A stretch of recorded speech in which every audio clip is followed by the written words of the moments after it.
Morning from the Ageas Bowl, where we are 5 minutes away from getting underway, day 2 of this final round of county championship matches. Final match between these two, that's Hampshire and Surrey. And the inevitable will or may happen today. We might have to wait until tomorrow. We shall wait and see. I'm talking about when Surrey are crowned county champions, not if. It's a matter of when. So as we wait, let me bring you up to date with the state of play. Overnight, Surrey 47 for 2, trailed by 172 runs on the first innings. Hampshire yesterday bowled out for 219. Right, your commentary team today, we're one light, but we don't mind because we're used to filling in any of the holes. A little later, Anthony Clapham from the Hampshire Disability Team and the England Disability Team with us for the second day running. But you're stuck with us for the moment. It's myself, Kevin James, and from BBC London, the Surrey commentator, Mark Church. Mark, good morning. Good morning to you, Kevin James. Good morning to everybody on a, dry day here at the Ageas Bowl. It's going to be a windy day, but dry. I don't think the weather will play any part whatsoever. Of course, yesterday we got underway, an hour late due to rain in the morning, and I suppose the way to look at it from a Surrey point of view is part one of the job got done yesterday, picking up the Hampshire, 10 wickets in all but 9 for the 3 bowling points, and I thought they did pretty well actually yesterday to knock Hampshire over for 219. Tom Law was the pick of the bowlers with his 5 for 27. Ben Brown played very well for his 78, and then we saw last night that if Surrey get to 300, that's the basic equation here. If Surrey get to 300, that's 2 batting points, they win the championship. But it's not going to be straightforward in the fact that we saw Abbas bowl Sibley with, got him caught behind with an absolute perler last night. Then Rory Burns dragged one on, but the key thing for me was Cameron Steele found some turn and Liam Dawson found some turn. So I don't think it's going to be straightforward for Surrey starting this morning at 47 for 2. The other thing to mention is, and we haven't had any official word as yet, is that we saw Will Jackson, Jamie Smith warming up this morning. I think Jacks comes into this as much for his off-spin as anything, in the fact that we saw the ball spinning. And I suppose looking further ahead in the game, Cameron Steele from one end, Will Jacks from the other, going different ways, will come into it as well with the pitch spinning. But really today, Surrey, their first port of call this morning is to bat well. That's the key thing. Bat well. If Surrey bat well today, naturally, if they bat well today, they will get to that 300, and that'll be that. But I don't think it's going to be straightforward against what I think is a very good Hampshire bowling attack. That's the thing everybody's forgetting in this.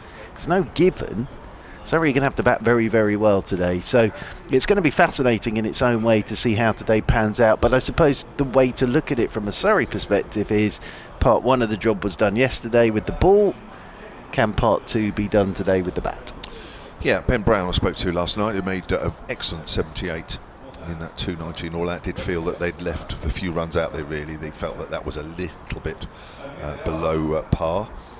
So we will wait and see. But yeah, I think even if Surrey bat reasonably well today, I don't think we're going to get too excited for Surrey until maybe afternoon at some point. Well, and I think we have to look at Montage Road as well at some point today, because Northamptonshire is starting 6 down today. Now, if they bat well this morning, Northamptonshire, and bat the whole of the session this morning, Essex need to get to 450, but to win the game as well, they're going to have to get to that 450 pretty quickly. So that could also come into play. But I think the most important thing is to concentrate on what we've got in front of us. The other thing that will really interest me is how quickly Dawson gets into the attack this morning. Because I would have thought Dawson will want to be using a ball that's still pretty new. So it will be very interesting to see how early Liam Dawson comes into play from this hotel end as well. Well, it looks like James Fuller is going to open up from the pavilion end. The live table, we talked about Surrey, but there is a little bit for Hampshire to play here. They can finish the season in 3rd, which will equal their highest position that they attained last year and back in 2019 as well. So there's a little bit there for Hampshire as well. They're currently 6 points ahead of Warwickshire, but I don't think the points have been added on in the Warwickshire game yet. So Warwickshire in 4th. So here we are, we're getting underway day 2 with Fuller coming round the wicket, and he's bowling to Sudarshan, the Indian player, and he's nicely forward. I have to say, he looks a very correct player out there, doesn't he? Well, that was the other thing to mention. I thought Patel and Sudarshan did very well last night. They've added 39, because when Rory Burns dragged one on, Surrey were in a spot of bother. Actually interviewed Tom Laws last night and asked him that question. I said, you know, and those two did very well for you tonight. And he said, yeah, they batted brilliantly this evening to get us through to stumps. So I'm sure Sudarshan would like to get in this morning. It's quite gloomy out there. I wouldn't be surprised to see the floodlights come on shortly as Fuller bowls outside the off stump. Sudarshan leaves alone. He just looks a nice player, doesn't he? He does. He looks a sort of player. Even if he doesn't play too many shots, that I quite like the way he sets up and just, I don't know, even leaving it looked very correct. Yes.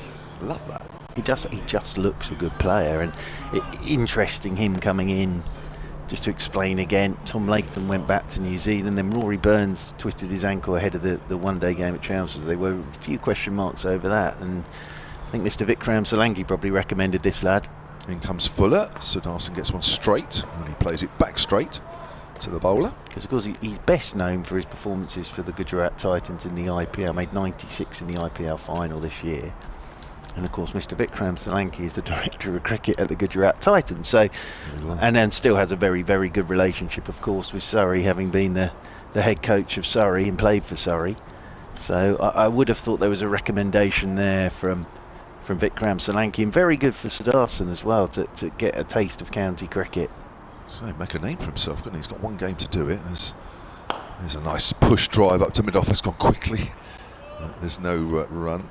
He's not played any international cricket. Not yet, and this is only his 10th first-class game. I think he averages in the 40s in the 8 first-class games before he came to Surrey, and then he made 3 last week against Northamptonshire. So he hasn't played a huge amount of first-class cricket either. So, as well, for him in his career, it's great for him to get a taste of Championship cricket as well. Very correct, sets up neatly as well, and here comes Fuller again round the wicket. Drive, it's gone through backward of point. Slight hint of the outside part of the bat, but that's about all. And he's added his first run this morning, so have Surrey. 48 for 2. Yes, a lot of cloud around. It's fairly high, which is good news, but it is producing that sort of iffy light, which floodlights still haven't come on yet. We must be borderline. I suppose we'll be a 20-1 lunch today, won't we? Because we're playing the extra overs today. Oh, lovely. 104 overs today. Yeah, we started an hour late yesterday. That was all, wasn't it? We got through the rest. Fuller bowls to Patel this time, and Patel leaves that one alone. Interesting, isn't it? The difference with the 2 left-handers out there, and yet Patel coming in. That's the end of the first over. Here we go. Well, we've had 1 over this morning, and Surrey are 48 for 2, so just 1 run added. They are 171 runs behind in the game. Sudarshan, who got 96 in the IPL final a few months ago, is 21 not out, and Zamoyan Patel is 14 not out. Surrey, at some point, we think today, will have enough points to claim the Division 1 title. Hampshire, well, they are still playing for 3rd place, and they've got a bit to do there. Surrey, 48 for 2.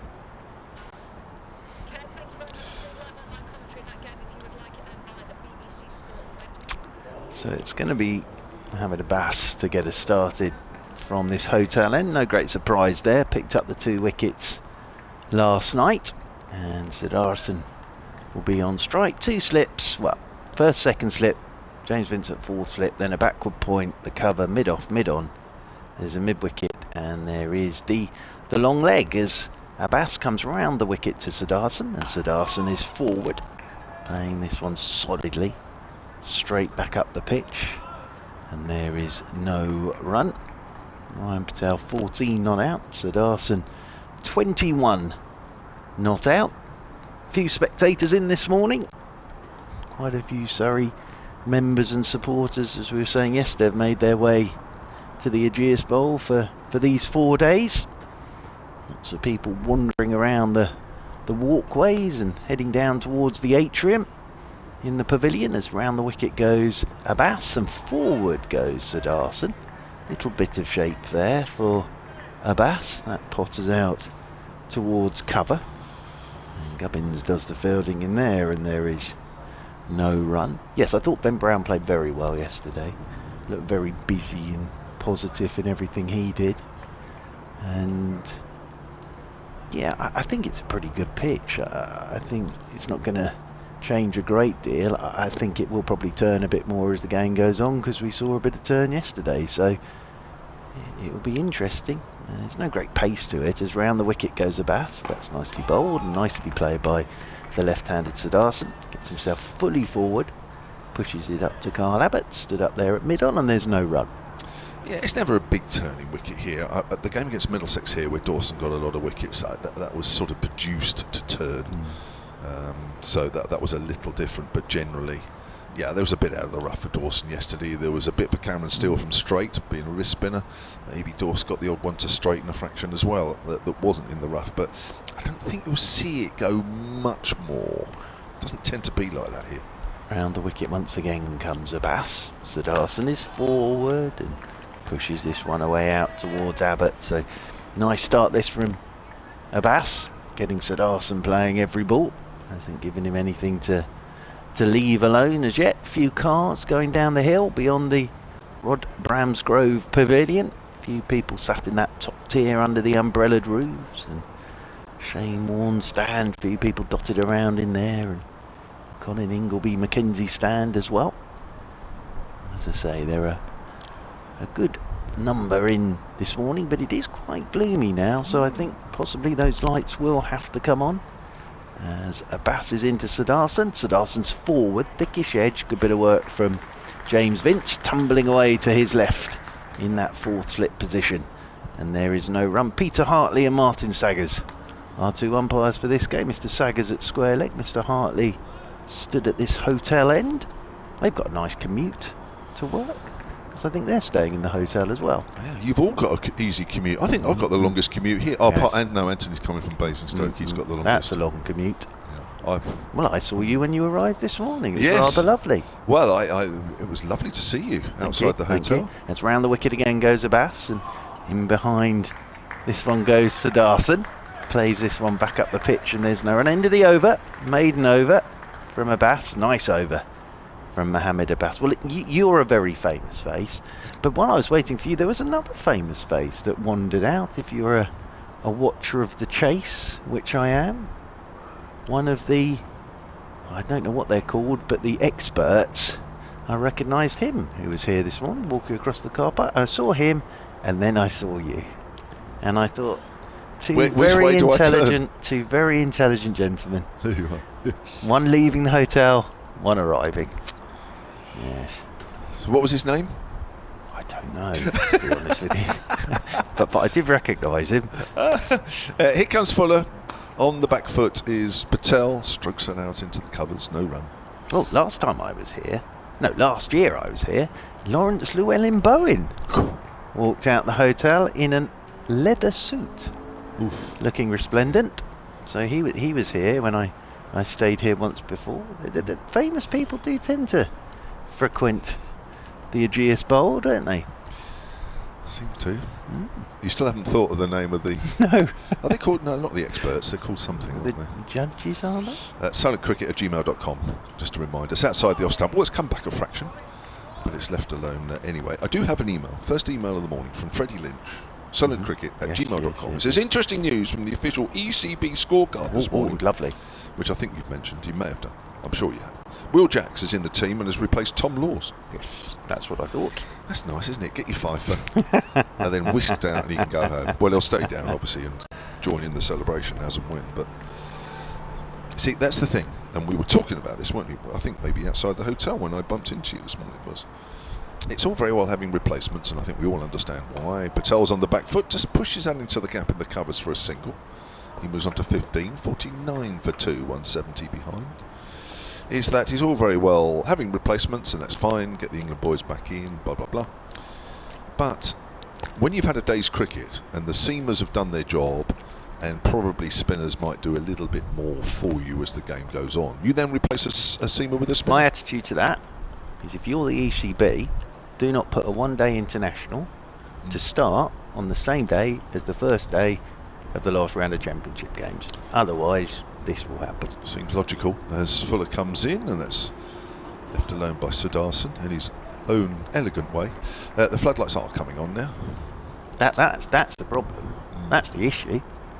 Don't stick a one-day international on the same day as the first day of the last round of championship games. Then you avoid this problem. Not that it's a problem. I'm just saying that them's the rules. You go with them. But surely to goodness, when you sit down and you put your fixtures together, yes, you probably think, have a bit of respect for the championship as well. You'd like to think that's what they're thinking. Fuller, and round the wicket still, and again it's outside off stump. I'm not convinced. Are you because, not? Well, I'm not, because if you're sitting there and it's the last round of championship games of the season, and you're scheduling one day international for the same day, well, unless I'm missing the trick here, it's probably a good possibility that a few of the players that might be involved in the last round of championship games might be in that England squad for the so they're not going to be here for the start of the championship. So the easy way to solve that problem is don't schedule a one-day international on the same day as the start of the last round of the championship. Fuller from that pavilion end again. Sudarshan tries to flick that down the leg side. They're appealing for a caught behind, not out. Says, is that Martin Saggers at the far end? It is. He says not out.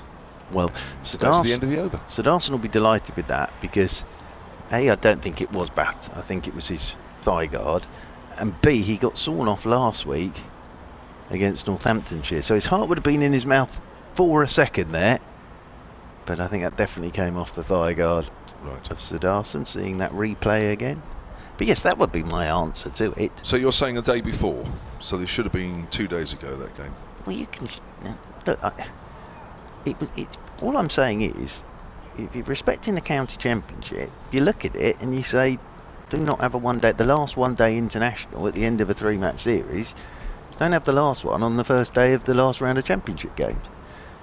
Then you sort of solve that issue, don't you? As Abbas round the wicket from the hotel end. Ooh, and Ryan Patel has sort of stayed in his crease to play that one, and pushes it out into the offside, and there is no run. And from a pure Smith-Jacks point of view, they would have been desperate to play in this game. I remember this last year with Folkes and Pope. Absolutely desperate. You want to be involved at the end. If you're looking like winning the title, you want to be involved, don't you? So those two would have been desperate to play in this last game anyway. As round the wicket once again comes Abbas, and forward solidly goes Ryan Patel. Plays this one up towards mid-on, and there's no run. Mark Lebet. Oh, is that who we saw this morning? Is that the one you're saying? Yes, that's the gentleman. You're saying it's him? Yes, I think it was him. There we are. They're called the Chasers. Yes. Yeah, so I saw a chaser just before I saw you. Yes. Kevin James. Yes. What a few moments that. What a magical few moments. I saw a chaser, and then I saw a pacer with the way you bowled. Kevin James. As waiting over his bat once more is Ryan Patel, as Abbas is in, and solidly behind this one goes Ryan Patel. So quiet start this morning. Good start from Messrs Fuller and Abbas. 2 runs added by Surrey. 49 for 2 they are. Sudarshan has moved on to 21. Ryan Patel has 15, so they both scored a run this morning, and the lights are now on. So the lights have come on, which we suspected they might. Although the rest of September, actually looking at the forecast for sort of down south, doesn't look too bad. But there is Storm Agnes at the moment, isn't there? As round the wicket once again comes Abbas, and Ryan Patel just reaching for this, looking to drive. It's a thick inside edge from Ryan Patel. That rolls up towards mid-on, and there is no run. I believe it's going to affect more the west part of the country, isn't it? So I think we're all right here. I don't know what games are over that sort of way that might get more affected than us. We should be all right, I think. I think we should be, but I think it'll be windy. That's what they said. Okay. They said there'll be quite a strong breeze today, But at the moment, it's just high, dark cloud, and with the floodlights on, we're fine as Abbas comes round the wicket once again. And this one, Patel just lets go, and from the reaction behind the stumps, not too far away from his off stump, but the key thing was it didn't hit his off stump. And down comes Ryan Patel to do a touch of gardening. Do you think the players will be a bit nervous, even though they are used to winning the championship? It's a different one, this, for Surrey, because I was saying with Kevin yesterday, you know, the last two, they've won the game before the last game of the season. So it was all done and dusted by the time they got to the last game of the season. As Abbas is round the wicket once again to Ryan Patel, who's forward, takes this off the stumps, down towards long leg, and that will bring up the Surrey 50. Had he missed that, that might have been the end of Ryan Patel, but he got bat on it. And the 50 comes up for Surrey, 50 for 2. They are on this second morning here at the Ageas Bowl. Just a reminder, Hampshire in their first innings, 219. So, oh, absolutely, you know this better than anybody, J-Mo, having played the game, that you can say all the right things and you can, oh, we're just concentrating what's in front of us and we're just concentrating. But actually, if you know that if you get to 300 jobs done, that is going to be in the back of your mind, isn't it? Yeah. You're only human. It takes someone fairly special to completely shut that out. Here's Fuller to start a new over round the wicket and outside off stump, and Patel quite happy to let that go by. It's quite well. That's interesting. And another point that Ben Brown mentioned last night to me was that I asked him about, you know, this just feels like we're just waiting for Surrey to win the championship title, and he said, well, it's actually quite tricky. Just what you've been saying, really. He said only a few points, but he said it's interesting you get to the final game of the season, just a few points. He said it's not just another day with just the odd few points. If he says, it was easy, everybody would do it. That's right. And he said, you know, as Hampshire found last year in their last game at Warwickshire, you know, Hampshire only needed a few points. I think it was to finish second or something like that, outside the off stump. Sorry, it's not. It's a bouncer. What am I talking about? Which Patel doesn't really have to duck too far under. And he said, actually, you know, it's not that easy. No, well, it's a good point. If it was easy, everybody would do it. That's the thing. It's not that easy. I actually still say, in all sport, winning a championship is up there in the length of time it is, the amount of cricket, the players that play. It's a big old job, this. It is. Fuller, length ball, Patel in behind that one. Because it doesn't just start in April, you know, all the planning with pre-season and all that good stuff as well. So it's a long old job to get to a championship title. And there's an awful lot of cricket to be played, and a lot of things have to happen, and things have to go for you at times, and you need players in form, and yeah, it's a tiring thing getting to the end of a championship season for the players. I think I heard Gareth Batty talking about it a little while ago. Fuller bowls, bit of more effort in that one, touched away on the leg side for a single. Patel moves on to 17, it's 51 for 2. I'm not sure when I heard the interview, and it's probably one that you did with him, but I think it might have even been at the start of the year, maybe. And he says it's a 12-month thing, the championship. Absolutely. You know, they start planning in the summer for the following year. Yep, they do. And the other thing that Surrey always said this season, whatever happens here, is they weren't going out to retain the title, they were going out to win it. And he said it's a completely different mindset, that. Completely different mindset. Not defending your title, you're going out to win it again. Fuller bowls. Sudarshan works that into the gap on the leg side. Moves on to 22, and it's 53 for 2. Now I'm just looking at the board here, because at the end of this over, that will be 24 overs in the innings, and we started the day on 19, so that will be this will be the 5th over of the morning, and we have 99 overs to bowl. So we're still doing, that's 106. 104. 104. So that's the extra overs added. Yeah, that's right. Of course it is. I was up there with your. They've got 3 well, points. for one moment I thought 2 more out of their 5 yesterday. For some senior moment there, I thought that we were just playing the normal amount of overs, but of course we've never played. Always playing the missing with the drive. First ball that's got past the outside edge this morning. Sudarshan The guilty party. Sorry, it's Patel, the guilty party there. And that is the end of the over. 52 for 2, 167 behind Surrey. Yeah, that was nicely bowled by Fuller, wasn't it? Just a bit, always a bit Fuller from Fuller. Yes. And just tempted Ryan Patel into that drive there. And that wasn't too far away from his outside edge. So yeah, we're playing extra today, which I suppose, as well with what could happen, it's no bad thing. Just looking at Wantage Road, and Rob Keogh's still going there. So at the moment, 298 for 6 Northamptonshire, and Rob Keogh's 164 not out. So he's played beautifully there.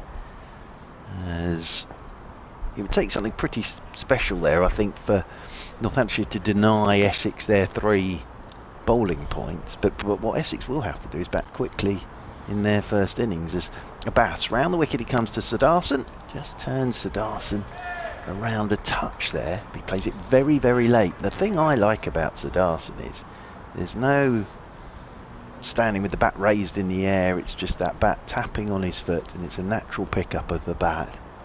And he looks a very good player to me. Well, it is quite different between Patel addressing the ball and Sudarshan. Patel is moving around a lot more in the crease, just even before the bowlers let the ball go. Whereas Sudarshan is just still. He is. As round the wicket goes Abbas, and that's short, and that's pulled away very nicely by Sudarshan with a roll of the wrists down towards long leg, and they pick up a single. One more to the total. 53 for 2 Surrey. Sun's coming out now, and Ryan Patel comes back onto strike on 17. Got an email here from Mark Danvers. Hello, Mark. Who's a Surrey supporter. You obviously know each other. No. silentcricket@gmail.com. Sorry, it's just the way you said that. Yes, no, I've had correspondence with Mark before. Oh, right. Is it Mark with a C? No. Oh. As forward comes Patel, plays this one. Back up the pitch, and there's no rush. Anyway, Mark says, with a K, if I've got my maths right, worst case scenario for Surrey, and as a Surrey supporter for over 45 years, I know we're capable of creating it, so have to factor it in. Surrey get no batting points and lose. It's an optimistic look. Wow, that is very pessimistic.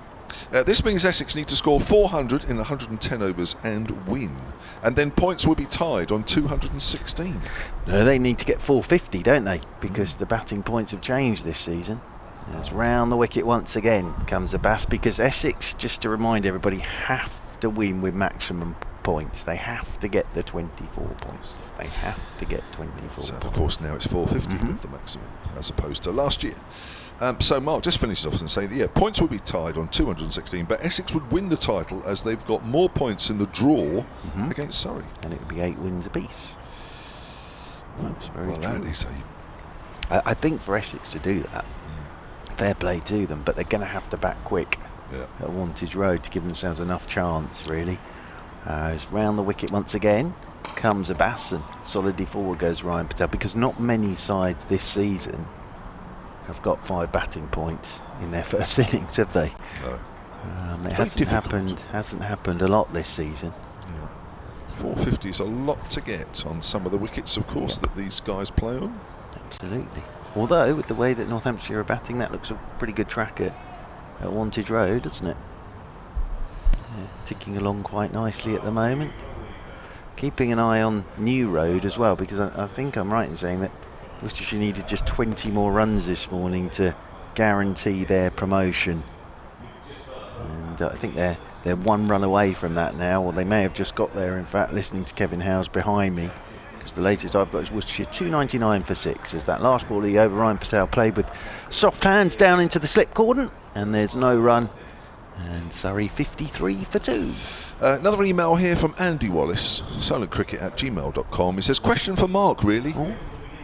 Do you think Surrey would have requested the players not to play the ODIs if it had been much closer in the points? Say Essex had won last week, and if so, would the ECB have agreed? Absolutely not. Surrey have always said, and Gareth Batty and Alex Stewart have always maintained, their main job is providing players for England. That's their main job, and that's exactly what they've done with Jackson Smith. So no, that would never have happened.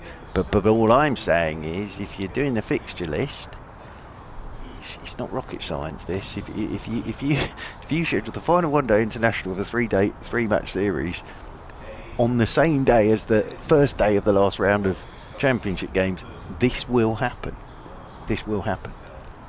Man at deep square leg for Fuller, starting a new over. Bowls to Sudarshan, who's forward. Score remains on 53 for 2. Andy just finishes off the email. Says, many thanks for the great commentary this year. Shame we're not in it at the end. This is from a Hampshire point of view. Need to get more batting points, really. Hopefully the top order can be more consistent next year.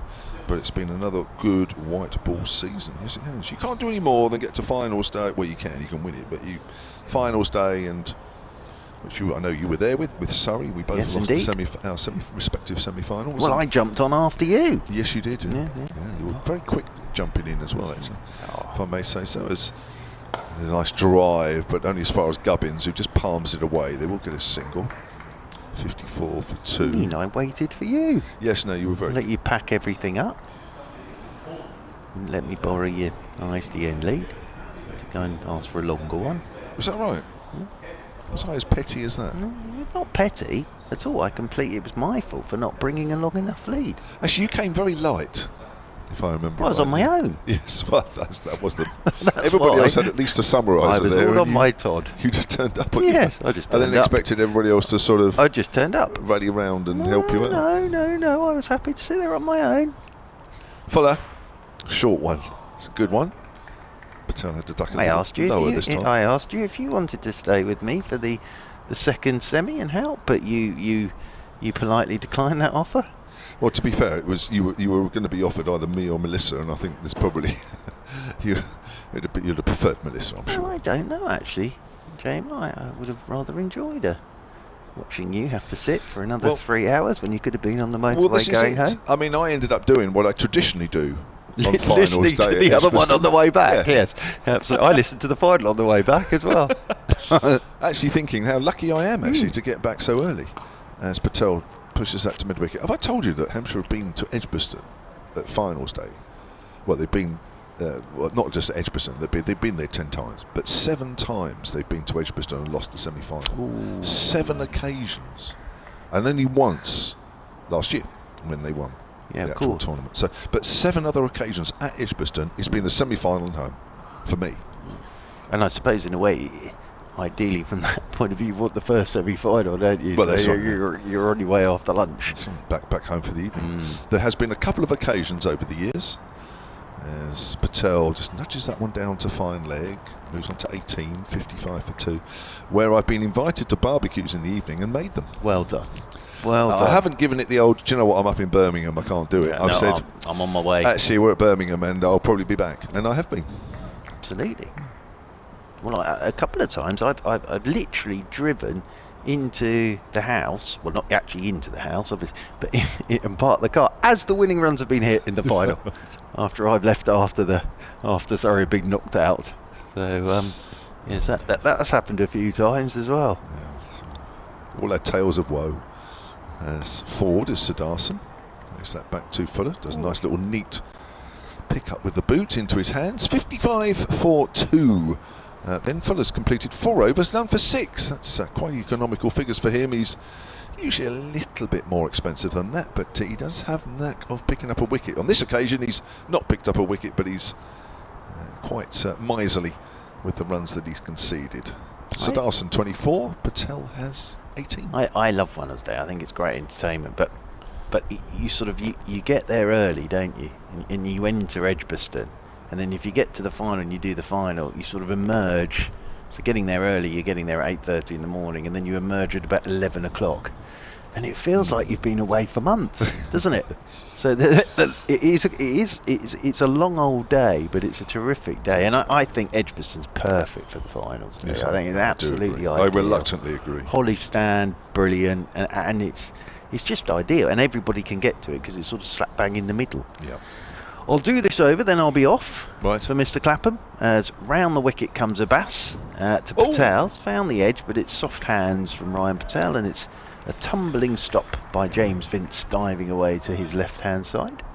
Before you go, Mark Wells has emailed solentcricket@gmail.com. He says hi. He says as long as Essex get their full bowling points, they only need 23 if Surrey get no batting points. All the different permutations are coming out here. Is that right? Abbas turns down below us once again. Round the wicket he comes. Forward goes Ryan Patel.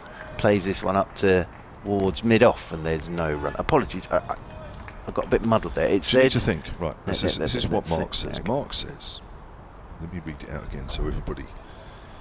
As long as Essex get their full bowling points, yes, which is 3, they only need 23. That's in total, I guess. If Surrey get no batting points. 22, 16. Well, it depends on the result of the game as well. That's what he's saying. Ah, right. Okay. As round the wicket comes Abbas. And, Ryan Patel just for a second there was about to have a flash outside his off stump. Unfortunately, I don't need to worry about all this. Hang on. Yeah, I know you are. Let me allow you to have a quick calculation. It's great because I only need to worry about whether Hampshire finish 3rd or 4th. A very, very, very outside chance of finishing 2nd if they get massive points here, but I'm not even sure that's on the cards now after only getting 219, but even so. Yes, he's right. He's absolutely correct doing the maths on that. Fantastic. Thank you. Absolutely correct. Thank you both. But you see, I still think it's going to be a big old ask for Essex to get those runs in the time needed. As forward comes Ryan Patel, plays this one out into the offside, and there's no run. And it's obvious that we were saying the 5 points, but flipping that around, if Northants batted really, really well and denied Essex that bowling point, then obviously Surrey would only need to get to 250. So no, absolutely, I see. There we go. See what he's saying there. Yeah. But it was always going to be the case of that. That's in a way. I said it last week. But in a way, Surrey and Essex are still playing each other. Basically, they're still playing each other. But obviously, that maximum number changes if Surrey don't pick up what they need. As this is a short ball from Abbas, and Sudarshan sways inside this, and obviously that Surrey lose and Hampshire win. Essex win, apologies. Because a draw would be enough for Surrey, and that's always been the case arriving here. Yes. But I think to keep it simple at the moment, as we said this morning, 300 is the number for Surrey today. If they can get to 300, then whatever happens, that's it. Well, at this pace this morning, it might be about tomorrow night by the time they get to 300. Well, this is your sort of cricket again, Joe. As this one's left alone by Sudarshan outside his off stump, end of the over, and 56 for 2. I'm going to leave, and Anthony Clapham is going to join Kevin James. So 9 runs in the first 33 minutes of play. I don't think anybody can accuse Surrey of not taking these 300 runs seriously. It's been a very deliberate 9 runs, and Patel and Sudarshan literally playing every single ball on merit. And there hasn't been too many balls out there to hit. Hasn't been. I don't think there's even been a half volley this morning. Hasn't been too much wide. It's generally been very accurate, and the batters are taking absolutely no risks whatsoever.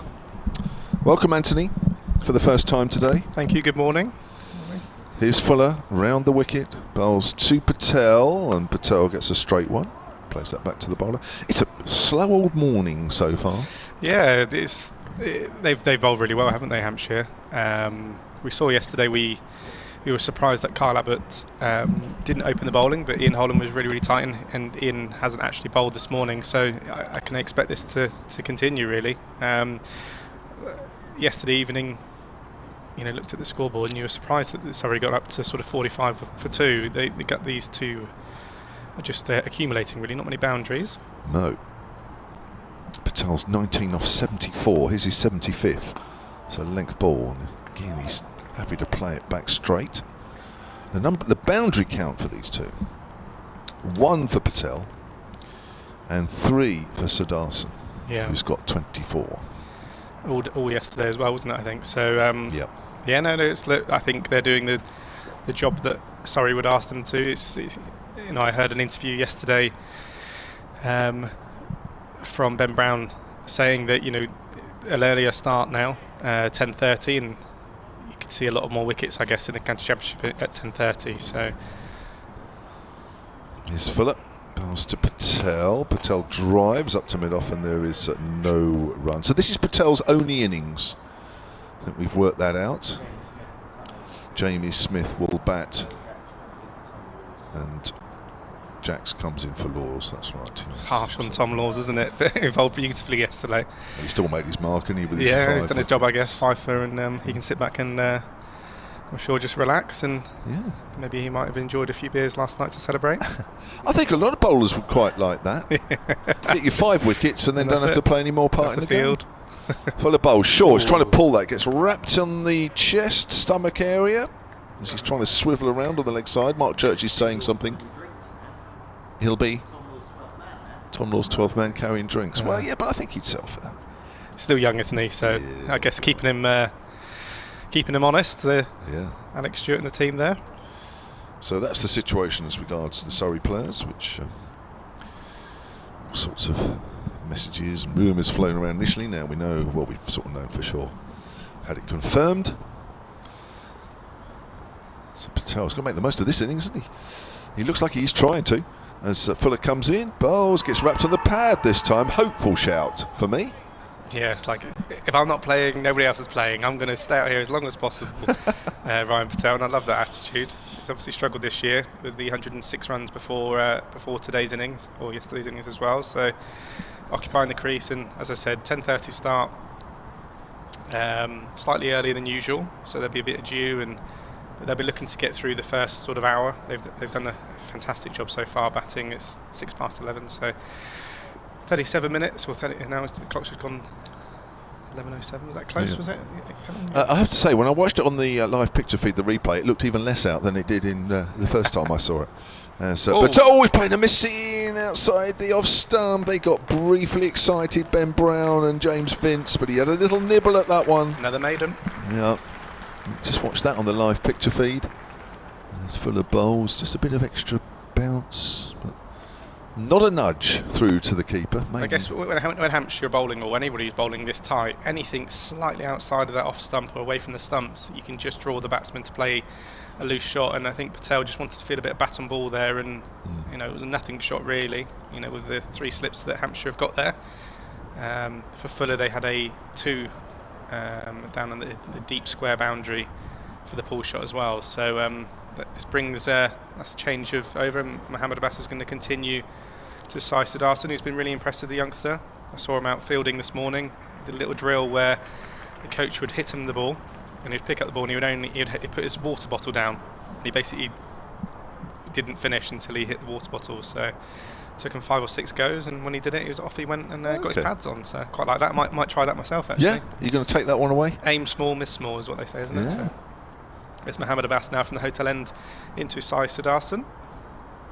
Over the wicket for the right-hander.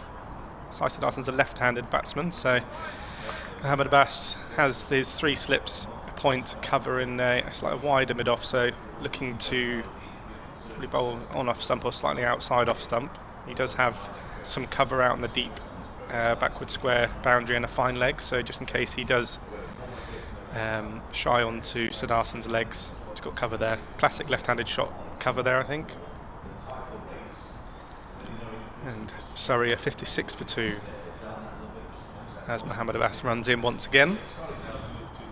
Slightly short of the length for Sai Sudarshan, just knocks it into the leg side and gets down himself down the other end. Been quite impressive with him. Did you see much of him in the IPL? Or? No, I didn't. Did you? No, I didn't actually. No, but I know Mark was obviously he's done a lot of work with Surrey. Is informed me he did really well in the IPL. So yeah, 96 in the final. Yeah. Did he? Yeah. Oh wow.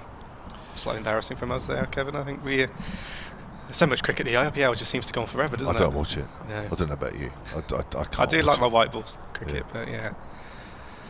Ryan Patel now on strike as Mohammed Abbas, interestingly, just keeps a bit low there, but interestingly he's coming around the wicket to Ryan Patel, so staying over the wicket to Sudarshan, and he's going to come around the wicket, so I guess he'll be attacking the stumps a bit more to Ryan Patel. Obviously been doing some work on what these two batsmen have in their strengths and their weaknesses, but 96 in a final, that's pretty impressive, isn't it? They didn't win it either, did they? No. Mumbai, did they Mumbai Indians win it? The Mumbai Indians won the women's tournament. I can't remember who won the men's. I'll look it up. And Mohammad Abbas trots in now to Ryan Patel, slightly short of the length, and he's not a quick bowler, Mohammad Abbas, but he's keeping Ryan Patel thinking. Can't just prod on that front foot. He's tried to play a pull shot there, and maybe a bit too straight for that, and just floats into Ben Brown's gloves there as a keeper. A few words from Mohammad Abbas to Ryan Patel there. Chennai Super Kings. I did, okay. So yeah, actually Sai is actually from Chennai, so he obviously got some runs against his local team. So he's just bowled a bumper. See what he follows up with here. Mohammad Abbas into Ryan Patel one more. Bit fuller. Oh, a bit of swing there. And Ben Brown takes that a long way down to his right. So it just shows you there's some nice late swing here. The ball was doing a bit here at the Ageas Bowl this morning. Floodlights are on. It's very gloomy. Oh, that is late movement. Good leave. It's interesting, actually. He's getting the ball to come back a fraction to Patel, but coming over the wicket, he's getting the ball just to leave Sudarshan. He's so skillful, It's isn't great. he? It's skillful bowling, isn't it, to be able to just bowl those balls at will. And with his run-up, it just seems so smooth. I think he could bowl all day, couldn't he? There's been a fantastic bowler for Hampshire. Obviously got his 50th wicket last night. Just bringing in, so they brought the deep square leg into just a normal square leg mid-wicket position. Brought the fine leg fielder in off the boundary as well. So again, making Ryan Patel play from around the wicket. He just prods forward into cover, and that's the over. So Surrey 57 for 2, 243 runs away from the magic 2 bonus points which they need to secure the championship. Surrey have 3 points so far, Hampshire none. Yeah, 50 wickets last year exactly for Mo Abbas. 50 wickets exactly right now. Has a chance to improve. And that's why he's in the penthouse suite. Yes. I'm ashamed that we didn't see any of his flamboyant batting yesterday, because I don't know if you remember, Simon Harmer bowled to him a couple of rounds ago, and he got the reverse sweep out, didn't he? And sort of cheered up the Hampshire faithful here. Yes. But he missed the full toss yesterday, so we didn't see any of that, unfortunately. Looks like there's a change of bowling here. LBW Mo Abbas yesterday. Now, Liam Dawson is switching ends because he was bowling from our northern end, the commentary end here, and he's now going to be bowling from the pavilion end, and he's taken over from James Fuller. That was quite an impressive spell this morning from James Fuller. Very accurate. It's not the quickest of pitches.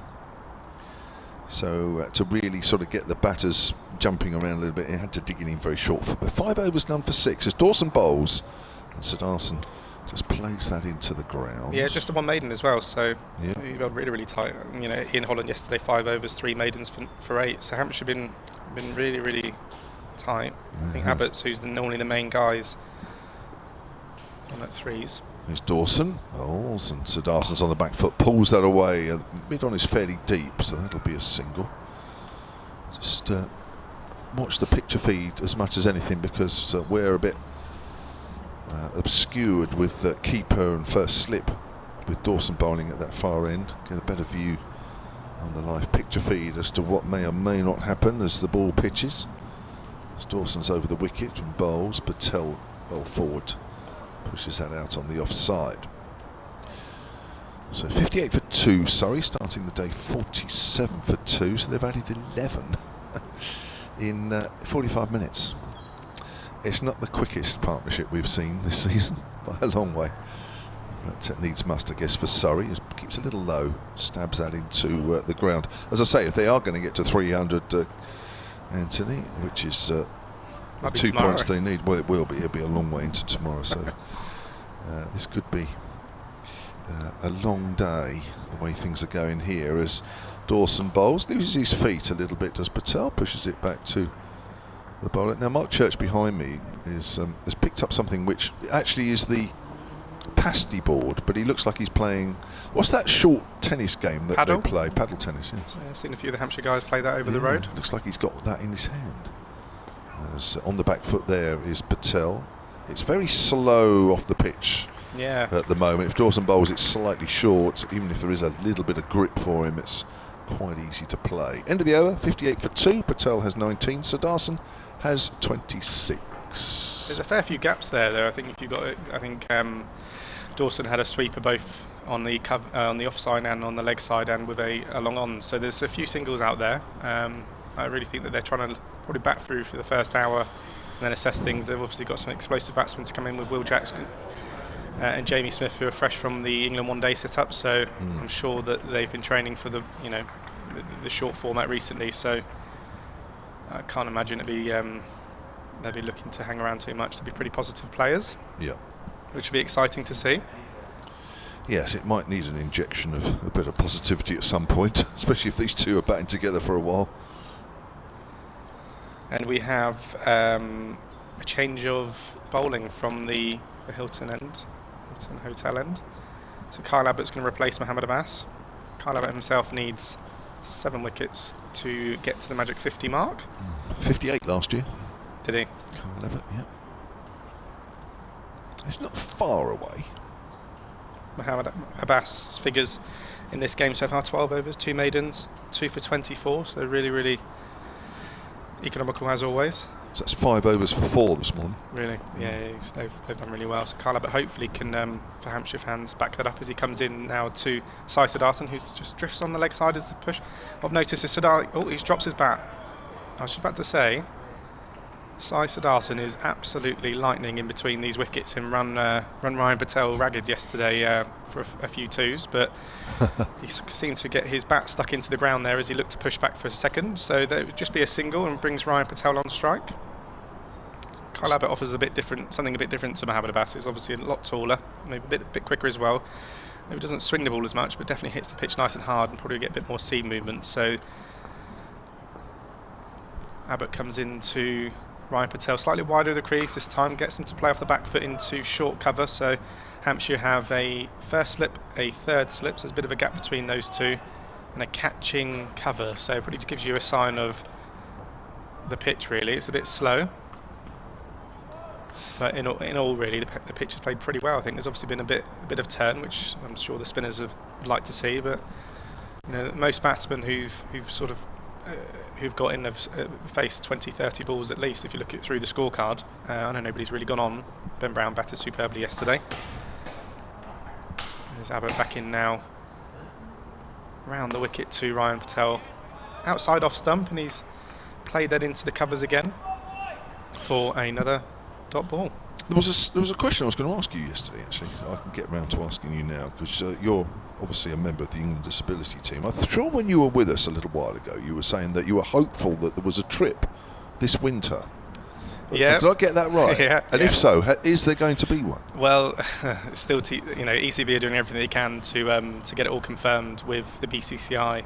It was supposed to be this October, but because of the World Cup, it got rescheduled as Abbott comes in now again to Ryan Patel, who leaves. So we had the World Blind Games this year, which was held at Edgbaston. I know ECB had talks with the BCCI, which is the Indian Cricket Board, around some potential dates, and I think they've actually asked us, or the ECB, which dates we could do. So there's rumours it could be Bangalore, sort of end of January, early February for 2 or 3 weeks, which would be really cool. Okay. Be the first international fixtures that we've actually had since I think the World Series, which we had at New Road in Worcester since 2019. So, although we're England disability cricketers, we tend to play. Abbott comes in again to a bit fuller this time, finds the outside edge into the point. We tend to play academy sides really. So our fixtures this year were Leicestershire Academy. We beat them. Surrey and Hampshire Academies. We beat both of them. We played against the Army. We tend to sort of do double headers.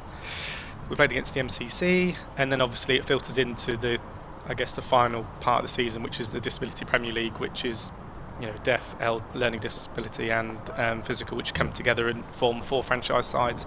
Final was on Sky Sports, which was really good. So look, we're getting really good exposure. So fingers crossed, a nice tour in the winter. As Abbas comes in again to Ryan Patel, back foot punch down to mid-off. But yeah, we've got camps in the diary. I think we've got Edgbaston booked. We've got fitness testing in November, so I'll be looking to, I probably shouldn't have those pastries over there maybe. It's a good sort of 2 or 3 weeks off now. I won't pick up a bat now for a couple of weeks, sorry. Do some fitness, and then maybe as we head into sort of mid-October, pick up a bat again and roll the arm over. I find that incredible that you haven't played any proper international fixtures for 4 years. Yeah. I guess with COVID happening as well, it didn't help, and we tend to have most of our disability teams are in Asia. So Australia and New Zealand and South Africa don't actually have physical disability teams for some reason. They have deaf and learning, but a bit frustrating. But we'll continue. Here's Dawson from the pavilion end, and it's flicked away past square leg by Sudarshan to the man out to deep square leg, and that'll be a single. Takes Surrey on to 60 for 2. It's very sedate out there. It's very quiet. Not a lot of people here, as you would expect with a championship game, but just the way Surrey are playing here at the moment is just. There's not too much happening out there in the middle at the moment as Dawson bowls. That's pulled away. That's one of the few shots, and it's gone straight to deep mid-wicket. And he's out. Ryan Patel, one of the few positive shots we've seen this morning, and he's hit it straight down deep mid-wicket's throat. Now, I think that might actually be a substitute fielder on there. I'm not sure. We'll get that confirmed for you in a moment. But the main thing, of course, is that that's the first wicket of the morning, and Surrey are 60 for 3. Oh, he'd be disappointed with himself there.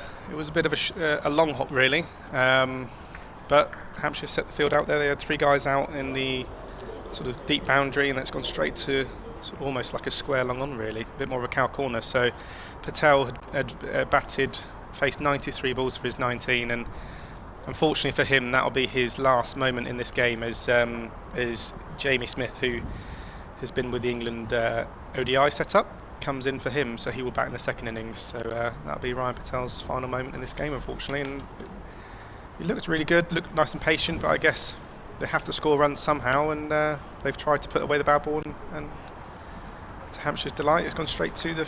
Did you find out to the fielder? Yes, well, unfortunately, I've done Toby Albert a disservice, so apologies for calling him a substitute fielder. It is a long way out there. That's my only defence. It's a very poor defence. It's a very poor defence. But anyway, it's. I would say it's a very good catch. It was a good catch, but he didn't have to move too far, and it was about stomach height. And that's a huge mistake from Ryan Patel. I don't know what he was thinking there. It's very difficult, isn't it? You know this as well when you're platting, that when you actually haven't played many positive shots for quite a while, when you actually see a ball there to be hit, then actually sometimes you should just get a little too excited. I think so, and you might grip the bat a bit too hard, or you just, like you say, you get a bit flustered and you think, oh, this needs to go. They bowled so well this morning, Hampshire. Yes. You get one loose ball and you think, oh, this has to go to the boundary. And unfortunately for him, he's hit it slightly too aerial, and Toby Albert's taken a good catch. It's almost like he tried to get too greedy rather than a 4. Yeah. He thought he would go for 6 to make up for probably, it being so quiet up until that period. There's a big boundary away to our right. In fact, there are big boundaries either side because we're just about centre here. And I want to say battle. This would be a good battle between Dawson and Folkes, I think. Yes, Ben Folkes. Yes.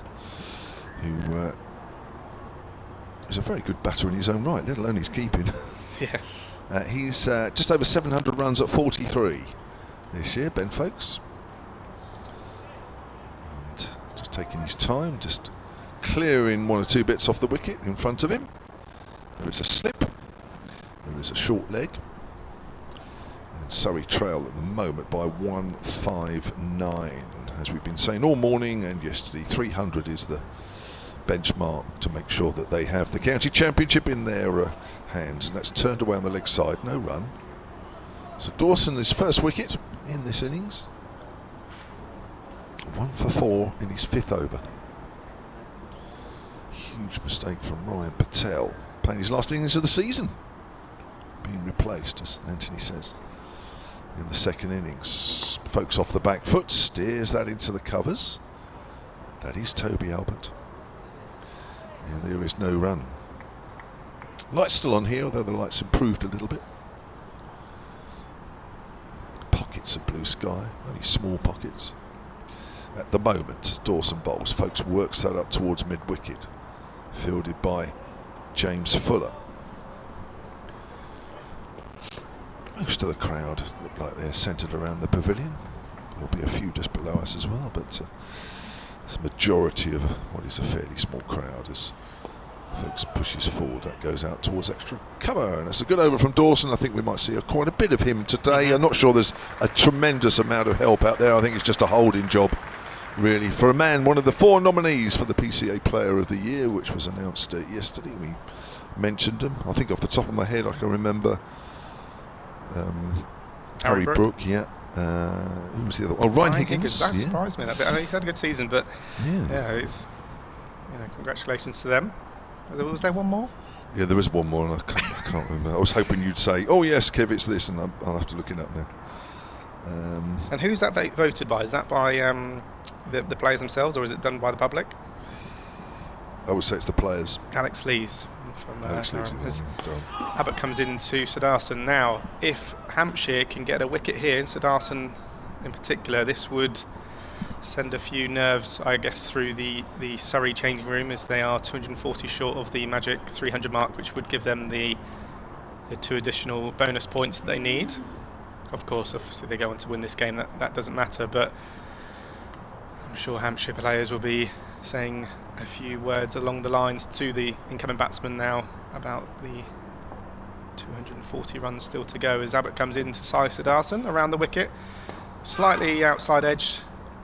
Sudarshan plays an extravagant drive, a bit too short to be doing that, and it's just squirted out to Tom Prest points. I've just looked up the PCA press release actually, and it says all players have been voted for by their peers. Yeah, I thought so. Okay, that's nice. Yeah, so I thought it would be. So they have a big do, don't they? Yeah. PCA at the end of the year. Do you ever get invited? Well, actually years ago. I mean, I'm a past player, yeah. PCA member, which I think is slightly different than obviously current one. Different level of. So Abbas comes in now again, fans the outside edge, thick outside edge really, and it goes down to point again. I've never really thought about it. I suppose I don't know. I haven't been invited. I suppose I could go in some shape or form, but I don't know actually. I must admit that's something I've never really thought about before. It's different when you're a current player. There wasn't actually end of season stuff like that when I was playing. This is all sort of fairly newish. I guess as soon as the last game was finished, a bit like sort of my stuff at the moment, it's the stuff's in the shed and try and forget about cricket for a fair few weeks, that's for sure. That's right. A long old summer. This Kyle Abbas comes down from the hotel end, feels slightly uphill into Sudarshan, a bit straighter this time, cross forward down to mid-on, where I think that's Gubbins who picks up. Gubbins? Ian Holland's at mid-wicket. Ian Holland's. Felix Organ's on, actually. Yeah, sorry, at mid-on. Yes, he is. Sorry, yes. So who is off then? Let's give us a. Is it Mohammed Abbas off? That's a good shout. Who's down at fine leg? That would be Fuller. Yeah, looks like it's funny getting your binoculars out. I'm glad. Yeah, it is. Yeah. Right, yeah. It's Kyle Abbas back in now to Sudarshan. Again, seems to be getting a bit of movement away from Sudarshan, so he's angling the ball around the wicket into him and it just nipping it away slightly, but Sudarshan's playing the ball nice and late, dropping the ball just in front of him and on the offside. I wonder when he'll decide. Now's a good time to be a bit more positive. Obviously, he's played a lot of IPL stuff. Well, I was going to say, there must be another side to him, because get 96 in an IPL final, you'd say at the moment he looks like somebody who'd play a timeless test. Yeah. He's obviously got several gears. Definitely. Or maybe 2 gears. Slow and very fast.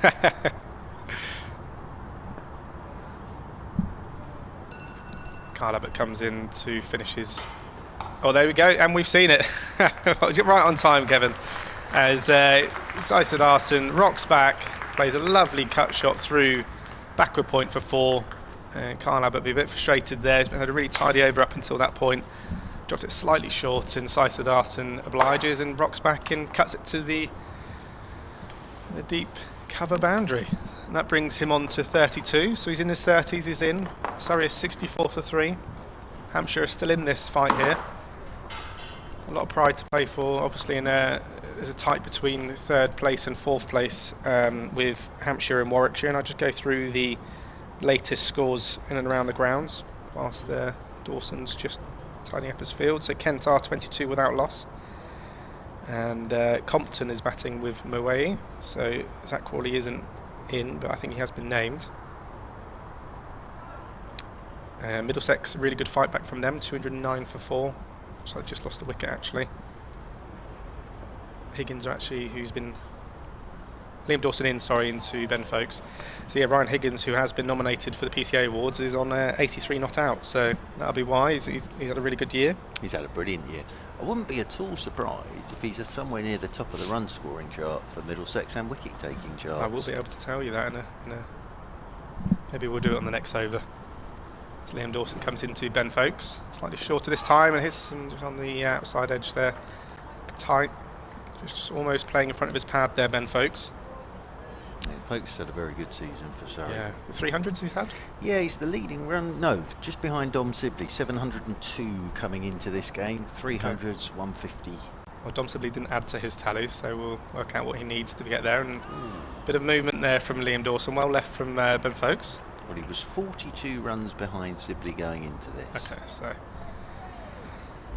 they'll be on as even then, because Ben Folkes is 0 off 7 balls so far. There seems to be a bit of action on the ball here from Liam Dawson.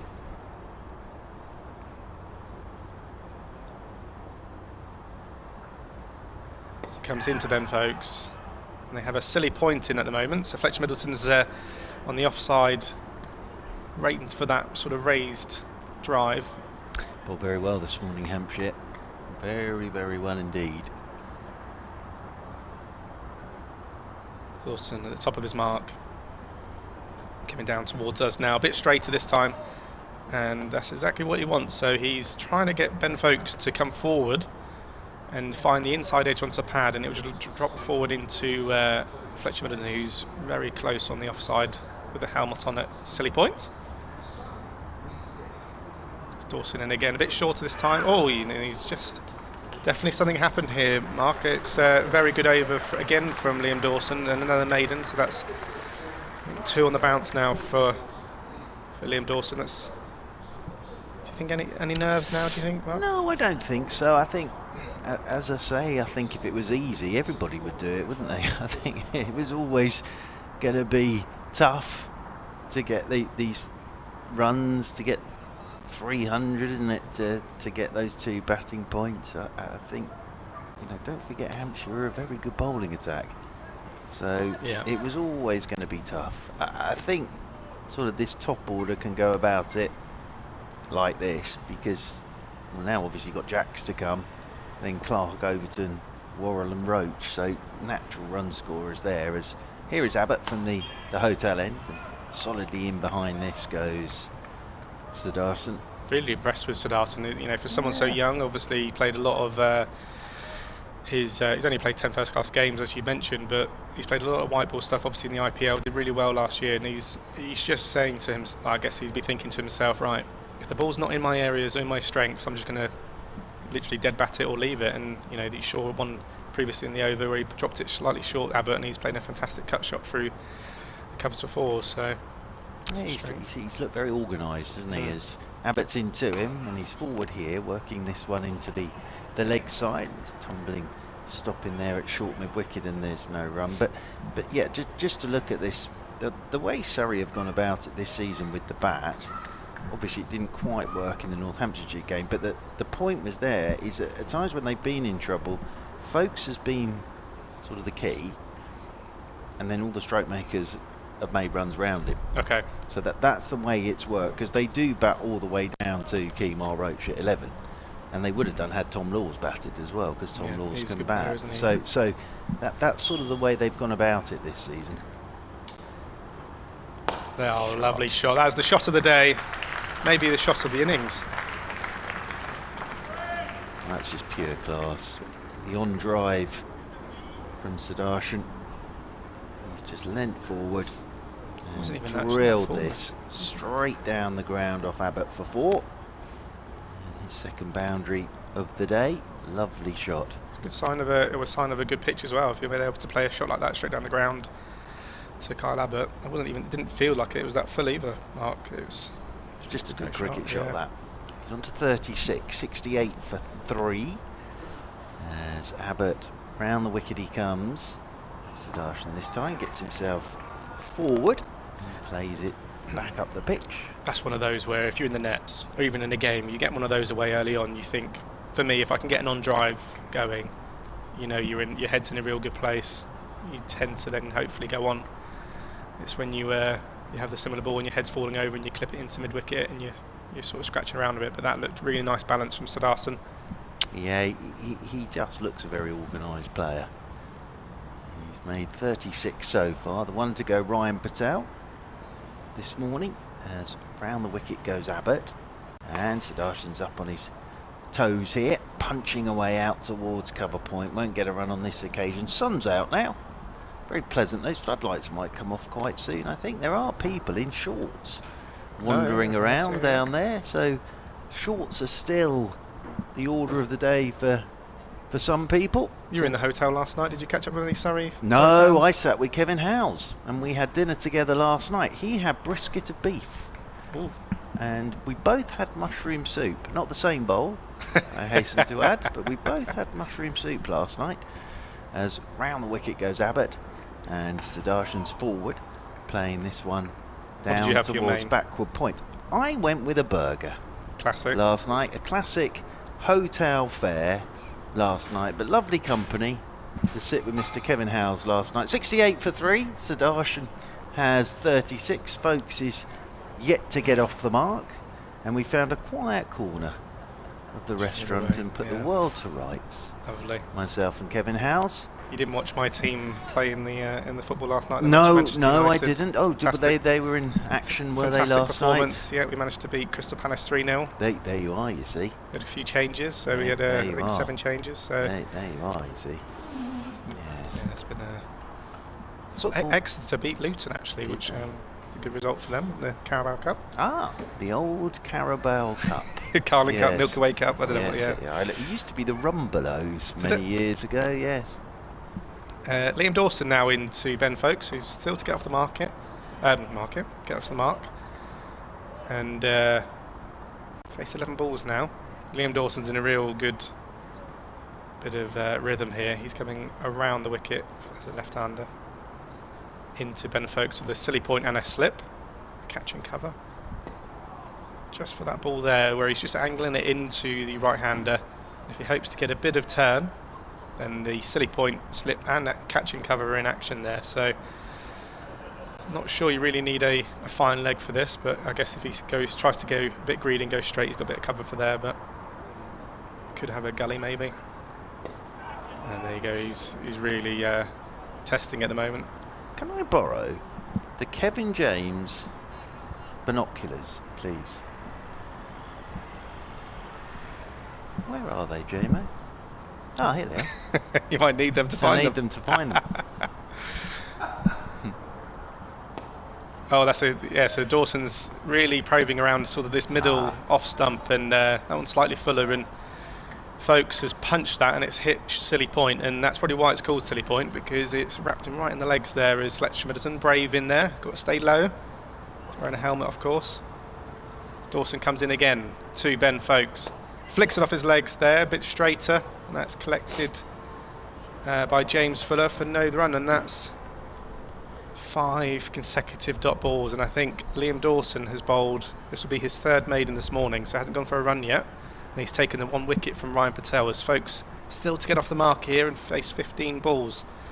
As Liam Dawson comes in once again to Ben Folkes, and got a bit excited, but Ben Folkes plays that into the offside for no run. But Hampshire faithful are, if you can hear in the background, are really pleased with their goat of the season. So Liam Dawson had a superb season and real standout player in all formats really, isn't he? He's a very fine cricketer, he always has been. He's bowling without his sunglasses today though, I've noticed. He does often bowl with his sunglasses on. It's like Graham Swan, isn't it? He's synonymous with that. Yes, that's why I borrowed the binoculars, to see whether Al Dawson was in sunglasses or not to bowl. Today, he may have them on a bit later when the sun comes out properly. I think it's meant to.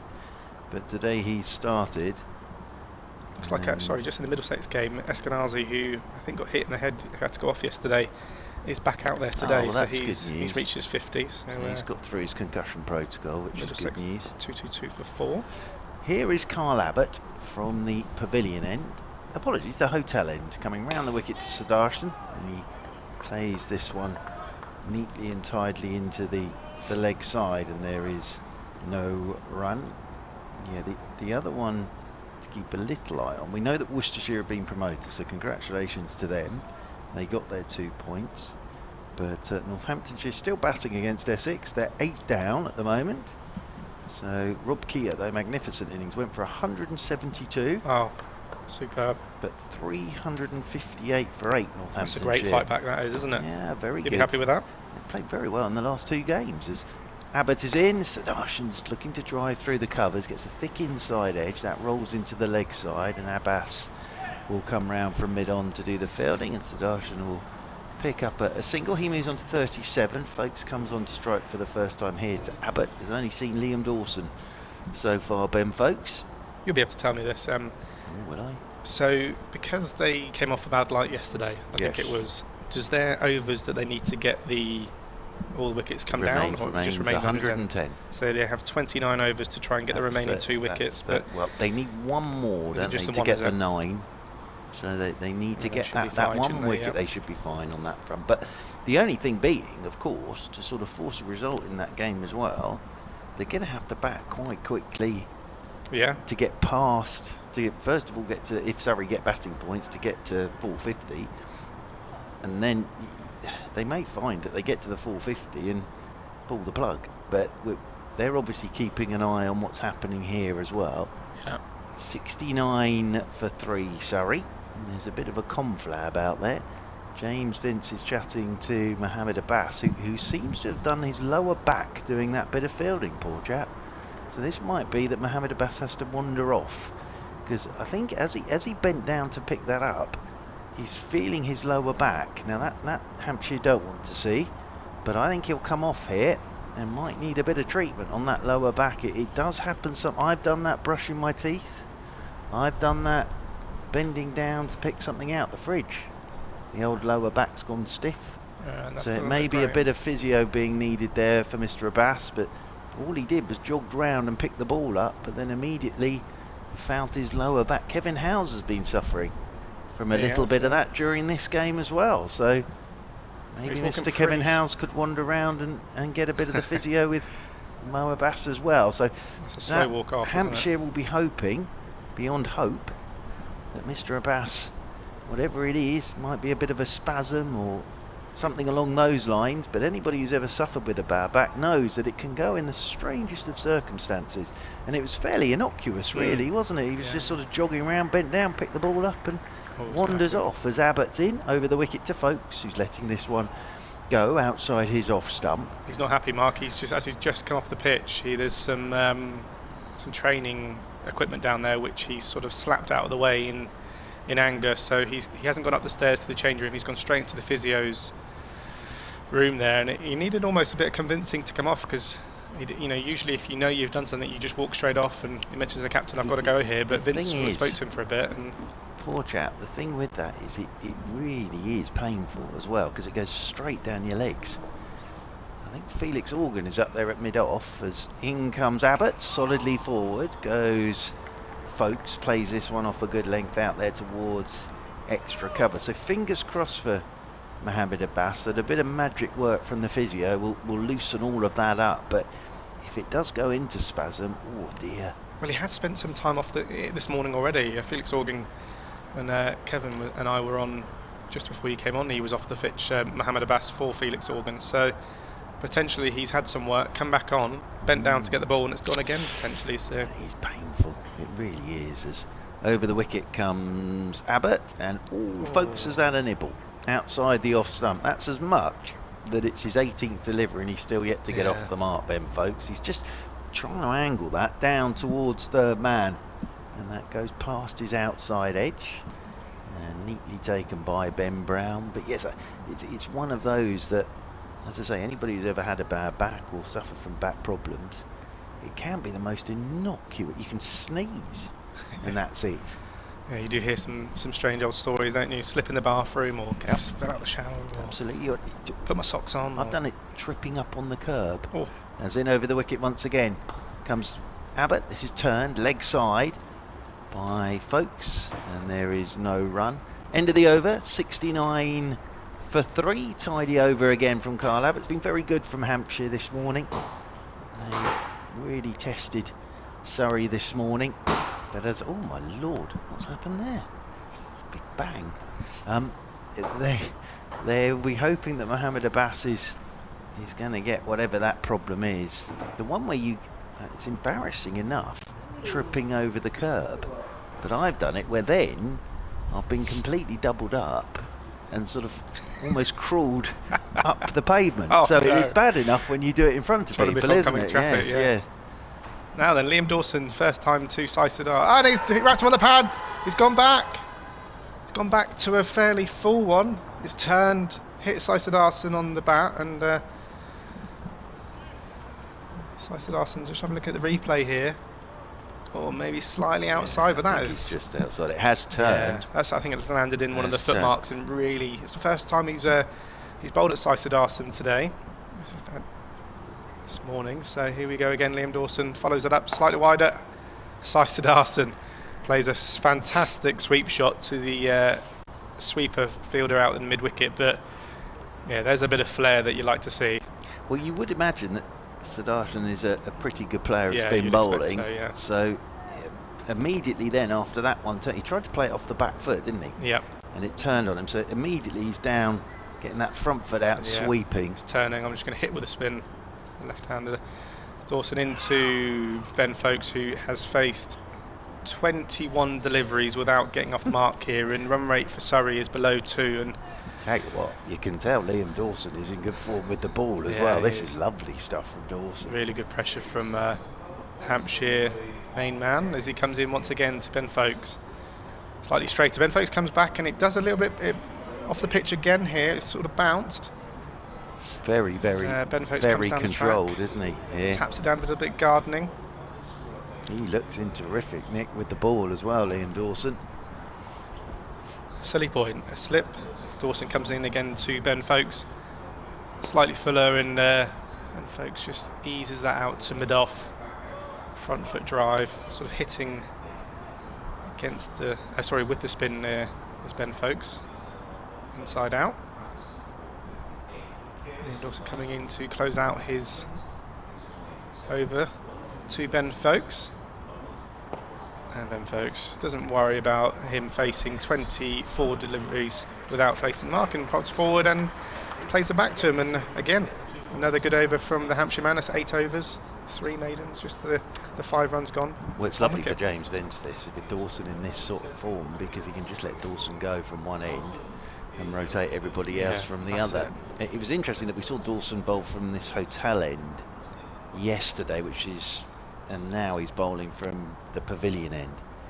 But we saw Cameron Steele bowling from this hotel end as well, didn't we, yesterday? But there's definitely a bit there for Liam Dawson. I think the one thing he'd like added to what he's got at the moment is a slightly quicker surface, but he's getting the ball to turn, there's no doubt about that, as Abbott is round the wicket to Sudarshan, who's forward, and plays this one solidly straight back up the pitch, and there is no run. It's probably the big difference, I'd say, from Liam Dawson to Cam Steele. Cam Steele obviously a wrist spinner, so will tend to, I guess, get a bit more flight than a finger spinner, but Liam Dawson's definitely bowling a bit quicker, so almost darting it into the pads of the right-handed batsman Ben Folkes, and hoping that the pitch would do its work and spin it away from him. And yeah, I mean, as left-handers will do, coming around the wicket, aiming at the stumps, that's why they get so many wickets. Carl Abbott running away from us, comes round the wicket to Sudarshan, and it's short, and he's just helping it off his hip, sprints the first down towards long leg, just be a single. I'd love to see how much he'd run how long it would take him to do his 100-metre sprint, because he is lightning in between the wickets here. That first one felt like he was going to come back for the second. Well, he ran Ryan Patel ragged didn't he? Last night. Good morning to, well, are we early afternoon yet? Not quite yet. Quite. Good morning to listeners on 5 Sports Extra who've been at New Road this morning to hear Worcestershire secure promotion to Division 2. They've been at Wantage Road, with the Essex-Northamptonshire game, and now here with us at the Ageas Bowl with Surrey 71 for 3 as Carl Abbott is into Ben Folkes, who's forward and playing this one out into the offside, and there is no run. Surrey started the morning 47 for 2, got the score up to 60, and then Ryan Patel, the one ball he really got this morning from Liam Dawson to give it everything, and he launched it straight down Toby Albert's throat at deep mid-wicket and went for 19. Ben Folkes is still yet to get off the mark. He's been out there for 25 deliveries. Sudarshan is 39 not out. It's been very good from Hampshire this morning, as over the wicket comes Abbott, and Folkes pushes off the back foot straight out towards cover. Won't get a run on this occasion, and Tom Laws will play no further part in this game, in the fact that Will Jacks has arrived from the one-day international yesterday. So Will Jacks will bat in this innings, and then in the second innings Ryan Patel will drop out and Jamie Smith comes into the side. Those are the rules and regs, and for everybody who's moaning about it, get in touch with the ECB, because they put the fixture list together, and if you decide to have your final one-day international on the same day as the opening day of the last round of championship games, this is what can happen. As forward goes the right-handed Folkes and plays this one out into the offside, and that rolls out there towards extra cover, and there is no run. But Surrey's number is 300. I don't think anybody thought it was going to be straightforward, because this is a very good Hampshire bowling attack. The only problem they have got is that Abbas has gone off. He bent down to pick the ball up in the last over from Carl Abbott and felt his lower back. So Felix Organ is out there at mid-off at the moment, as Abbott is over the wicket to Folkes, and Folkes forward again. They are honing in on Ben Folkes here. He's a very patient player though. Very bad ball this, Folkes, and he needs to be. 28 deliveries, 71 for 3, Sudarshan 39. Folkes yet to get off the mark after 28 balls. I'm loving this. Kevin James away to my left. This is just his sort of cricket. He is absolutely mesmerised by all of this at the moment, thinking to himself, why always here at the Ageas Bowl does this happen with Surrey? But Surrey at the moment, they're being forced to play like this due to some excellent bowling from Hampshire as well. Got to respect what's in front of you, and at the moment Dawson is tying up one end with Abbott. Yeah, as Dawson comes in to Sudarshan, who again, he's played off the back foot, so he's faced 3 balls now of Liam Dawson and Sudarshan. 2 he's gone back and it seems like he's got a bit of trouble, and the one he's gone forward and swept looked absolutely fine. So obviously Liam Dawson spinning the ball into Sudarshan, but finds the outside edge and they get a single, which brings Ben Folkes on, which, you know, naught off 28. Not very Baz ball this, is it, from the Surrey batsman? Baz ball. This is the championship, my friend. Comes around the wicket now to Ben Folkes, forces that straight back to the bowler. But you're right, you know, you can only face what you're getting dealt with, I guess. Yeah, and I think they bowled very well this morning, Hampshire, making this as hard as possible. No for freebies Surrey whatsoever. As Dawson comes in, there's a slip and a silly point to Ben Folkes, slightly floater this time. Again, he felt like he got off the mark there, just flicks it off his legs into mid-wicket, and James Fuller makes a tumbling dive stop for dot just ball. A bit of news from Wantage Road that Northamptonshire 9 down. So Essex have picked up their 3 bowling points. 3-3. As Dawson comes in again. And it's come off. So he's played a big drive there, and it's come off Fletcher Middleton at silly point and gone all the way down to point. I did see Ian Holland limbering up. So you know, Hampshire have. Looks like they're going to try and rotate the bowlers from the seam bowlers from the hotel end, whilst Liam Dawson is just creating a lot of pressure and dot balls from the pavilion end as he comes in once again to Ben Folkes. Round the wicket, slightly shorter this time, plays the cut shot. As he gets the mark, no, that's a great stop there by backward point Felix Organ, and he's helped out by his teammate. Just trying to see who that is. Is that Gubbins there? Yeah, cover. That's Ben Folkes now, everybody, 32 balls without getting off. Still on naught. As Dawson comes in again to complete his over here. Straighter this time, and Ben Folkes thinks, I'm going nowhere today. I'm going to be the man to get Surrey up to the score that they need, and They are 147 behind Hampshire, 72 for 3. Hampshire yesterday got bowled out for 219. Sudarshan's the youngster from Chennai is 40 off 82 balls, and Hampshire have got to their first bowling point. Surrey on 3. So, well, Wantage Road all happening because North Hampshire all out now for 368, and Sanderson the last to go, and White, apologies, the last to go without scoring, and that left Justin Broad 56 not out, and Jamie Porter finishes with 4 for 105. So first part of the job now done by Essex. They've picked up their 3 bowling points. Now they have to bat.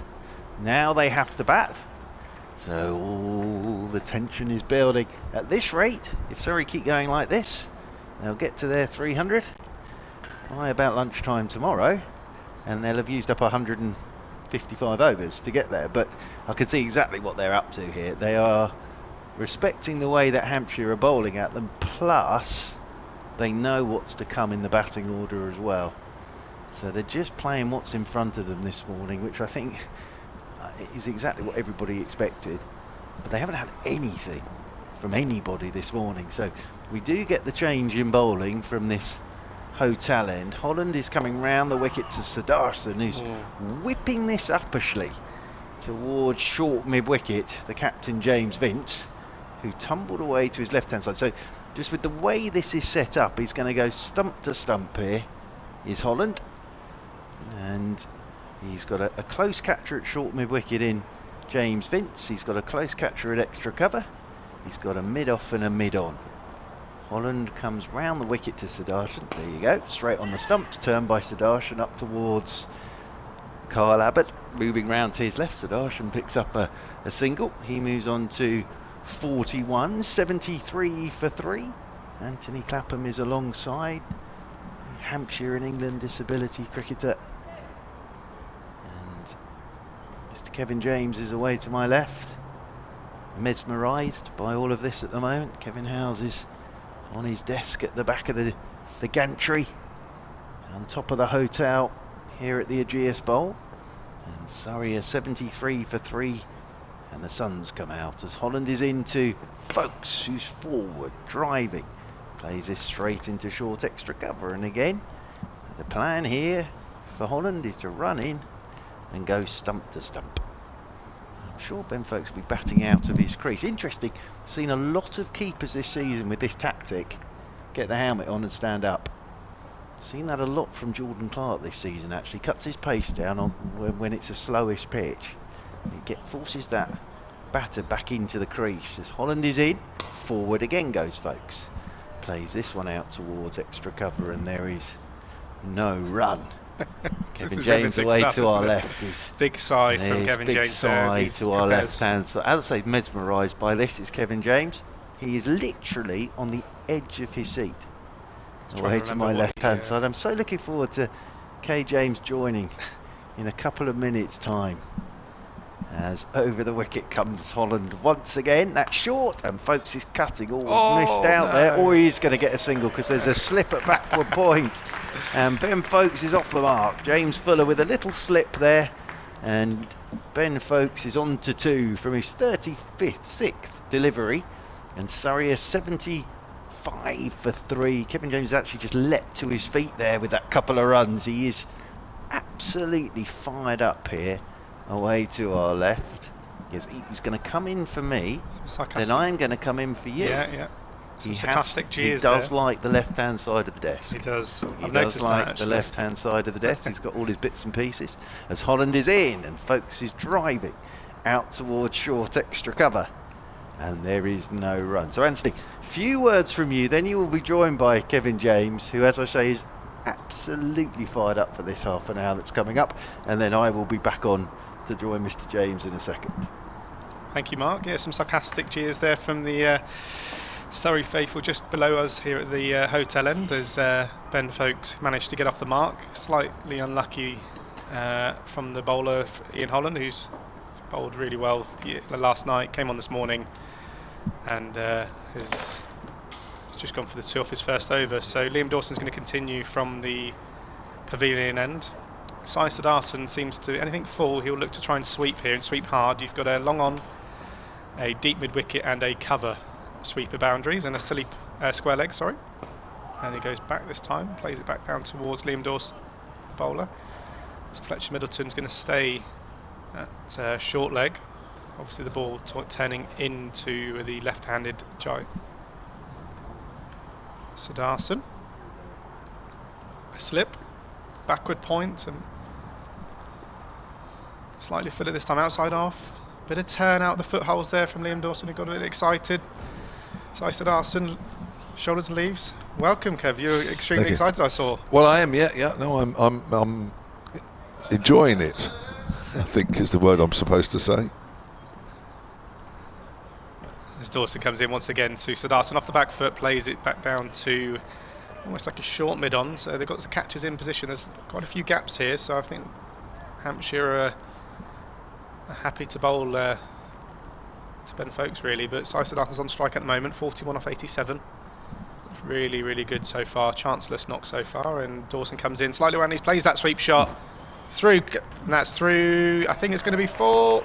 Yeah, diving save, but that has gone for 4 runs, and really that's the shot he's looking for. So slightly outside off stump, missed the foot marks, and he's almost paddle swept that behind square for 4 runs. So it looks really, really strong off the cut shot, off the sweep shot, and even down the ground. So it looks a good player, this Sudarshan, youngster. Yeah, he does. Yeah, I mean it's the sweep shot especially, isn't it?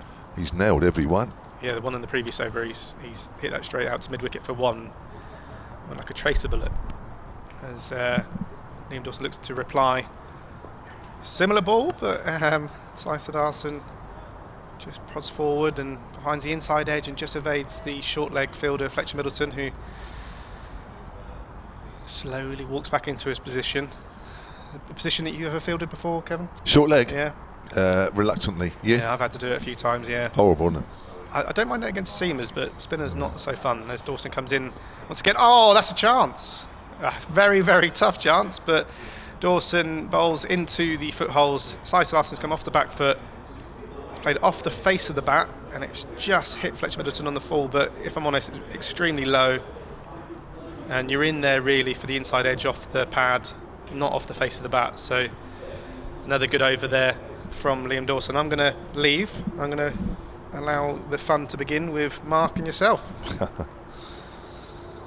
So what was Surrey this morning? 47 for 2 at 10:30. 79 for 3 they are now. When Hashim Amla played the innings that he played here, or I forget how long ago now, I thought that would be the last time I saw a Surrey player play like that. Sudarshan's doing his best to emulate that. Magnificent. Absolutely magnificent this at the moment, Kevin James. I'm only sorry Dave Allen's not here to enjoy it with you. This is right up your street. Now this is interesting because mentioned it in the last over. Ben Brown is coming up to the stumps to Holland. Thought this might happen.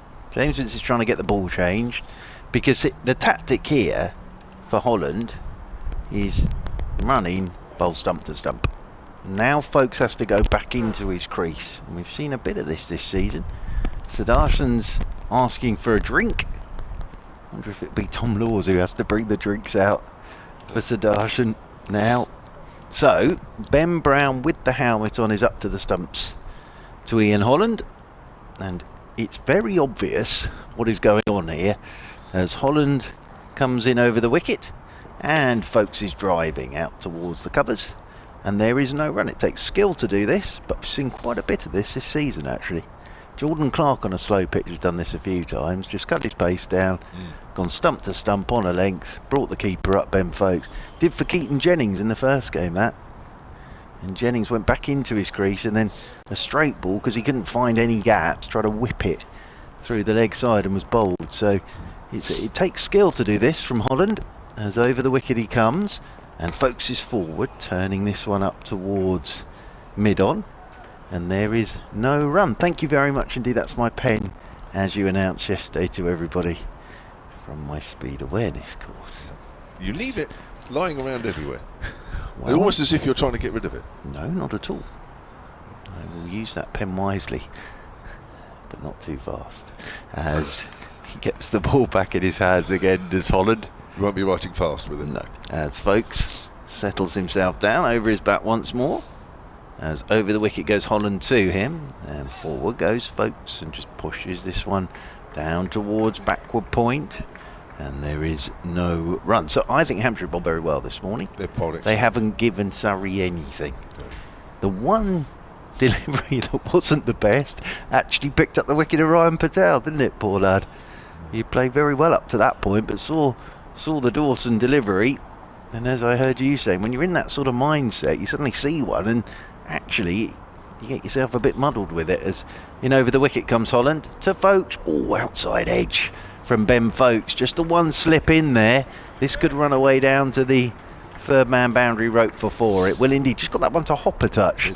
I think did Holland off a goodish length, but it's down to the boundary rope for 4. And Folkes moves on to 6, and Surrey move on to 83 for 3. 136 behind. 136 behind Surrey. And at Wantage Road, Mr. Alistair Cook is walking out to bat now. So we'll keep an eye on that. And Essex are 4 without loss. 4 without loss, Essex. As Holland waits once again. Just waiting for Liam Dawson. Had to run all the way down to get that ball from third man. He's not at first slip, he's at second slip here. Liam Dawson on the angle for Ben Folkes, as Holland is over the wicket to Folkes, and Folkes is turning this one off the stumps down into the leg side, and there's no run there once again. But as I say, this takes some skill from Ian Holland and a bit of discipline, doesn't it? He's not going to try anything spectacular here, but he's just hitting a line and a length, going stump to stump with his keeper up. It's quite clearly difficult to score on, isn't it? To get everyone who will pace in your shot. It's a slow pitch. That's why Dawson's at second slip, because it's a slow pitch. As over the wicket once again comes Holland, and there you go, right up on a length on the stumps and turned by Ben Folkes, neatly and tidily up towards mid-on. End of the over, 83 for 3 then Surrey. They've had 43 overs. Sudarshan has played very nicely on 45, and Ben Folkes has 6. Now, just before I came back on, I just noticed something on social media, actually. Probably one game we haven't mentioned too much about is the game between Sussex and Gloucestershire along the coast at Hove. That was moving on. Yeah, well, interesting you should say that. Because this tweet sort of alludes to that, actually. Right. But there is an interesting stat in there as well. Yes. So this was about 10-12 minutes ago or so. Apparently the weather's glorious in Hove, so that's nice. That's nice. And Gloucestershire were bowled out for 195, and they trail Sussex by 7. Now, it goes on to say about the wickets, how they were shared around. But the interesting stat, as Dawson comes over the wicket to Sudarshan, pushes that out on the offside, no run. And it says that all 10 dismissals in the innings were caught, 9 of them by a player with a surname starting with the letter C. Wow. Well, I haven't looked at the scorecard yet. That's pushed out behind square on the offside. Goodness. I thought I'd leave that so that we could both look it up together and enjoy. I think we should leave that for Mr. Kevin Howes. Well, I wonder if he's noticed. That is a super stat. Isn't it? But someone's got a lot of time on their hands, haven't they? Yeah. Down at Hove. Well, there you are. Yeah. 83 for 3. Mark Church is looking it up. I mean, that must make for an interesting looking scorecard. I've got them here. Oh, there you go. Sudarshan's on the back foot, steers that to mid-wicket. Would you like to know? Yes. I'll tell you the one that wasn't. Yes. Ali Orr. Ah, right. Ali Orr. Yeah. But it's quite. It is. There's no C anywhere. It's very true. It's very true. Clark, Crocombe, Coles, and Carter. All took captains. Would you like to read them in chronological order? Well, in a moment, yeah. Well, I'll do it now. Clark, Crocombe, Coles, Crocombe, Carson, Clark. Orr ruins it. Carter.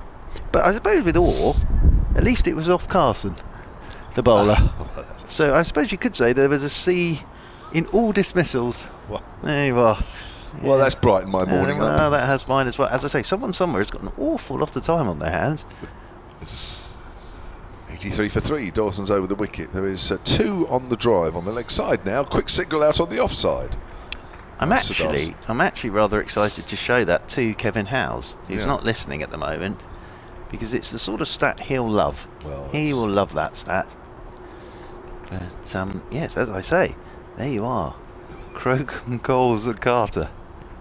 Yes, Ali Orr there has really ruined that, hasn't he? Sounds like a preferred solicitors. Imagine if he'd been aware of it and dropped it on purpose. Well, there you are, you see. Smart. It's a bit like a bowler who took 1 wicket, as that's pushed out on the offside by Folkes, when the other bowler's taken 9. Actually, well, you were talking, or we were talking last week actually about Gareth Berg and Sanderson. Yes. The Sanderberg or Berg-Sanderson last year took 19 wickets, didn't they? And I think it was Tom Taylor who ruined that. Yeah. Took 19 of the 20.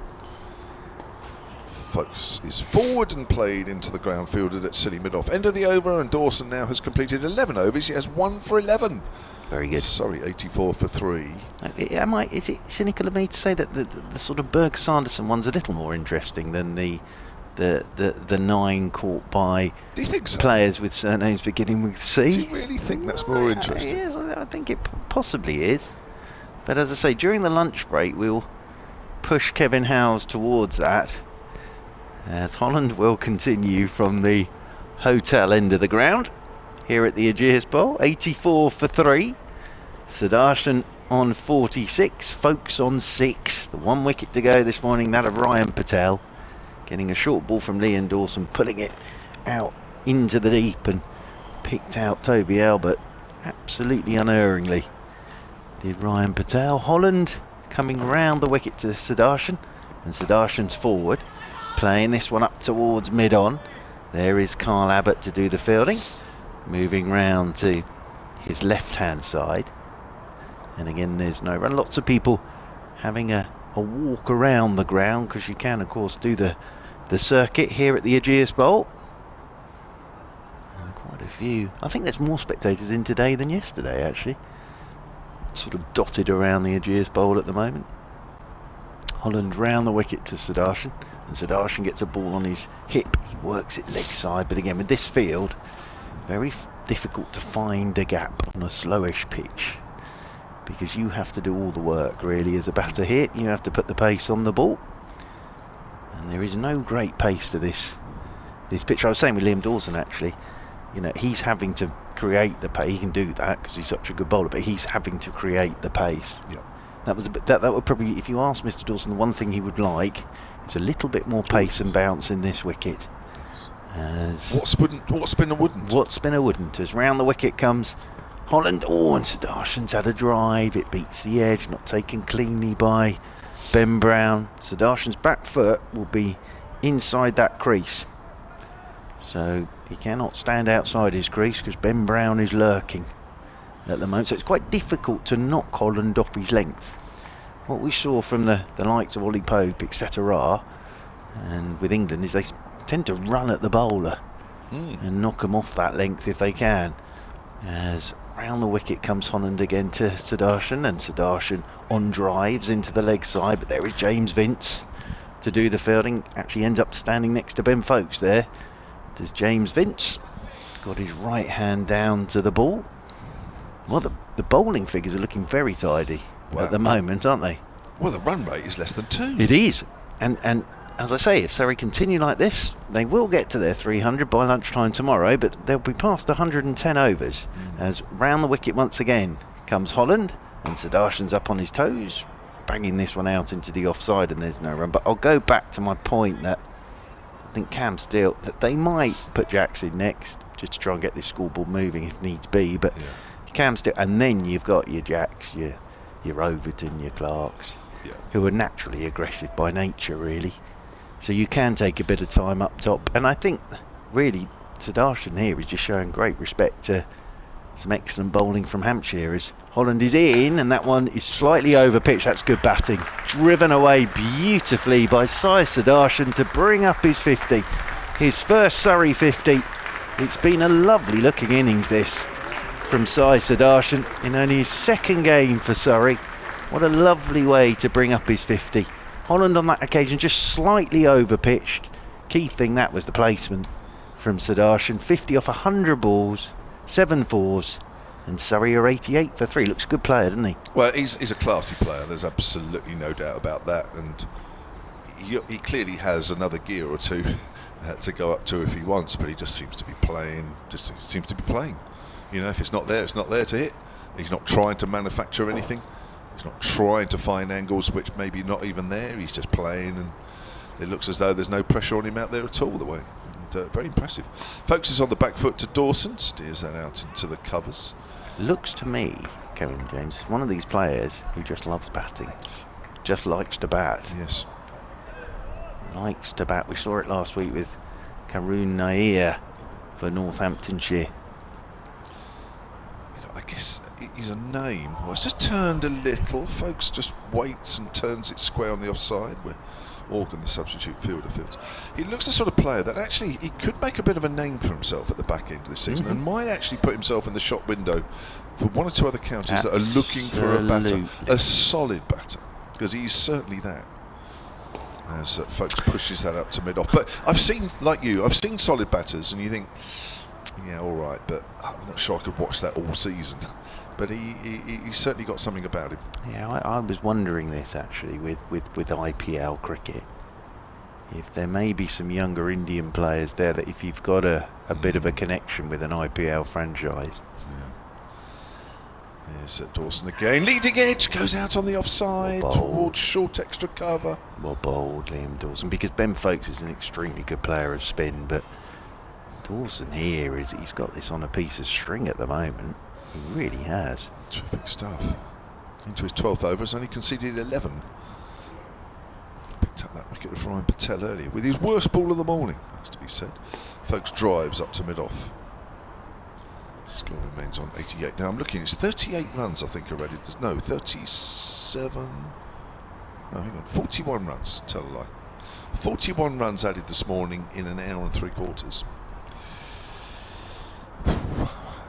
Comes Dawson, just saying. That's pushed quietly out on the offside. I know Surrey aren't in a rush, and they probably want everybody to sort of just wait. You know, we came into this game thinking, well, Surrey will probably wrap up the 5 points in a fairly quick time, but they're making everybody wait. Well, I think two things. Pitch is slow. Hampshire bowled very, very well. You can only really at times play what's in front of you. And there haven't been any freebies yet this morning from Hampshire. And Hampshire are making this as hard as possible for Surrey. And I think also it's that fact that Surrey sort of from 7 down score naturally quite quickly anyway. And yeah, they're playing at the moment what's in front of them, Surrey, and they're not getting too far ahead of themselves. As Holland from the hotel end comes round the wicket to Sudarshan, and Sudarshan's whipping this, and that's a great shot, because I thought Vince had got a hand on that. He's taken that off the stumps. There you go. That's a little bit of the one-day stuff from Sudarshan. He's worked out his angle, he knows what Holland's bowling to him, and he has whipped that uppishly but timed it to perfection. That is a very, very wristy shot from Sudarshan. 54 to him, 92 for 3. 8 fours in that 54. I think what's interesting as well is that actually when he does play a positive shot, it actually stays hit. He does, doesn't it? But then there is a lot of defensive shots out there, so it's sort of kind of one thing or another, but they do stay hit. They do. That was a very, very nice shot. As Holland, round the wicket he comes again. Sudarshan's forward, and again he's taking that off the stumps and just working it into the leg side. On the angle coming round the wicket to him. So this is an interesting knock from Sudarshan. 54 from 102 deliveries. Sorry, 92 for 3. Trailing by 127. Down below us, it's Holland once again. Coming round the wicket to Sudarshan, who drives beautifully for 4. And again, as Kevin James says, when he decides he's going to hit it, it does fairly race off the middle of that bat, and his placement is gorgeous again. 96 for 3. The other thing here is, take the 300 out of it, right? Take the 3. I know it's difficult to do, but take the 300. Surrey are not in a bad position here at all in game terms, in the fact they're 96 for 3 and trailing by 123 runs. So in game situation, actually, Surrey are in a pretty good place here. As round the wicket comes Holland once again, and Sudarshan's forward. I just bounced on him a touch, bottom hand came off the bat. But again, that was an example, wasn't it? Sudarshan, wait, see the one I can put away, put it away. And they're lovely shots as well, aren't they? Very elegant. I have to say, the little bit that I've seen of this guy, he Can looks play. like a serious player. Yep, he can bat. And as you say, even just this innings now, you can tell he can bat. Puts him in the shot window for next summer. As round the wicket again goes Holland. He lets this one go outside his off stump. Great take from Ben Brown standing up. But I just wonder how you might see a little bit more of this in the season. You know, if you've got that link. So sorry, of course, we've got Vikram Solanki at the Gujarat Titans, and he says, look, we've got this lad, not played a huge amount of first class cricket, but you've seen what he can do in the IPL. He wants to play more first class cricket, then you might see a bit more of this. But Sudarshan here, looking a very good player, as he's forward, playing this one out into the offside. There is no run, it's the end of the over, and Surrey 96 for 3. They trail by 123. He's kind of suited for English conditions as well, isn't he, really? He's not sort of big bat lift, play on the up type stuff, which of course the ball's only just got to nip around off the seam a little bit, and your history. He's got an English type technique, and it's very tight, and it is very straight. Oh, Essex 15 for 1. Nick Brown has gone off Sanderson, who's had an amazing season, Sanderson. Has he? Yeah. Picked up a stack of wickets. Folks to face Dawson at 96 for 3. Got an email here from Graham Piper. As Dawson bowls, folks, affords himself a drive and plays and misses. He's trying to slash it away square on the offside. Solartscricket@gmail.com. We're playing till 21, by the way, just to let everybody know. If you think it's only 10 minutes till lunch, it's actually 20 minutes till lunch. The email reads, and I shall read it out after this delivery from Dawson to Folks. Folks gets wrapped on the path. That looks close. He's gone. Trying to give himself some room, working it away on the onside. Gets trapped plumb in front, and Folks goes for 6. It is 96 for 4. Dawson's picked up his second wicket. Quality bit of bowling that from Liam Dawson, because he's done Folks for pace as much as anything. And Ben Folks, as I say, is a very good player of spin, but that has just raced on to Ben Folks, who's looking to work it leg side. That's just a quality bit of bowling from Liam Dawson. He has the 2 this morning, and Folks goes for 6. Surrey a 96 for 4. Interested to see who comes in next, actually, for Surrey, but I think that's just a very good bit of bowling from Liam Dawson. Absolutely did Ben Folks there. About an hour of those two have batted, in fact almost to a minute, at the Sudarshan Folks partnership, and that realised 36 in that hour. Ben Folks is 6, I think came off, what, 54 balls? Yeah, I think from a distance. Who sung that? Was that What, 6 or 54 balls? no, they're from a distance. Oh, sorry. I think that's Will Jacks coming out next. So I think Will Jacks is coming in at 6. Right, well, that's now Makes sense. Now we can enjoy a little bit of entertainment, perhaps. Graham Piper says the ECB should never sanction a one-day international in the last week of September. Oh, this is an endorsement here for Mark Church. As the weather can be so unpredictable. It's not fair on Ireland or the English players. They could have been playing for their counties and not getting any cricket because of the rain. So Mark Church has been mentioning that this morning. You've got to fit it all in, though. I mean, if you're down to play a one-day series against Ireland, where do you fit it in? Well, you can fit it in ahead of the last round of championship games. Can you? Yes, you can. Absolutely. Absolutely. Was there a bit of a gap? I suppose There was a gap. They could have done. They could have done. So that, you know, if that's the way you do it, then this is what happens. But there we are. There we are. Right. It's happened now, JMO. It's happened now. Well, that's right. We can do nothing about it. We're in the present. We're in the moment. Bette Midler it was from a distance. Was it? Yeah. Well, there you go. So, Will Jacks, who's the first of the 2 replacements in this Surrey side. He's in for what? Tom Laws? For Tom Laws. Right. So I'm not sure the batting matches up. That's pushed out It's towards quite extra interesting cover. this though for Will Jacks, because about this time yesterday he was opening the batting at Bristol, wasn't he? Yes. For England against Ireland. Now he's coming in just before lunch on this second day for Surrey. Here's Dawson from the pavilion end. Jacks gets one that turns, goes past the outside edge, and that is not very far away from the top of off. Beautifully bowled again from Dawson. The key thing here from Dawson is he's got the pace spot on, hasn't he? Yes. For this pitch, he's got the pace spot on, Liam Dawson. And that's not easy to do. Not at all. That's where experience comes in, because different pitches require different paces. As that's pushed out square on the offside, it's just whether you can find it, quickly enough. And Dawson, as he's so often done, even just this year, seems to have done pretty damn quick, really. Yeah, he's just in good nick with both bat and ball, isn't he? Comes in again to Jacks. Jacks is forward, and that's going trickling out to short extra cover. Good stuff from Liam Dawson, worthy of the applause. 13 overs, 2 for 11. Will Jacks this season for Surrey in the Championship, 436 runs at 36. Yeah, 350, his highest score of 99, which was against Somerset at Taunton. So, yeah, of course, started the season with an injury, so it took him a while to get going this season, Will Jacks. But here he is now, and as I say, this time yesterday, yes, he'd have been walking out with Phil Salt at Bristol. Did he get any runs? He got a few yesterday. I think they all did, didn't they, till it rained? I think they all got some runs. Didn't England race to 100 in sort of 10 overs or something? Did they? Yesterday, yes. Something along those lines.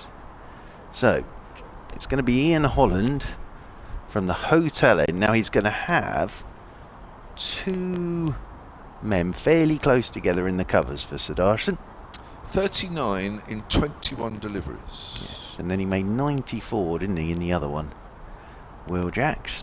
Now he stood at the non-striker's end for Surrey. As round the wicket then comes Holland to Sudarshan, and Sudarshan is forward, playing this one back up the pitch, and there is no run.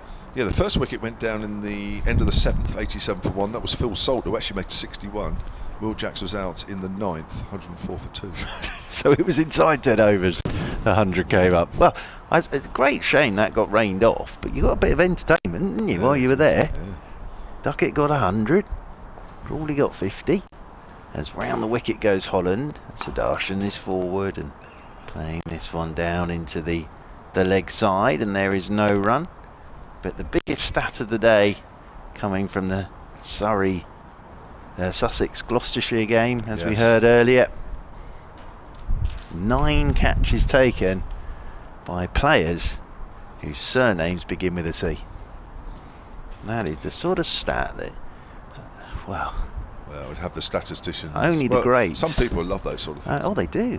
I'm sure Andy Zaltzman would be all over that, as this one's turned down towards long leg off the thigh guard of Sudarshan. And they pick up a single, 1 more to the total, 97 for 4. That was a leg bye. It was. Kevin Howes doesn't seem to be impressed with that at all. You've mentioned it a few times in his earshot, and he hasn't picked up on it at all. He's got a lot on today, but that is a stat he'll like. We'll tell him during the lunch break. And he's just stuck 2 fingers up at me to tell me that Essex are 2 down at Wantage Road. So Essex 2 down at Wantage Road. I don't know whether it's Sir Alistair.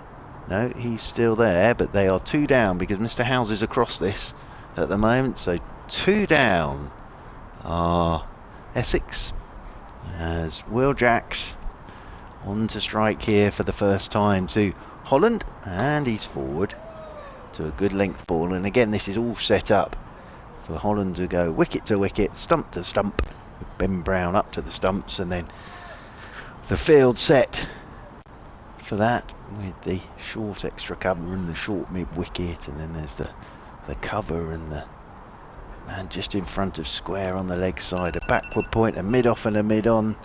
Kevin James's alarm is going again away to our left hand side. Time for him to take his medication, as in over the wicket. Oh my lord, is Holland, and that's just been picked up by Will Jacks off the front foot and swung for 6 over square leg. So there you go. Holland's dropped one in, and Will Jacks has just stood there on the front foot and swung it over square leg for 6. So Jacks is off the mark with a maximum, and that will bring up the Surrey 100. So the Surrey 100 comes up. Oh yes, it is Alistair. Sir Alistair has gone as well. Sanderson has both. And Surrey are 103 for 4. As over the wicket comes Holland again, and forward goes Will Jacks. So I think Holland probably realises halfway down's not going to work to Will Jacks, because as I say, just stood there on the front foot and launched that over square leg for 6. 103 for 4 then at the end of the over. And yes indeed, I can then tell you, Kevin Howes, have you seen that amazing stat from the Sussex Gloucestershire game? 9 catches taken in the Gloucestershire innings by Sussex players whose surnames all begin with C. There you are, you see. And all he's done is put his headphones on and shook his head at me there. I think he's telling me that's my second good stat of the day. With his fingers there is Kevin Howes. So it's going to be Liam Dawson from the pavilion end. Sudarshan 59 not out. Surrey 103 for 4 as Dawson is over the wicket to the left-handed Sudarshan. He's forward and turns this one into the leg side. He's got the slip, short leg, and then 2 men catching at a shortish mid-wicket here for the left-hander. Settles himself down over his bat once again. Does Sudarshan. As over the wicket goes Dawson to him. He's sweeping. He does sweep well, Sudarshan. You'd expect him to. That's brilliant work by Albert out there at deep backward square. And they will pick up a single, but he plays on turning pitches a lot. Plays an awful lot of T20. So he's got that in his locker. And he's just getting down on one knee and taking it out the rough stuff and sweeping away. He's obviously going with it. Sudarshan with the left arm spinner. 104 for 4, Surrey. Will Jacks coming on to strike here too. Liam Dawson got off the mark with that 6 in the last over from Ian Holland, did Will Jacks. As Dawson is round the wicket to him, and it's quicker, and it's turned by Jacks into the leg side. That rolls in there towards short mid-wicket. Fuller does the fielding in there. And there is no run. Again, it's got a bit gloomy here, but we've had the floodlights on for the majority of the morning at the Ageas Bowl as Dawson is in. Jacks forward, pushing that uppishly past the silly point. Quite hard at that, did Will Jacks.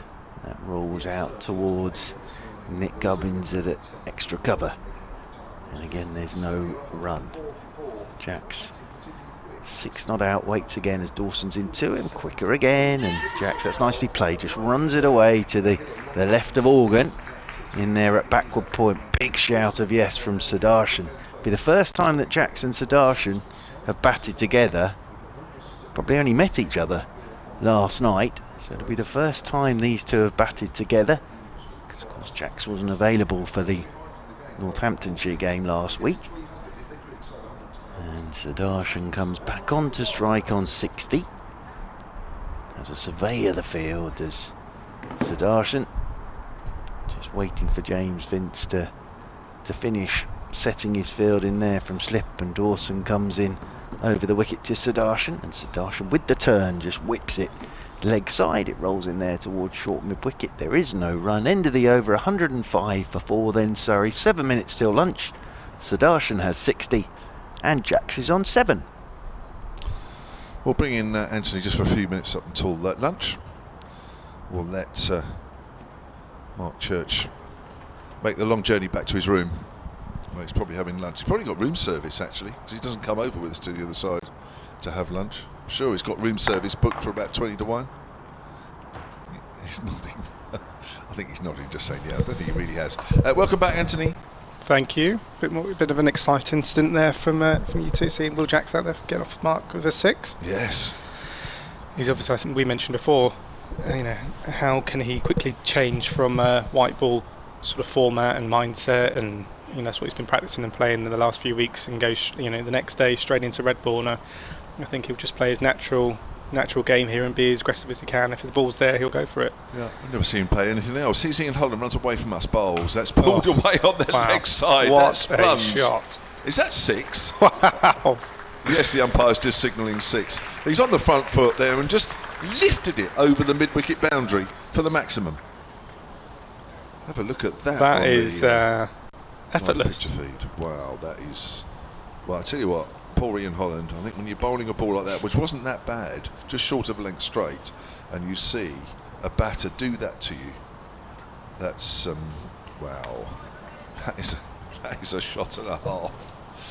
Not surprisingly, Hampshire are going to have to react to that, and there is a deep mid-wicket, deep square leg out there now, because, whoa, 13 to Jacks.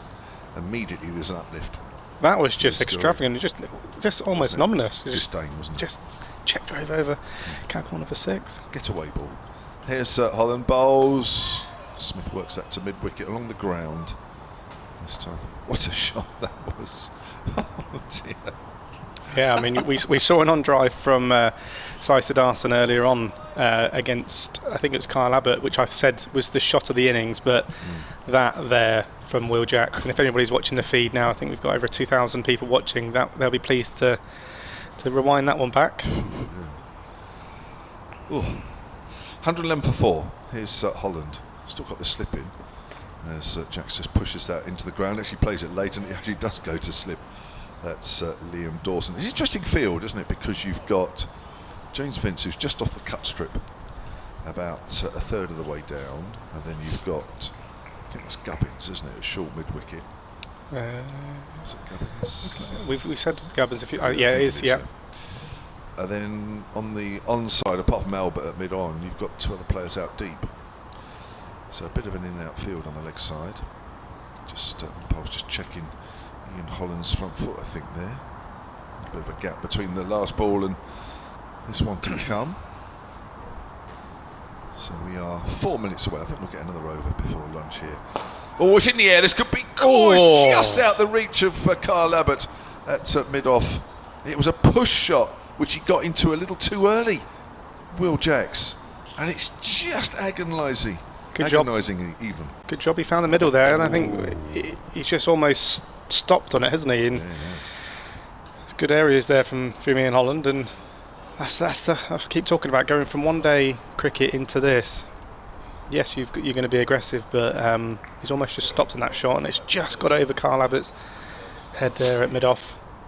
Got an email here from Ian Hefford, which I'll read because we're getting towards the lunch break. Smith pushes out square on the offside, no run. Ian Hefford says solentcricket@gmail.com. I'm watching the stream from Jakarta Airport Transit Hotel. Like you do. Hopefully we get at least 3rd place. Thanks for all the great commentary this season. I'm off to Mumbai for England against South Africa next month. Any of you guys going to the Cup games? Says Ian. Well, I certainly aren't. No? Cup games as in World Cup? No. Yeah. No, you're not going? No. Hopefully I'll be in India for the Test match series. But are you going over there, are you? That's pushed. Of course, you're going on your trip, yeah, with the England disability. It would be great if we could potentially get some time with the player. Whether we do or not, we'll see. But the game seems to be moving on in a positive manner now. Obviously, a slow start this morning, but since Will Jacks has come to the crease, he's hit 2 sixes in his 15 runs, and be interesting to see how he plays out Liam Dawson, which will probably be the last over the day. However, Sudarshan is on strike at the moment, the left-handed batsman from Chennai, who's looked really, really solid today. He ran really well through the wickets, played cut shot and sweep shot square of the wicket really positively, and if it hasn't been in those areas, he's just looked to accumulate really. So Liam Dawson's going to come over the wicket, left arm spinning into Sudarshan, just outside off stump. Inside Sudarshan just rocks back and plays off the back foot as Vince moves from point just round to moves from slip around to point to collect the ball, and you have a catch in mid-wicket. Men on the boundary are long on and a deep mid-wicket for that sweep shot for Sudarshan, who's on 60 from 113 balls. Liam Dawson comes in once more, outside off. I think maybe if that wasn't just about to be lunch after the over, he might have swept that, but he's left it. I think Liam Dawson's definitely going to be targeting seems to be a bit of a rough So a few rough patches where the footholes are, so be aiming to pitch the ball into those areas to spin it into Sudarshan as he comes in again, and he plays that's exactly what I'm talking about. It's landing in those footholes, try to play a drive into the vacant cover area. Hampshire have just got a mid-off and a backward point on the offside and a slip, trying to tempt Sudarshan to play against the spin of Liam Dawson. Once again, Sudarshan rocks back, flicks it off his legs, hits Fletcher Middleton, goes over his head, and they go through for a single. Bit unlucky there from Fletcher Middleton, almost just hit him, but this will leave Will Jacks to face 2 balls before the lunch break. He's been pretty positive today, but this will be interesting as he looks to be taking middle. We are directly behind this wicket here at the Ageas Bowl as Liam Dawson gathers, comes around the wicket now to the left-hander, fairly straight. Will Jacks prods forward, plays the ball into the offside for no run. As James Vince collects the ball, and this will be the final ball of the session. So probably say it's slightly Hampshire's session, where they managed to restrict the scoring rate up until Will Jacks come in, but Will Jacks faces and plays and misses to Liam Dawson, and Liam Dawson has pretty much bowled all morning from that top end and has superb figures of 15 overs, 5 maidens, 2 for 14, and we've got a good crowd in today. Applaud him. Good session that for Hampshire. Yeah, 12 overs Liam Dawson has bowled consecutively from that pavilion end, and his figures are 12 overs, 2 for 12.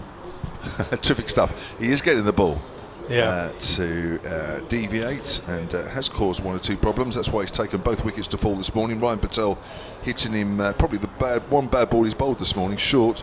He was caught at deep mid-wicket by Albert for 19. Ben Folkes got one at just was a little quicker, and he was trying to work it away, maybe a little bit too square on the leg side. Dawson picking up that wicket for 6. So Surrey then 114 for 4, trail Hampshire by 105. Thank you, Anthony. We'll all be back by Mark Church. We might even have a bit of Kim Howes a little bit later as well. We'll all be back with you just after the luncheon break, which is just under 40 minutes time.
start of the afternoon session on day 2 of this County Championship Division 1 fixture between Hampshire and Surrey. The state of play is that at lunch, Surrey reached 114 for 4 in their first innings. They scored a total of 67 runs in that 2 hours and 10 minute period of 33 overs.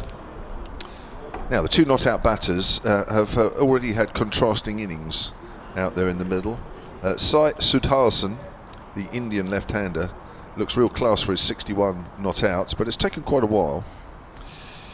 He was not out overnight as well on 20, so only added 41. But Will Jacks is 15 not out, including 2 sixes. So that might be an indication as to where these two will go this afternoon for however long they are out there in the middle.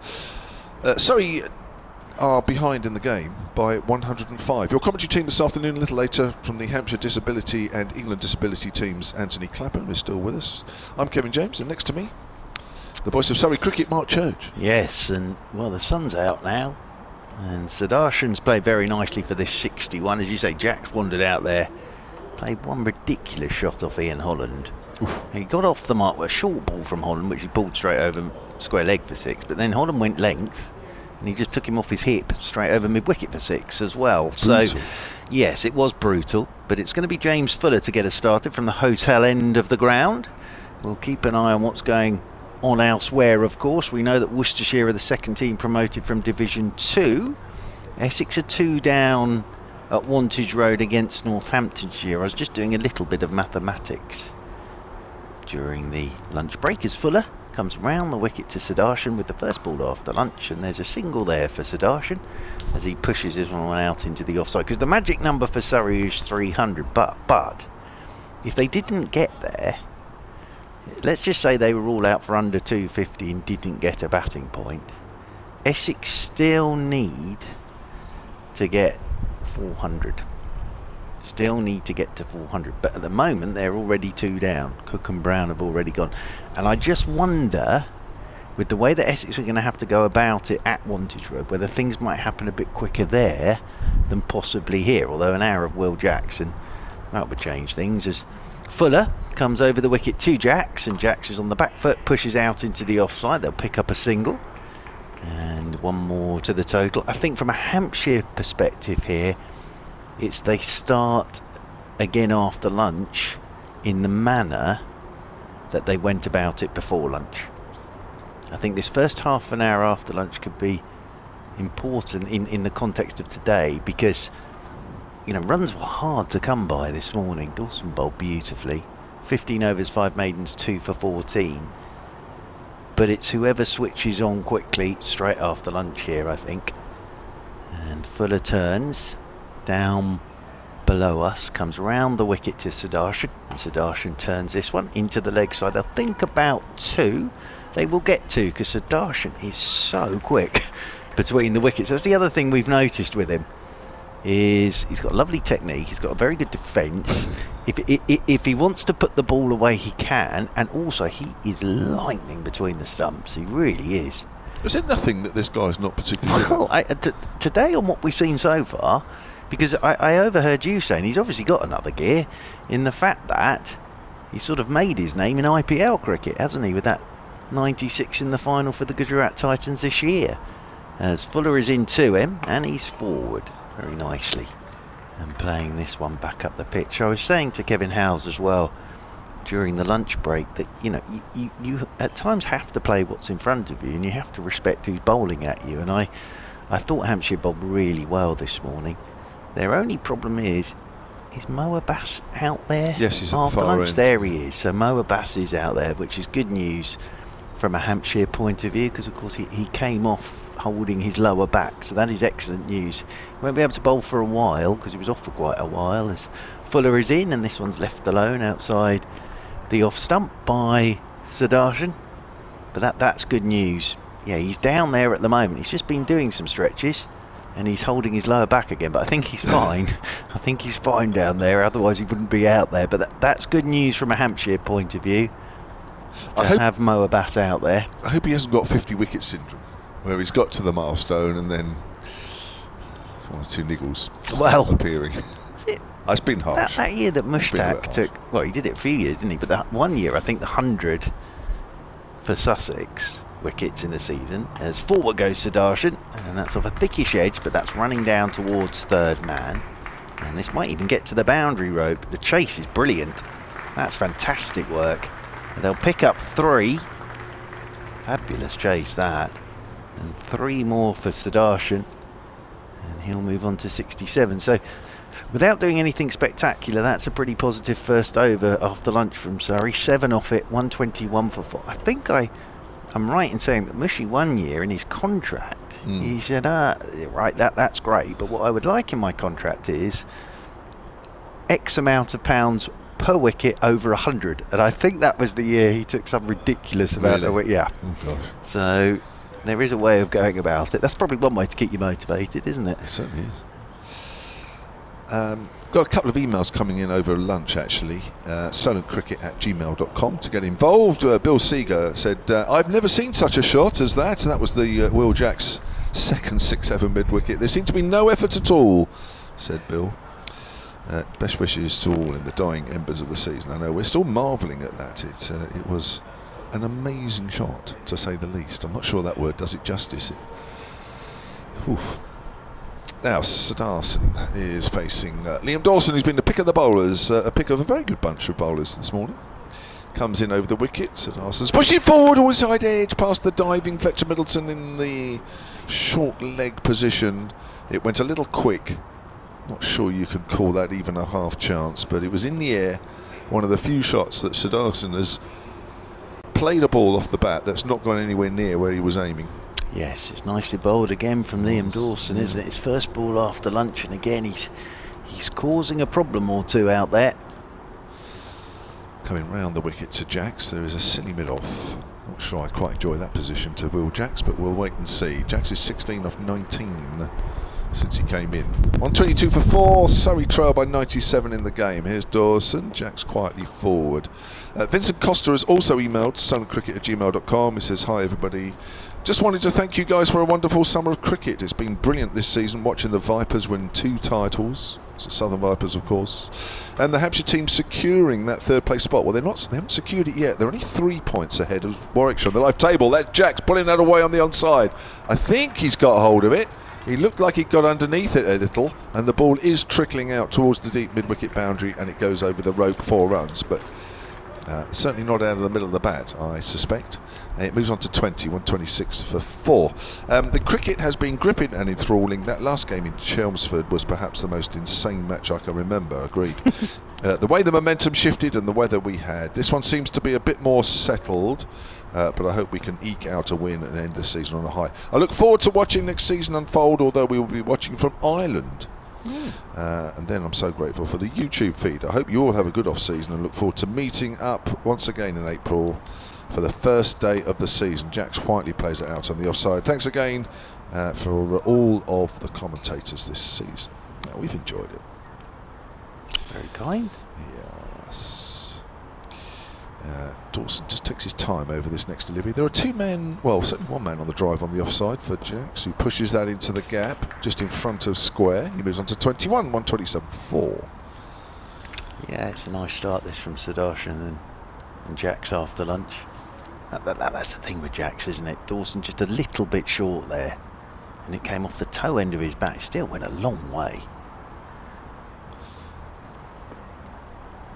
Here's Dawson switching to over the wicket. There's a deep cover for Sudarshan, but they still keep the short leg in, still keep the slip in, still keep the man on the drive on the leg side in. As Dawson bowls, Dawson's on the back foot, steers that out to backward a point, and that's the end of the over. Dawson's completed 16 overs, 2 for 20. Jack's 21, Sudarshan 68, 127 for 4. Yeah, and as I say, it's been a positive start from these 2 after lunch. And Surrey at lunch, we've had a couple of overs. We've added 13 since lunch. Fuller will continue down below us from this hotel end, just looking at Wantage Road, Essex, 34 for 2. Dan Lawrence, of course, who's coming to Surrey next season, 8 not out, and Tom Wesley's a fantastic season for Essex. is 7 not out.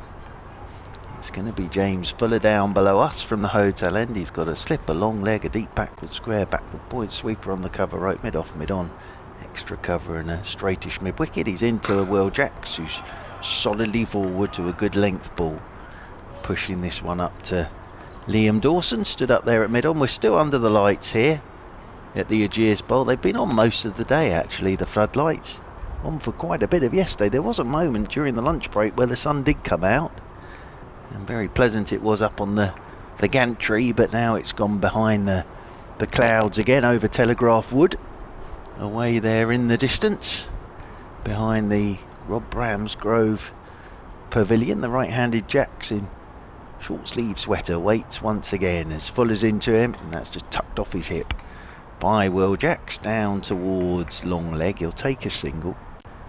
Will Jacks moves on to 22. Surrey move on to 128 for 4. Sai Sudarshan comes back on to strike once again. He's just having a chat here with Will Jacks, who's saying that Fuller there was bringing the ball back into him, so that will be going back across the left-handed Sudarshan. Fuller though is going to come round the wicket to Sudarshan. Fuller wearing 26 runs away from us, comes round the wicket to Sudarshan, and Sudarshan just turns this one into the leg side. Gubbins gets round to his left in there at short mid-wicket, and there is no run. Saying this morning, I think there's a few more in today than we had yesterday, so spectators dotted all around the Ageas Bowl, which does exactly what it says on the tin, in the fact that it is a bowl, so it's circular, and that means wherever you're sat you've got a pretty good view of the cricket, and a good number in today watching all of this. As round the wicket goes Fuller to Sudarshan, he's punching off the back foot out there towards extra cover. Won't get a run on this occasion. Sai Sudarshan, 125 deliveries for these 68 runs, just his 10th first class game. Sai Sudarshan came in last night, was not out overnight. The 2 wickets to go, just a reminder, Ryan Patel caught by Albert off Dawson at deep mid wicket for 19, and Ben Folkes LBW to Dawson for 6. Surrey at that point were 96 for 4. Essex are 3 down. Essex are 3 down. As driving is Sudarshan out into the offside. Round goes Dawson to do the fielding, and they will pick up a single. So Essex now 3 down at Wantage Road. So they're having a bit of a struggle there, are Essex at Wantage Road. I'll keep a little eye on all of that going on there. As I was saying, if Surrey didn't get a batting point, they would still need to get to 400, Essex, as Jack takes this off the stumps, whips it up towards Liam Dawson at mid-on, and there is no run. And I just wonder, I was saying to Kevin James, I just wonder if things are going to happen a bit quicker at Wantage Road, because they've lost a wicket already after lunch of Essex, so they're 3 down now. So makes your life a bit easier. Well, I think Surrey's life. I think the thing there for Essex, of course, is that they've sort of got to be positive about everything they do. But we saw last week that Northants sort of in the last 2 games they made Surrey's life extremely difficult, and they've made Essex's life extremely difficult at the moment. So that they've got players who have suddenly hit a bit of form in the last 2 games of the season. It's weird, that, isn't it, really, because where they've been fighting for their lives, they haven't produced the performances, and now they're down. Yes. All of a sudden, 1 or 2. It's an interesting one. It is an interesting one, that, isn't it? But even so, at least they're showing some fight. Yes, indeed. The sunshine is out a little stronger. Because just doing a little bit of maths here, if they were all out for under 250 Essex, that's it. You've won. That's it. Because Right. even if they win, they won that game, Yeah. they'd still be behind where Surrey are at the moment. Good They'd be on position to be in. 212. Yeah, good position to be in. Liam Dawson about to start his 17th over from that pavilion end where he's been bowling all day, and quite a lot of it as well. Drive, not really timed by Sudarshan, probably the first one. Bit of a flat bat shot that as well, with a short-armed bottom hand into that as well. But it goes out for 3. And Sudarshan goes on to 72. Tell you what, if Sudarshan came back next season, and then Dan Lawrence was playing for Surrey as well, you'd have the wrists. You'd have magic wrists out there, wouldn't you? Because Lawrence obviously has wrists of gold, and Sudarshan here, those wrists with that shot as well. I thought I was looking towards mid-wicket there, but he's actually gone through extra cover. Dawson round the wicket to Jacks, just pushes that up to mid-on, who's quite deep, and they're taking a single. 133 for 4. Yeah, and they've been positive without doing anything rash since lunch, haven't they? They've just moved this score on since lunch. Just looking to find a few more singles now and get that board moving. Behind by 86. Sudarshan's just taking his time, prodding the wicket a little bit as he recomposes himself. There's Dawson in and bowls. Sudarshan's on the back foot. Just crouches a little bit. He's half fielded at mid-wicket and they'll take a single. Not quite sure what was going on there. Is that Gubbins? Sort of lying on the floor and the ball sort of hitting him and ricocheting off. Lost his trousers there for a second as well. Yes, there's a lot of sort of used parts of the wicket around where he's fielding, so I think we're giving the benefit of the doubt there. 134 for 4, a few craters around him. Jacks is off the back foot, steers that into the gap at point. 135 for 4. Runs certainly feel a little easier at the moment. Got an email here from Laurie Clough. solidcricket@gmail.com. Now, hi Kevin, the team. I brought my cricket mad 9-year-old son, Ewan, to his first county championship match at the start of the season, and you kindly gave him a shout out. I remember actually. As he was about to embark on his first season for Bishop's Waltham under 9s. Very good. Which is Bishop's Waltham, sort of between us and Portsmouth, a bit higher, just a little bit. Nice part of the world. Meon Valley area, I think it is. Dawson's over the wicket. Oh, but it's bounced and it's up and it's in, caught at short leg, and the umpire is not signalling out because Sudarshan, after thinking about it, is walking off, and that spat out of the rough, bounced horribly. Sudarshan gets a glove, and Fletcher Middleton won't take a simpler catch at short leg than that one. 135 for 4, Sudarshan for 5. I tell you what. I'm not sure what Sudarshan could have really done about that. That has just spat at him and just hit his glove and looped to Middleton.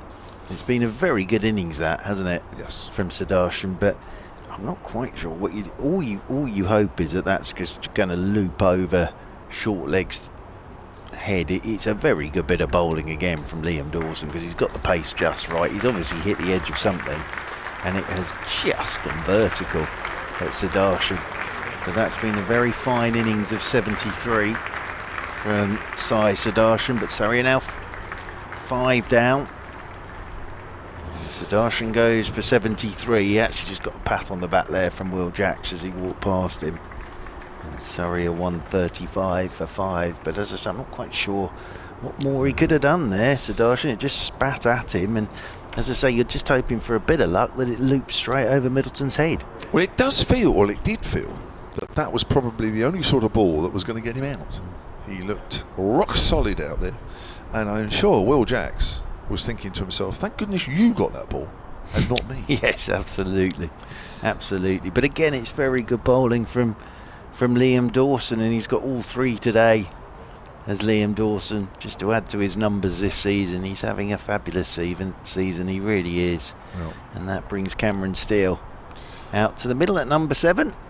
I'll just finish off this email actually, because I'll have a little bit of time to do that. So this is Ewan, who's was playing in his first season for the Bishop's Waltham under 9s. Well, since then he's had a superb season for his club, winning the Best Bowler award with lots of wickets and an average economy rate of 5 runs for every wicket taken.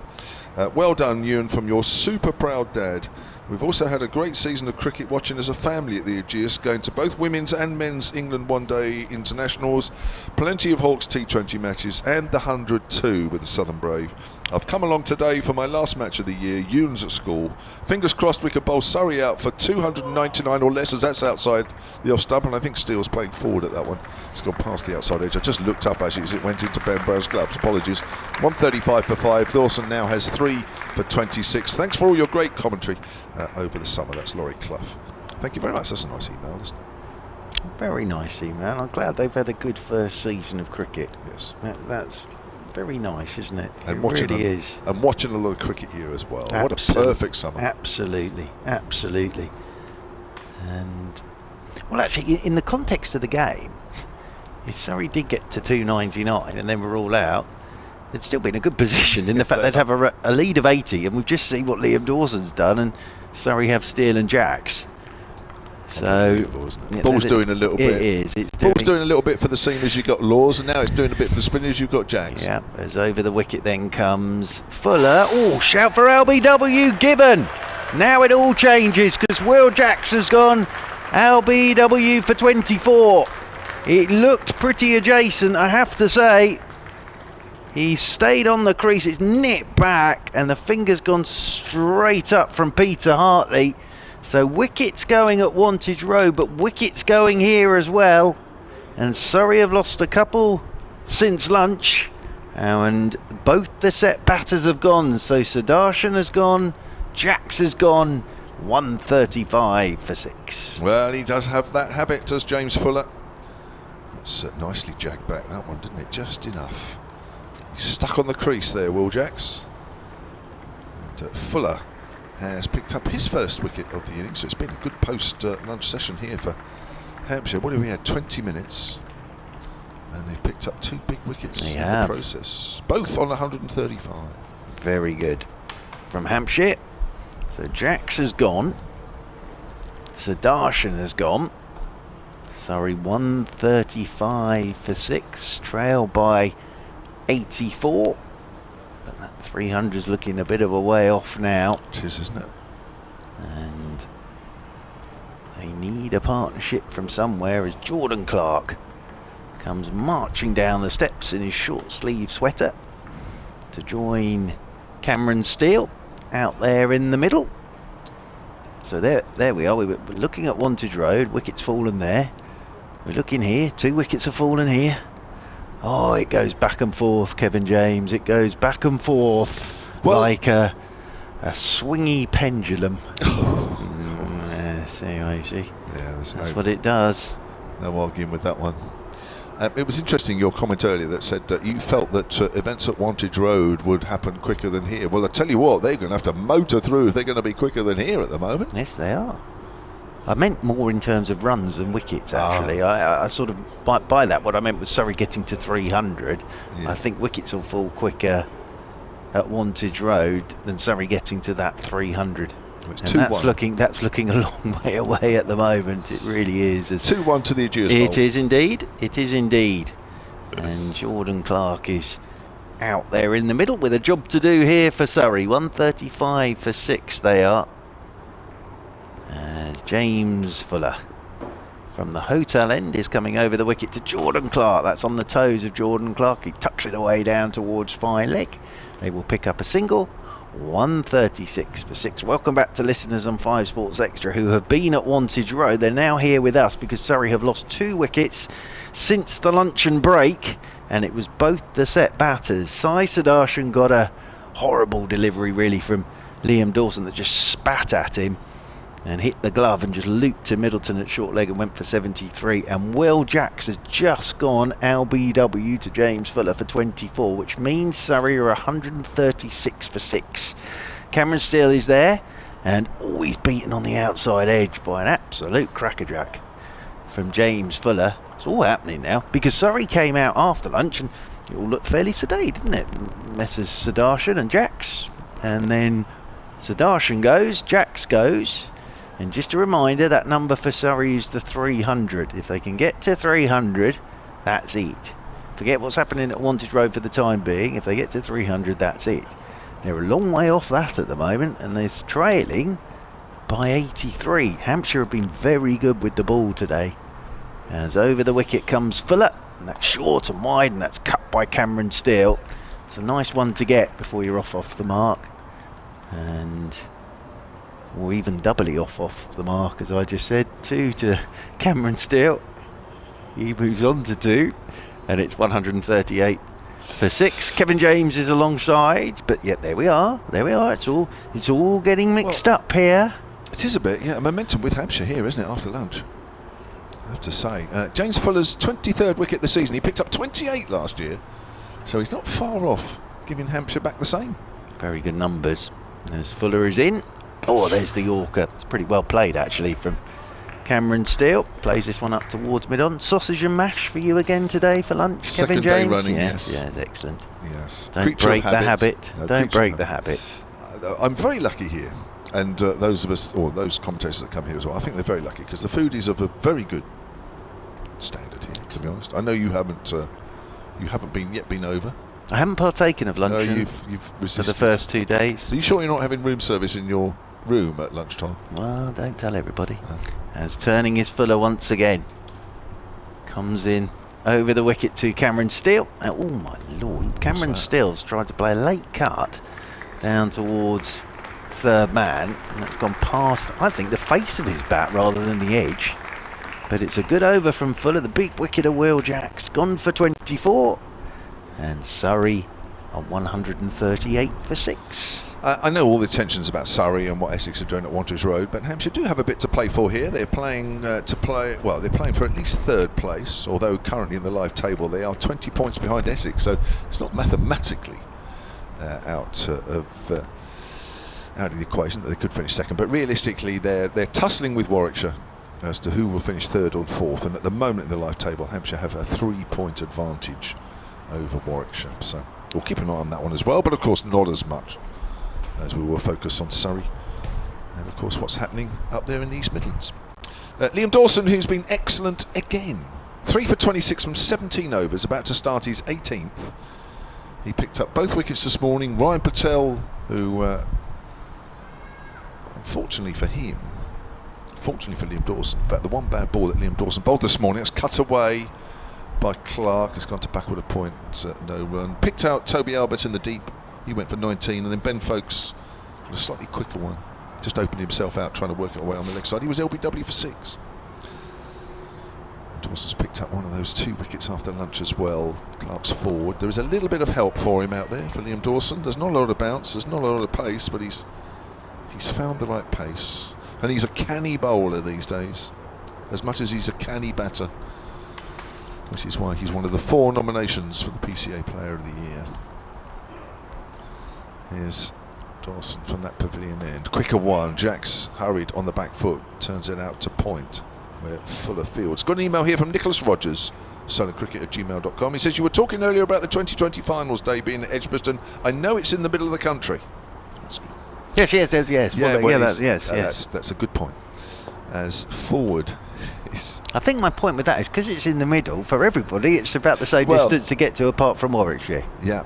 But, says Nicholas, but, there's always a but. Wouldn't it be fairer if other counties held the final from time to time? Here comes Dawson, bowls, and forward is Clark. That goes out on the offside. I know the Ageas Bowl has hosted it twice. Yes, they have. 2008 and 2012, I think I'm right in saying. Or was it 2010? It might have been 2010, actually. It was 2010. There's no reason why it couldn't be spread around the rest of the country. Quicker ball dug out by Clark, goes out on the offside end of the over. Another good one from Liam Dawson. 18 overs, 3 for 26. So that's from Nicholas. Yeah, I think, and I don't know for fact, but I think it has a bit to do with the old staging agreements as well. I think it's got a bit to do with that. I like Edgbaston for finals day. I think it's a good ground for finals. But but your record at Edgbaston's far better than Hampshire's, and that's the problem. Yes, well, you have it. Well, I was here I've been here twice, I think, for finals day. I've been to Trent Bridge on the first ever finals day. 2005, it was back at the Oval. So it has been around the place, the old finals day. Fuller, from the hotel end, is coming in over the wicket to Cameron Steele, and Steele is forward, playing this one into the leg side, and there's no run. I may have to leave you at the end of this over, if that's all right, Kevin James, just briefly.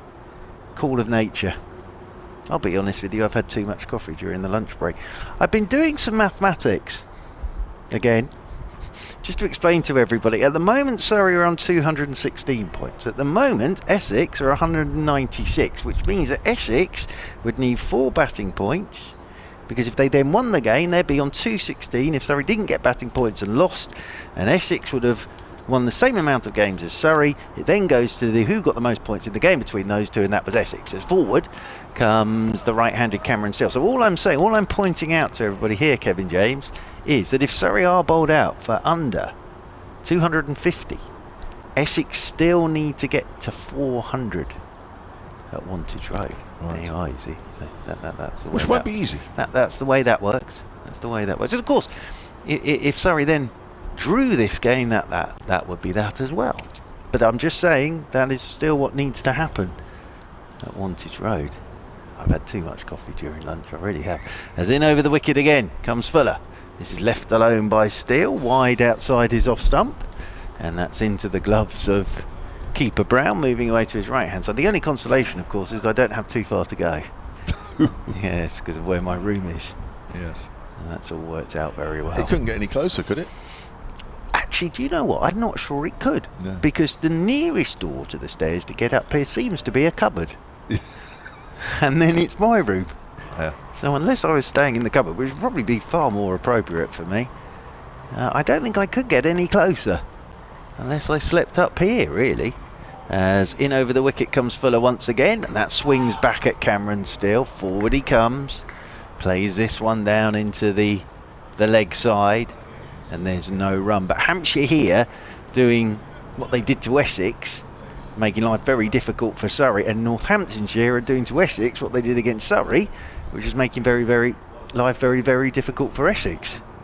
So everybody's doing the same as they were doing last week, really, just in different parts of the country. Well, it certainly made life easier for you, Hampshire beating Essex last week, hasn't it? Certainly did, because let's be honest, if that hadn't happened, you'd be in trouble. You'd be running to your room every 5 minutes. I'm not sure about that. As forward goes Steele, plays this one out into the offside, rolls out there towards extra cover. This isn't nerves at all. This is just too much coffee during lunch, that's what Kevin it James. It's not nerves. I did my piece with Mr. Howes during the luncheon break, and then I sort of overindulged with the coffee facilities at the back of the terrace and didn't really think it through.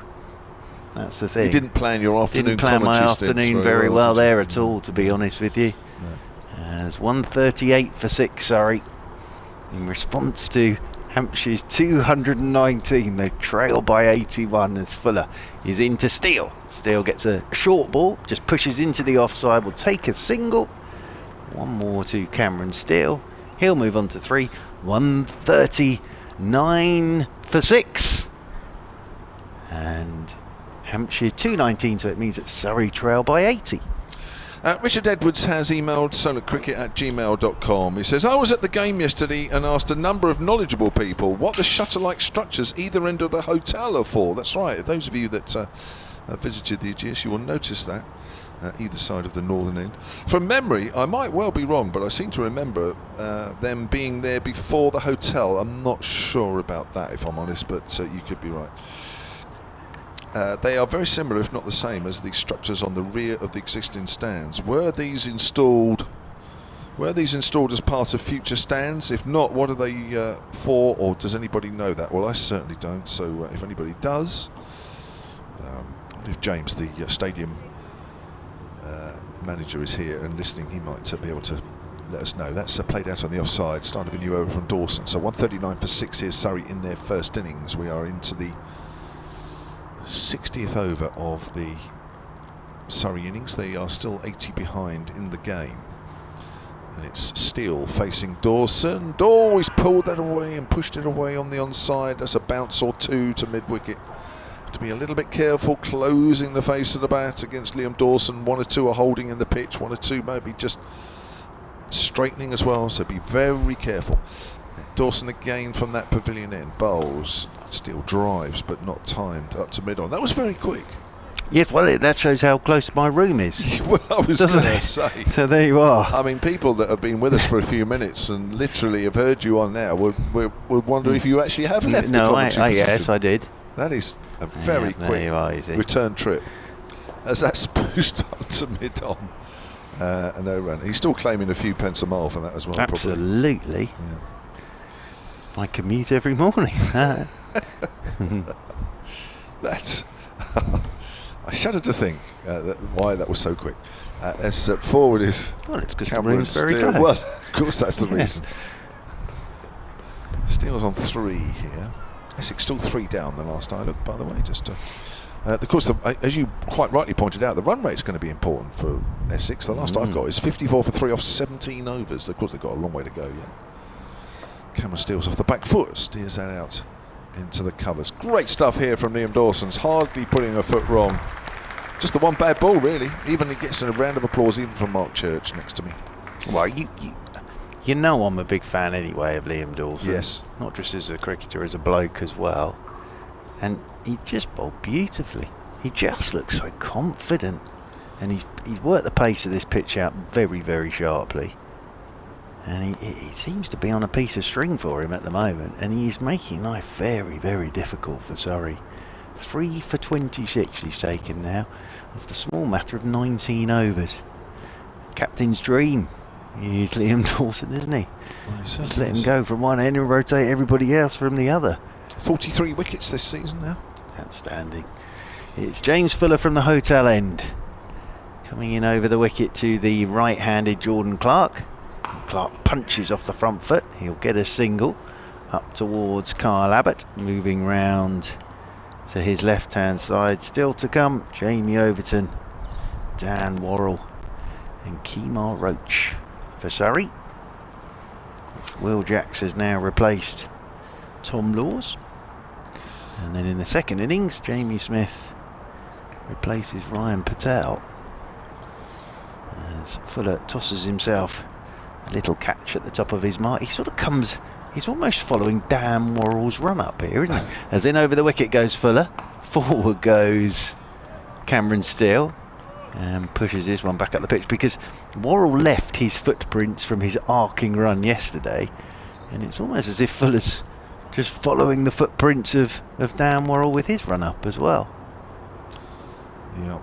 Actually, talking about those changes, I know we discussed it before lunch, but Phil tweeted a little while ago saying it's so wrong. This gives Surrey a complete advantage, being able to replace a bowler, i.e. Tom Laws, who took 5 for 27, with a top international batter. Completely discredits the competition, says Phil. Don't blame Surrey. As in over the wicket comes Fuller. Oh, looking to work leg side. Hits the pads, rolls away to backward point, and there's no run. Ask the ECB, why did you put the final one-day international on exactly the same day as the first day of the last round of championship games? Yeah. Because then you start causing problems, don't you?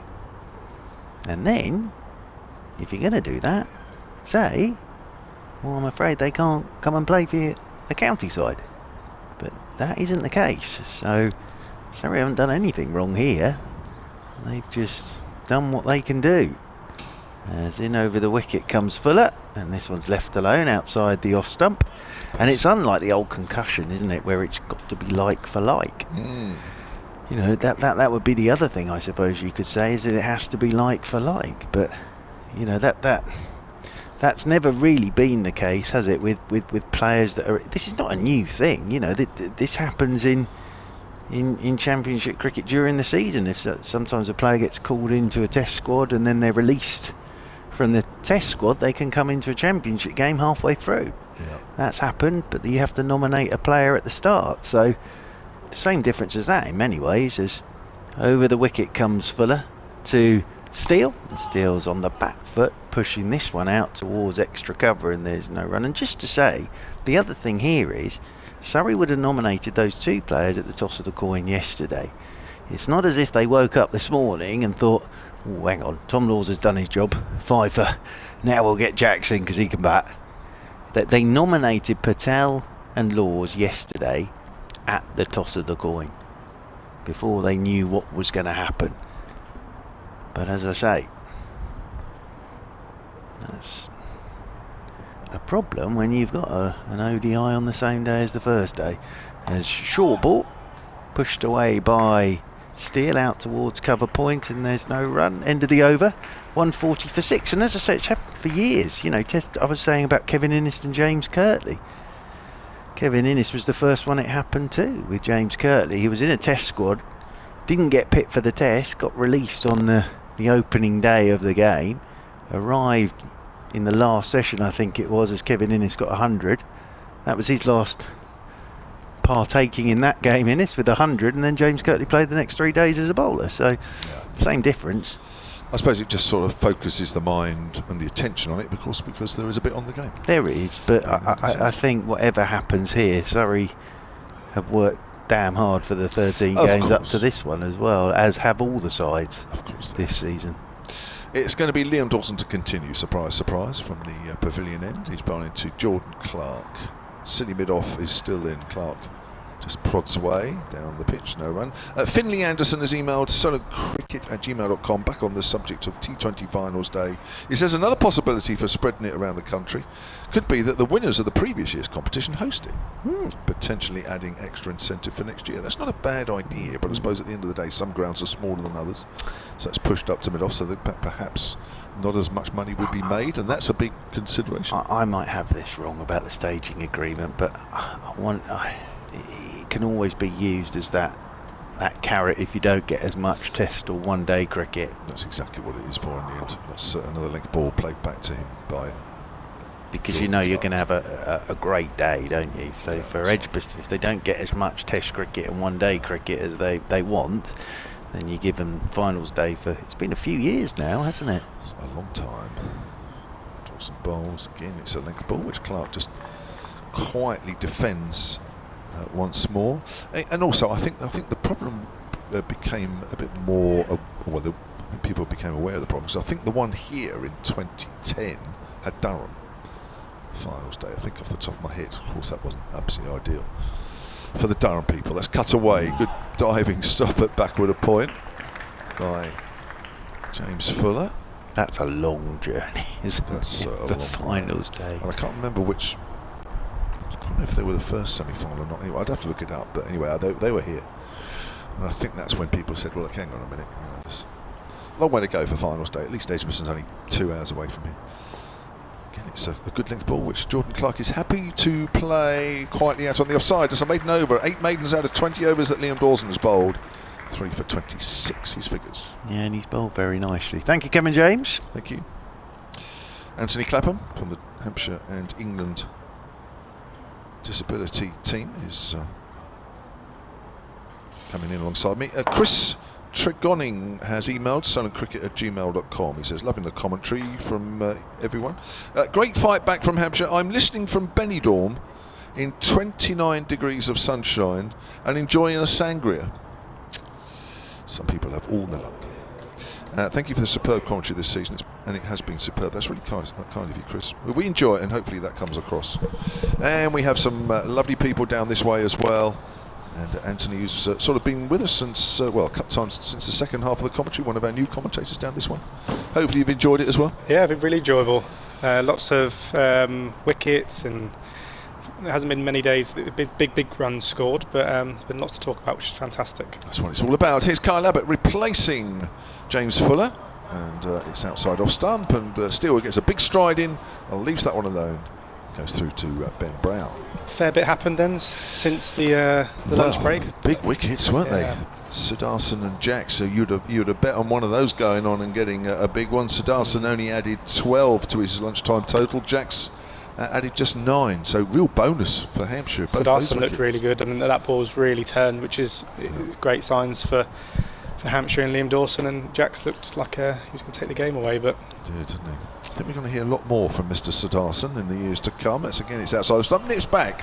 One of the few I think we've seen from Kyle Abbott in this game actually nip back. It's his stock delivery, and sometimes I just get the feeling in this game there hasn't been much in the pitch for him, but that one definitely nipped back. Yes, I think we're going to hear a lot more of that man, whether it's with Surrey or with another team or elsewhere around the world. He looks an absolute class player. Anybody you can remember who's sort of come down and you've seen sort of early, in terms of overseas, and then they've gone on to be superstars? Anybody that comes to mind, really? Whoa. That's a good shout, that. I tell you, that's outside off stump. That doesn't nip back. Well, that are played sort of at county level and gone level, on. yeah. They were saying he was already. Oh God, he was on the slippery slope. I think by the time he was here, he was still brilliant, but I think he'd peaked. That's for sure. I'm just trying to think of some younger players. I mean, there are some, and there'll be some obvious ones. Let us know, sunandcricket@gmail.com. There's probably some very obvious ones out there, but right now, off the top of my head, Michael Clarke. Was he? Well, do you know what? Funny enough, that was sort of in the back of my mind. Yeah, because when he came here, he was a bit of an unknown. That's true. Oh, an inside edge there from Steele. It goes out on the leg side. He's called through for a single by Jordan Clarke, but he was definitely looking to play that out more square on the offside. Yes, that's a good shout, Anthony. Played here.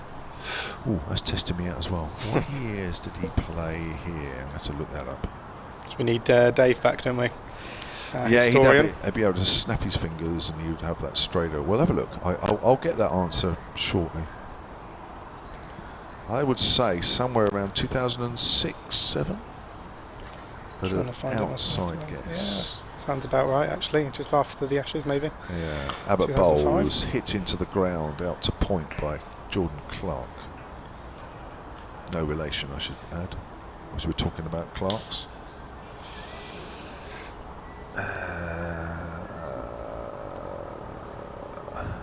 I'm trying to look it up as well. You're looking it up as well. I am trying to frantically find it. I'm sure if someone can let us know before, that'd be great. Yeah, we'll get there. No, he was none more that it's. Here I've got it. You got it? 2004. Okay. A little bit earlier than I thought. Yeah, it was me by a couple of years. Ooh, that's a good leave, because that is very straight and has nipped back as well. Ben Brown has taken that well to his left. Michael's on Michael Clarke on your mind. Sorry, I've got it all. It's all going on. So he would have been 2004. So he would have been 23. Yeah. So yeah, that's a good one. Yeah, nice and young, and then he's gone on to obviously captain Australia and scored bucket loads of runs. 8,500 runs, I think it was. Actually had played one-day international cricket for Australia back in 2002-03, tests in 2004-05. So I think obviously when he left Hampshire, he would have played his first test match by the looks of it. So yeah, good player. A very good player, which I don't think I need to say that really, because I think everybody knows that he was. Great fun here. Sort of an era where Australians were coming in. There was obviously the great late Shane Warne. Yeah. Shane Watson, yeah. As Dawson bowls to Cameron Steele, he just flicks it off his legs through a vacant square leg for a couple, which with the balls turning away from the right-handed batsman, it's the sort of shot you want the batsman to play against the spin. But he played it well and takes a couple of runs and moves on to 6 now. Surrey 143 for 6. Liam Dawson coming through to his 21st over full. Well fielded there by Silly Point, Fletcher Middleton. Just going to try and get him to prod forward, find an inside edge maybe, and loop up, much like the dismissal of Sudarshan. Sort of real big turn out of the footholes there for the left-handed batsman. But Steele is a right-handed batsman. He goes back, flicks it off his legs to the mid-wicket. So Hampshire just have the 3 men on the leg side. A 45 fine leg mid-on and a sort of straight mid-wicket slip. Silly Point catching cover. Liam Dawson's in great rhythm here today. It's got a bit gloomy again. Floodlights are on at Hampshire.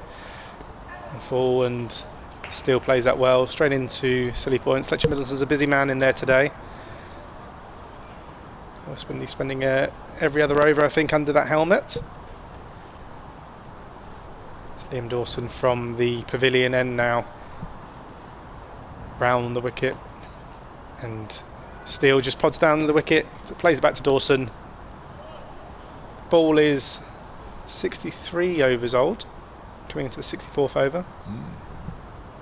So I can't see Mohammed Abbas yet as well. And Dawson plays to Cam Steele, and he's dropped. I think that's a dropped catch by Vince. Did it carry? Steele's gone almost back to a full delivery. Let's have a look here in the replay. Oh no, straight into the ground. He's played that well, soft hand, straight into the ground. But yeah, so for those who weren't with us earlier, Mohammed Abbas did go off. I'm just going to use your binoculars. Yeah, of course. I don't know if that's him down at... yeah, he's back on now. So he's been off a couple of times today. Mohammed Abbas with almost looked like a back spasm, I think. Looked disappointed as he walked off the second time just before lunch. But he has come out after lunch, which is good news for Hampshire fans.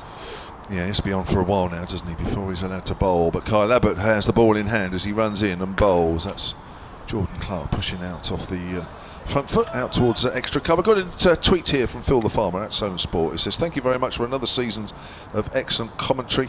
And it's good to hear the soft, knowledgeable voice of Mark Church again." Cool, blimey. Is he talking about the same Mark Church? But he's right.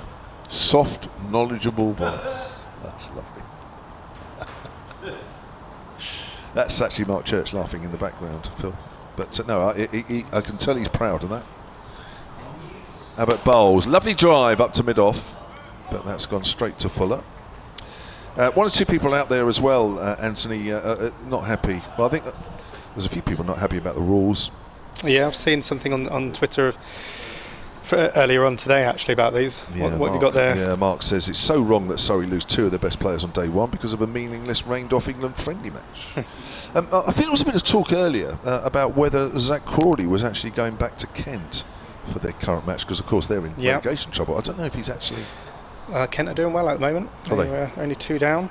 Go on. I'll let you read out that position in that game as Abbott comes in and bowls. That's swatted away. Bit of width there from Abbott, and Clark will pick up 4 runs. He was quickly onto that. He's been waiting for that. Moves on to 6. 147 for 6. Kent have lost their 3rd wicket, sorry. They are 138 for 3 and still no Zach Crawley. So Joe Denley's in at 5. Compton's 44 without loss off 134 balls. But yeah, well set, 138 for 3. They'll be pretty pleased with that. I can't see that he's even listed in there, but no, there's been chat about, I don't know, I've heard something earlier about whether there's a possibility that he's not going to be involved, but that's nothing confirmed, so don't take that as gospel. Here's Abbott in again to Clark, straight to delivery predictably, but a nice straight drive this time. That's going down the ground. Fuller's after it, and the ball wins that race over the rope. Just Clark moves on to 10. We've seen some pretty strong shots today from Will Jacks, with a couple of sixes he hit off one leg, almost flamingo-like. However, Jordan Clark has played a textbook mid-on drive there, which the greats would have been pleased with that. I think, as I said to Mark earlier, when you play a shot like that early in your innings, I think you're pretty set, you're pretty happy with the way your head's moving, your balance, so be pleased with that one. Yeah, it's coming right down our line as well. 151 for 6, so the 150 up for Surrey as Abbott bowls the short ball, and it's pulled away by Jordan Clark. It's along the ground, and now he's picked up just inside the rope by who else? Who else? But Liam Dawson, your hero. I know. It looked a bit, I took a breath there because he sort of dived and his knees got stuck, and we've seen various serious injuries from we saw Simon Jones around the Ashes series when he did that and his knee got stuck into the ground. But fortunately he looks like he's moving okay, but good shot there by Jordan Clark. Well, he's bowling at one end, so Hampshire need him to be fit. Here's Abbott, another short delivery this time. Steele ducks underneath it. That's the end of the over. Kyle Abbott has completed 10 overs, none for 34. Clark has 13. Steele has 6. The 2 wickets then since lunch. Sudarshan got one that spat at him out of the rough. He gloved to Fletcher Middleton at short leg. He was out for 73. And Will Jacks got a ball that just nipped back on him from Fuller. Stuck on the crease. LBW for 24. Both those wickets fell on 135. Right, here's a list for you then, Kevin. I found some. It seems like a lot of Australians. So you've got Matthew Hayden. So he was here in 1997. Yeah, played with him.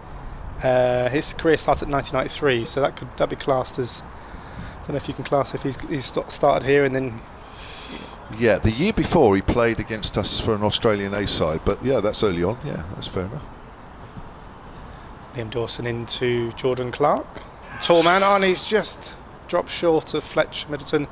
He's prodded forward, exactly what he's there to do there, Fletcher Middleton. Dawson's wants Jordan Clark to lunge and the ball just to pop up out of the rough there, and just drops short of silly point. Good signs again from Liam Dawson as he's in his 22nd over. He comes around the wicket now. That's well fielded at backward point by James Fuller, slightly short of the length there. Jordan Clark's rocked back, punched it through, tried to get through between point and cover, but James Fuller's does really well, gets around, and that's no run. 154 for 6 now, Surrey. As Dawson comes in again. Down the track comes Jordan Clark. At the bottom edge into the ground and just pops up. It almost looked like he played it into silly point and then it popped up, but it might just be the angle at which we're looking at, around about 300 metres away from play in the gods. But Dawson comes in, and again Fletcher Middleton's in the game here. Good signs for Dawson. Good control. Wonder what Jordan Clark's going to do. He's going to use his feet a couple of balls earlier, while they were trying to rock back and wait for this one, as Liam Dawson does. He does hold a bit quicker there.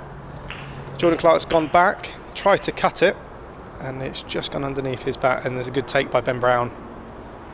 It's quite close to him to be playing that, especially when he keeps a bit low. Liam Dawson in again to finalise over, and he just goes back, clips off his legs into mid-wicket, but an eventful over there. Definitely some bits happen in it, and that completes Liam Dawson's 9th maiden in 22 overs. He's bowled 3 for 28 so far, and I can't imagine they'll be looking to change any bowler from that end at the moment. Yeah, he's got his work cut out the rest of the game, you'd feel.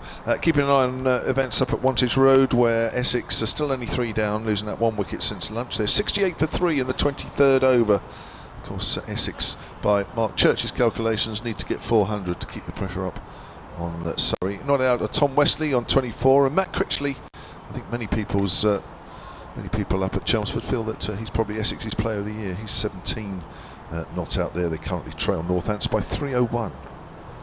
Here's Abbas from the hotel end, the commentary end, our end. Comes in and bowls, length ball to Steele. He's pushing it out to the point, and there's no runs. Yeah, a lot of Australians here. You've got Stuart Clark, Adam Voges. Stuart Clark started his career with Australia International Cricket 2005. Yeah, actually, he was the one I was thinking of. Yeah. Stuart Clark, yes. He'd been around a little bit, though. Abbott's walking back to his mark. Apparently, Essex are 4 down now. Just waiting to get some details. So either Wesley or Critchley are the batters that have fallen since I last gave you that update. But yeah, Stuart Clark, he was a good bowler. He nipped the ball back. That's a length ball to Steele. Quietly pushes that out to Gubbins. Quite a tall bowler, wasn't he? Stuart Clark, from memory. Yeah, well, he wasn't short, that's for sure. Tallish, I think would be fair. But a list of Australians. Was there like a link? I know obviously Shane Warne was heavily involved, and what was the link? Was just I think it became a self-perpetuating thing, really. I think sort of Shane Watson sort of said to Michael. I mean, Shane Watson came here trying to sort of resurrect his career. He'd had a lot of injuries when he came here, and his bowling. I think when he burst onto the scene, he was quite sharp, apparently. So I hear. As forward is Steele up to mid-off, and had horrendous catalogue of injuries, and when he came here he was trying to get his fitness back and get his whole game back together. Apparently his pace was a bit down, but you could see him getting fitter and fitter as the more he played, and I think it became a self-perpetuating thing. He then sort of said to Michael Clark, and it was all that, and Warne was the same. It was all, yes, this club's great and we're enjoying our time over here, so if you want brilliant a few months of cricket, beautiful Solent, so it became a sort of a link. You're right. Yeah. So for a few years, we were blessed with some very good Australian players here. As forward is Steele out on the offside. It's Matt Critchley is the 4th man down for Essex, bowled by Luke Proctor for 17. So Essex are now 72 for 4, trailing Northamptonshire by 297. Wesley's the main man, isn't he? Top run scorer for Essex this year, in really, really good form. It's one of those that had a chance with England. It's gone out of the fold. Will he get another chance? Maybe. We've seen that happen with Zach Crawley and Ben Deckert. So interesting to see this winter. Yeah. I think he got his 1000th run in the championship last week against Hampshire, if my memory serves me right, and it's not that great normally. Here's Abbas, bowls, always down the leg side, clipped away, and that's a good diving stop there from Ben Brown. Loved that one, so did some of the crowd. Keep an eye on Warwickshire, of course, as well, because Hampshire and Warwickshire are fighting it out for 3rd place. Somerset bowled out for 215, Warwickshire 101 for 2, trail by 114 with 8 first innings wickets still standing. Those are the 2 main battles going on, apart from, of course, the relegation battle between Kent and Middlesex, who's going to join Northamptonshire, going down to Division 2. We already know that Worcestershire are coming up to Division 1. They got the runs they needed this morning, didn't need many to confirm their new status for next year. That's played out to point, no run. 154 for 6, maiden over from Kyle Abbott. Surrey trail by 65. Ryan Higgins, 137 not out. So good timing for the PCA MVP awards. Yes. Liam Dawson doing his best to get some votes off his peers, and Ryan Higgins doing the same. So he's had a pretty good season. Just trying to look up his scores actually, because it sort of surprised us both, hasn't it? You know, he's been a steady all-rounder, but yeah, that brings him up to sort of 940 runs. Yeah, because we were, well, maybe I was, I don't know about you, Anthony, but I was surprised when we saw the nominations come out yesterday. Everyone went, Ryan Higgins? Yeah. But actually, when you dig a bit deeper, 31 wickets and 940 odd runs is pretty handy, isn't it? So Liam Dawson now continues from the pavilion end, and James Vince was at almost a leg slip, now moving himself into an orthodox first slip. Dawson comes in now, slightly flatter, and Clark rocks back, and again quite tight to him, tries to cut it through the offside. Obviously favours the offside, does Jordan Clark, and there's a good stop there again from James Fuller for no run. There's a few foot marks in this wicket now, day 2. Still looks a pretty good wicket, but offering a bit of turn. Again, Jordan Clark, who's a tall man, prods forward, just falls short of Fletcher Middleton there at Silly Point. But creating chances is Liam Dawson. Some real good rhythm here.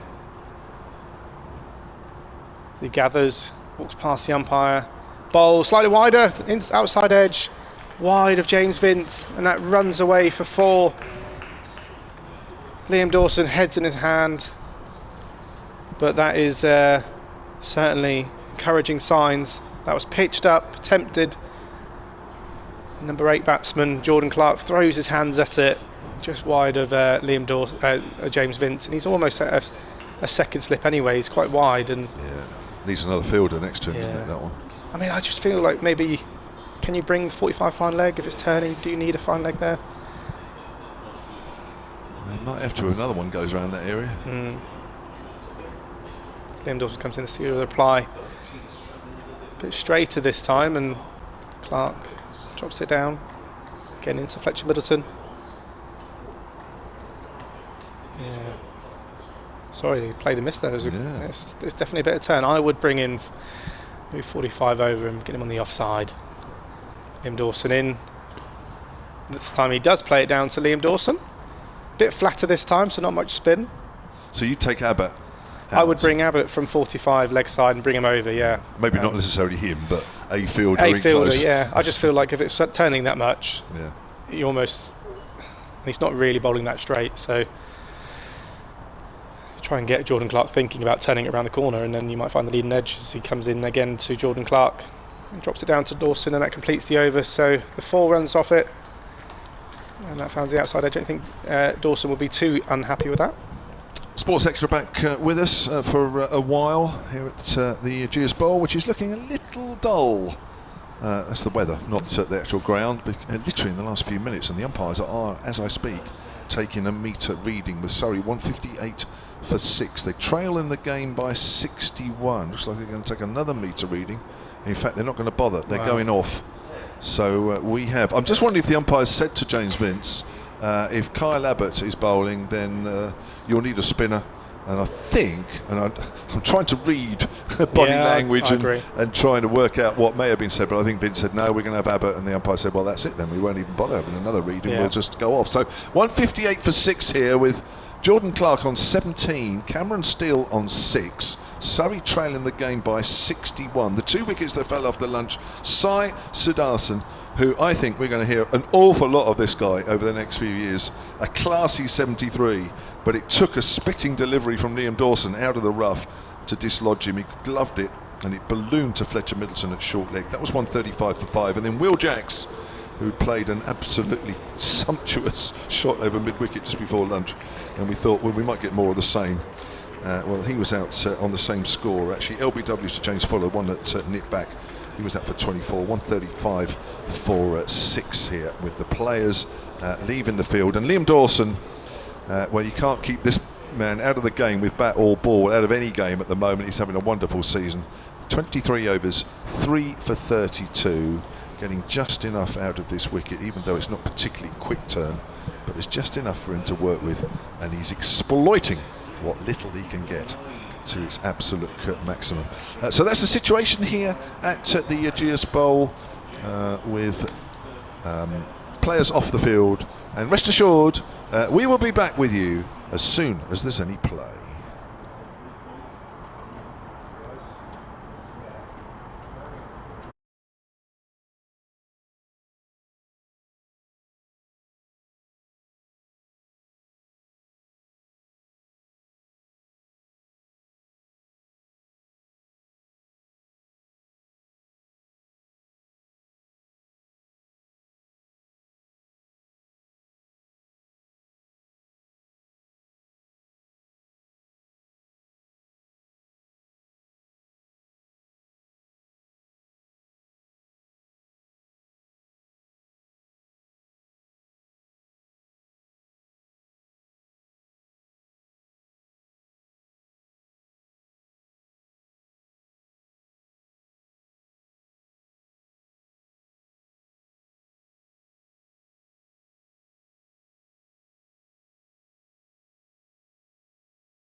where we've been off for an hour or there or thereabouts because of bad light.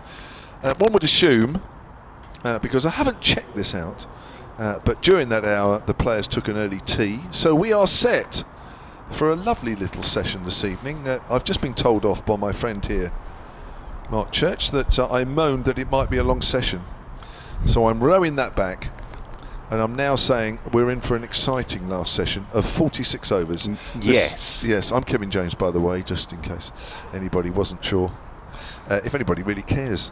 158 for 6. They won't if you keep moaning, No. Now look, 158 for 6. There are on the board 46 remaining today. Cool. Blimey, this is a long session. Don't moan. No, 46 overs remaining today. Now, again, still from a Surrey perspective, just to remind everybody where we are. Surrey, the magic number is 300. Game-wise, because we've sort of got slightly obsessed with 300, I said that this morning, it's actually a really good game of cricket, this, in the fact that Surrey only trail by 61. Liam Dawson has bowled magnificently today, 23 overs, 9 maidens, 3 for 32. In fact, Hampshire have bowled really well all day and made life very, very difficult for Surrey. And 2 big wickets straight away after lunch. Sudarshan, who played very well, going for 73, and then Will Jacks going for 24. Jordan Clark and Cameron Steele are out there in the middle at the moment. It's going to be Ian Holland to get us started, with Ben Brown up to the stumps. We saw Holland do this morning. So it's all very interesting, this, in the fact that I think at Wantage Road they're not playing now due to light. So much like Surrey weren't playing, they're now not playing at Wantage Road, with Essex 95 for 4. They're taking tea at Wantage Road as we speak. So there's still a lot to happen on this second day, and Ian Holland with our first ball after the tea break comes in over the wicket to Cameron Steele, who's forward, pushing that one out towards cover point, and there's no run. But the match situation is we've got a very good game of cricket bubbling up here, because, as I say, Surrey trail now by 61. Of course, Hampshire yesterday all out for 219, and Surrey 158 for 6. As Cameron Steele settles himself down over his bat once more. As in over the wicket goes Holland. Steele drives. It's off a thickish edge. It runs away down towards third man. Mohammed Abbas doing the fielding down there. So first run after tea. Steele moves on to 7. Surrey move on to 159 for 6. Can I just ask something? Yes. How much longer are we actually going to give out that equation for Surrey to win the championship? Because I do feel this is dragging on. Until we get to that moment. Whenever that will be. At this rate, that could be Friday. 5 o'clock tomorrow afternoon. As Holland, all good things come to those who wait. Kevin James, you know that, as they're getting a deep backward square round for Jordan Clark, as Holland is in. Over the wicket to Clark, who's forward, pushing this one out into the offside. James Vince comes round to do the fielding, and there's no run. I did say yesterday to Mr. Kevin Howes, the difference here for Surrey, of course they won it in 2018, they won it last year, is they did it with a game to spare. So this is why it's always quite good to get the job done before you go into the last game of the season, because it all gets very tense and everybody's having to do their mathematics. As Holland is in over the wicket to Jordan Clark, and Clark is forward, playing this one out into the offside, and there's no run. The other thing to mention here is if we get these 45 overs in today, and Surrey bat those 45 overs, we'll be over the 110 over threshold. So if Surrey did bat these 45 overs today, we would know whether they got to that 300 or not. And at the rate they've been going, yes, they're going at 2s at the moment, and that would be another 90 from here. As in comes Holland, driven by Jordan Clark, firmly into the offside. It's a very good stop by James Vince, tumbling away to his left hand side, and there is no run.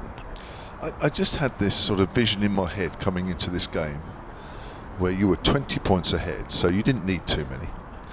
that would all be sort of done by day one, and we could enjoy the rest of the game for what it is. But I just feel, whilst this is a good game within a game, that there's always this, when are Surrey going to be county champions headline sort of hanging over us, and it feels like a big weight, a big lead well, weight. I can tell, especially with you, it's sitting heavily on your shoulders, Kevin James.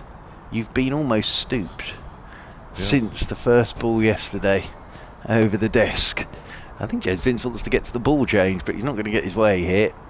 He's just lobbed it to Pete Hartley, who lobbed it to Liam Dawson, who's lobbed it back to Ian Holland. 159 for 6 as Jordan Clark waits for Holland to come over the wicket to him, and Clark's late cutting down towards backward point, won't get a run on this occasion. So a single off the first over after tea. Surrey are 159 for 6, and it means they trail Hampshire by 60. I mean, I don't mind it all being about Surrey, but there comes a limit as to how long it needs to be all about Surrey, and I feel that I'm getting near that limit. Well, the thing is, though, as you know better than anyone, having played at the highest level in this game, is that it doesn't matter how long it takes, just as long as you get there, J-Mo. See? That's the way I'd look at it. You're making me feel better already. Good. You're making me the one see thing, it in a different whenever light. I'm with you, Kevin James, my main aim, whatever happens in the game, is to keep a smile on your face. That's always my main aim. I feel I've done a good job over 4 days if I can manage that. Here's Liam Dawson to Cameron Steele. Steele prods forward. Now, just before we had the break for bad light at just after 2:20 this afternoon, we were talking about some Aussies that had played at Hampshire over the years, and Stuart Clark, the seam bowler, came up, and Anthony Clapham, our other commentator, let's play back to the bowler off the back foot this time, saying he thought he was quite tall, and I said, well, I wasn't sure. Charles Glover has emailed sunandcricket@gmail.com. He said Stuart Clark is tallish, he's 6'5". He's No, I didn't realise that, so thank you very much, Charles. And Anthony, I'm sorry, I didn't remember him as being any taller than just being average. That's pushed out on the offside. So cracking bowler. He was a very good bowler. Cracking bowler. Surrey had Ryan Harris for a little bit. Yes, I remember him. He was brilliant. He was a cracking bowler. Yeah, too. Yeah. They used to do stuff together for Australia, didn't they? Yes. Dawson from that pavilion end again, wrapped at the pad, that's out. Oh, he's on the back foot, trying to steer that away on the leg side. He's got caught up in all sorts of... Wait there, just watching the live picture feed. There it is, Dawson. Oh, yes, he's plumb in front, and he knows he had to go, and that finger didn't take long going up. Still goes for 7. And it is a 159 for 7. Yeah, Dawson again. He has had a terrific day today, Liam Dawson. 4 for 32. Surrey just haven't been able to get on top of him in any way, shape or form.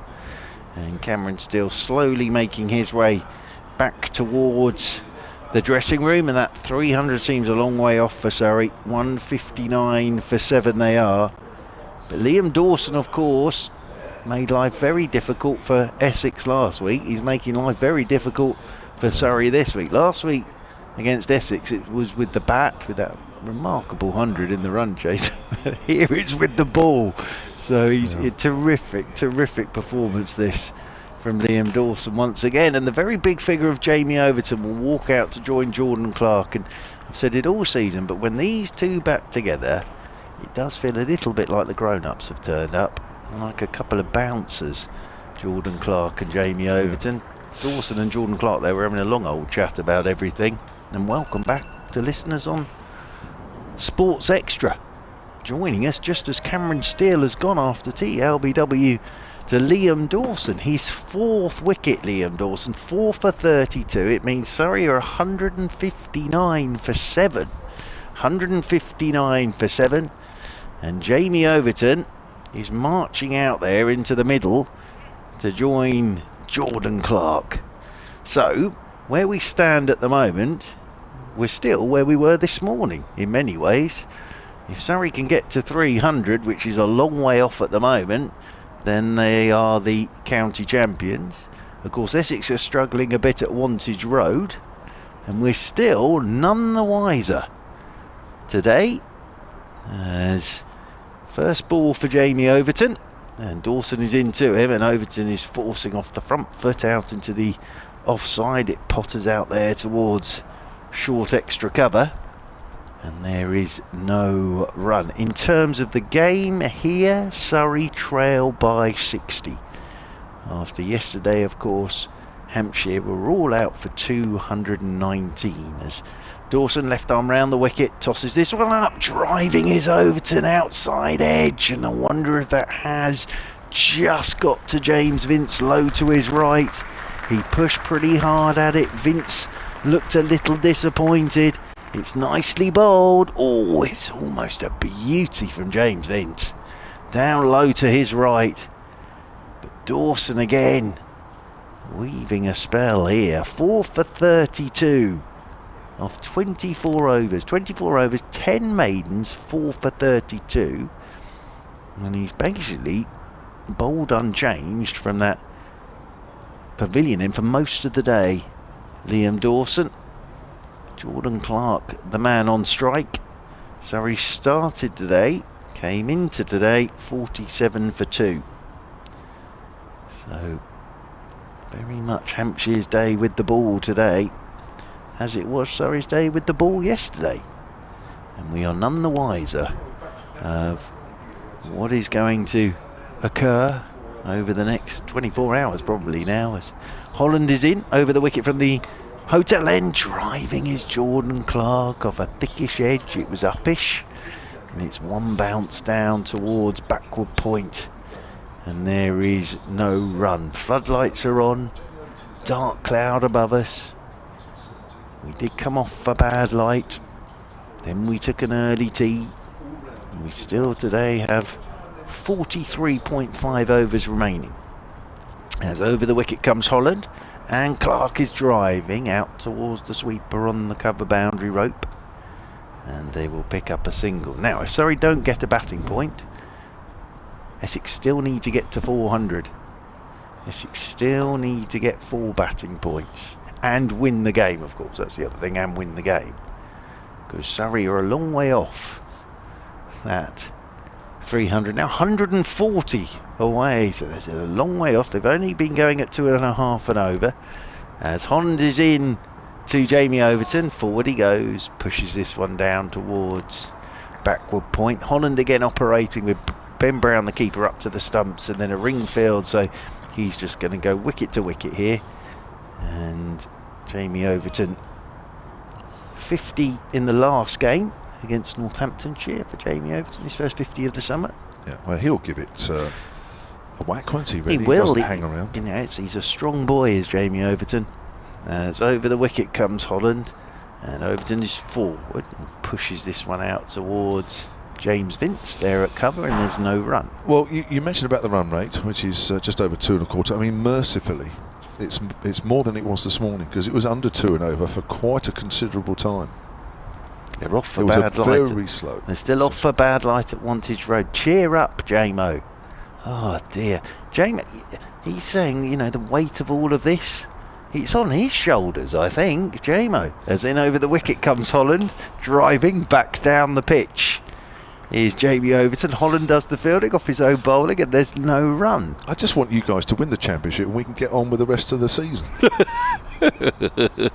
Well, you've had a very good day, because I was just saying that upon arrival this morning, as you walked in, one of the chasers from the chase walked out. Well, I only knew that because you pointed that out. He was very tall. Yes, he was very tall.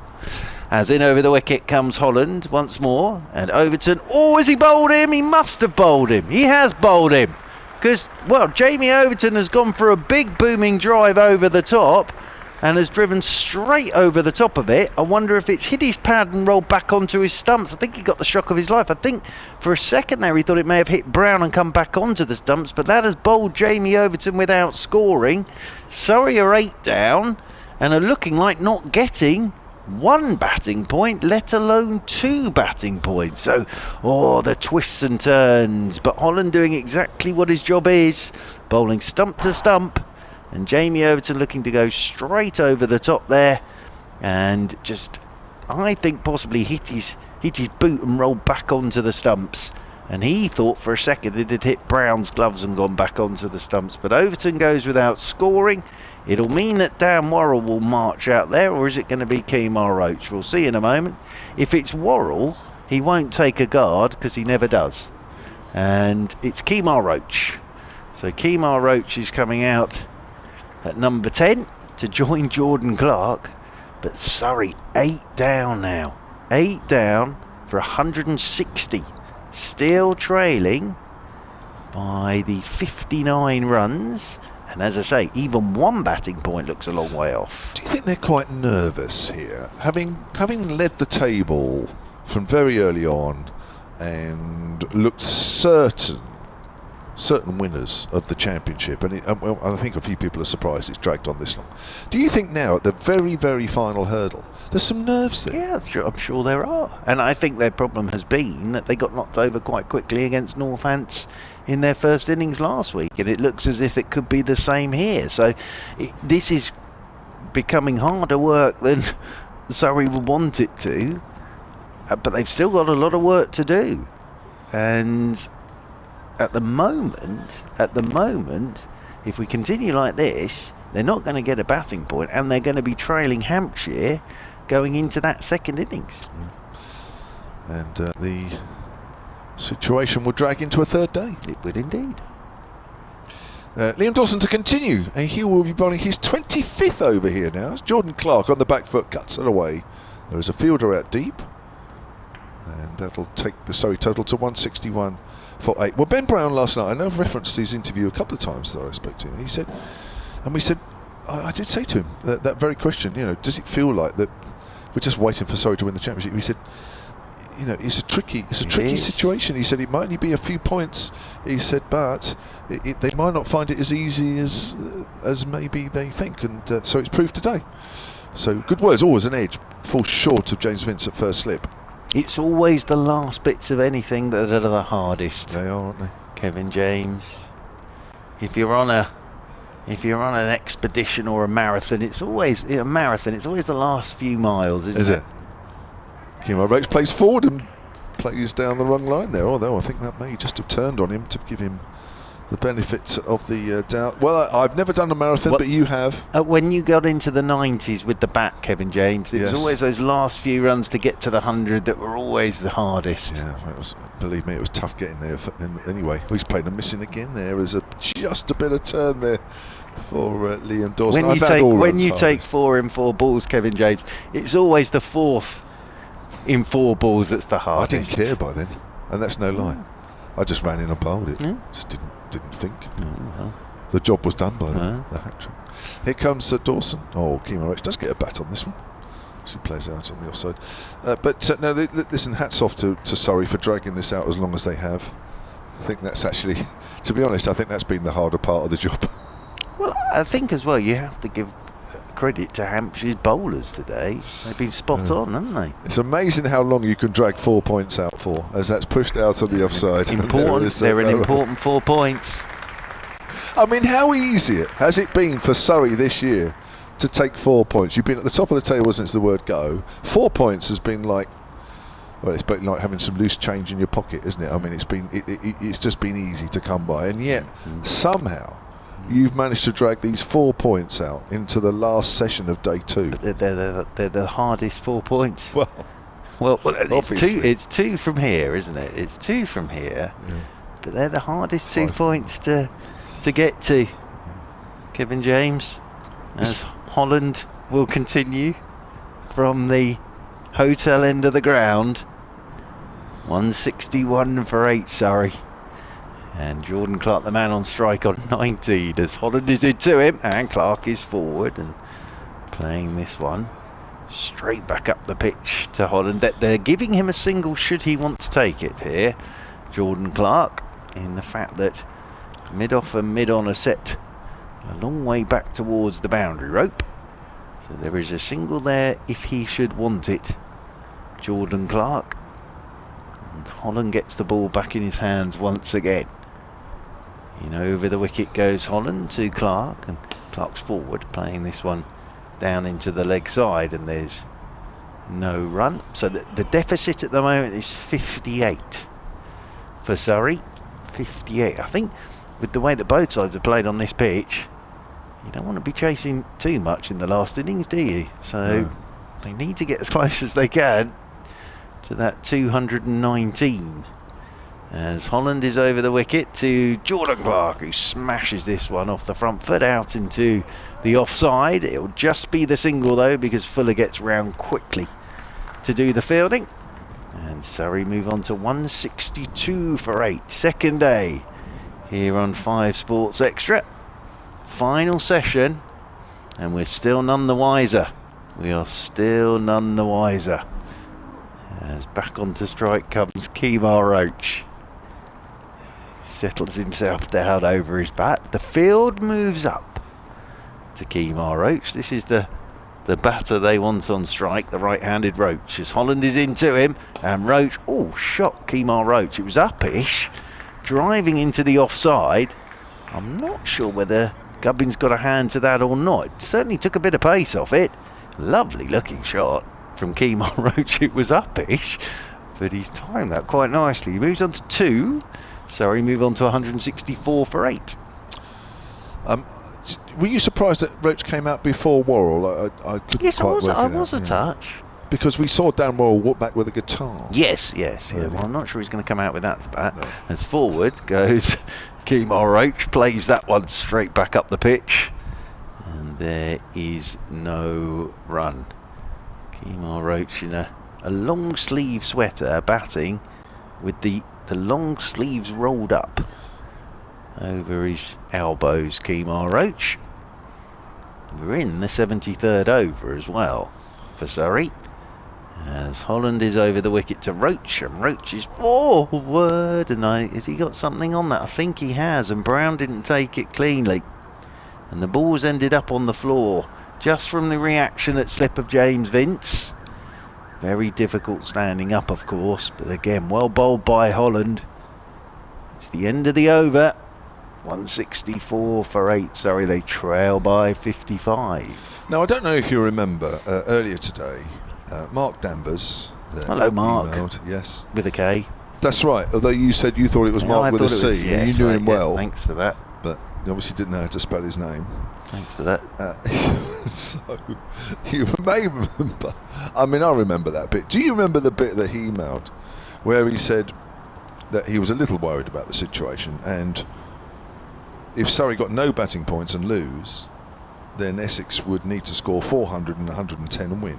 Absolutely. And then it would be tied and blah, blah, blah. Now, he's just emailed back, Mark, solidcricket@gmail.com, and he's saying, here you are, what did I tell you? Well done, Mark. As somebody once said, typical Surrey. Well done, well done. So, as Dawson starts a new over, Jordan Clark pushes that out. Spot on. Middle. Because he's nearly, well, he's not nearly there, but so far he's on the right path. Just to explain that, then both sides would finish on 216 points, 8 wins each. Driving out into the covers is Clark, moves on to 21, 165 for 8. And they would then go to who got the most points in the game between Essex and Surrey, and that was Essex. So that would be the case. I think it's raining at Wantage Road, either that or Kevin Howes was waving at me, but I think that was the international symbol of there is rain falling at Wantage Road. 2 hours of it. Essex 4 down there. 95 for 4. Here's Dawson. Kemar Roach forward, gets a bat on that one. So it prods it out on the offside.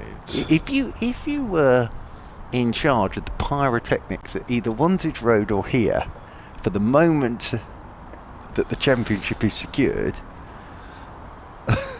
that's pushed out on the onside. I would probably leave. All I'm saying 10% of them up in Wantage Road and bring the rest down. Yeah, but all I'm saying is you'd be sat near your forwards for quite. You'd have, you sat there with your getting ready to let them go. Your touch paper. Could be here tomorrow. Yeah. It has sort of got about half the size, the touch paper waiting. That's pushed out on the leg side, single to Roach.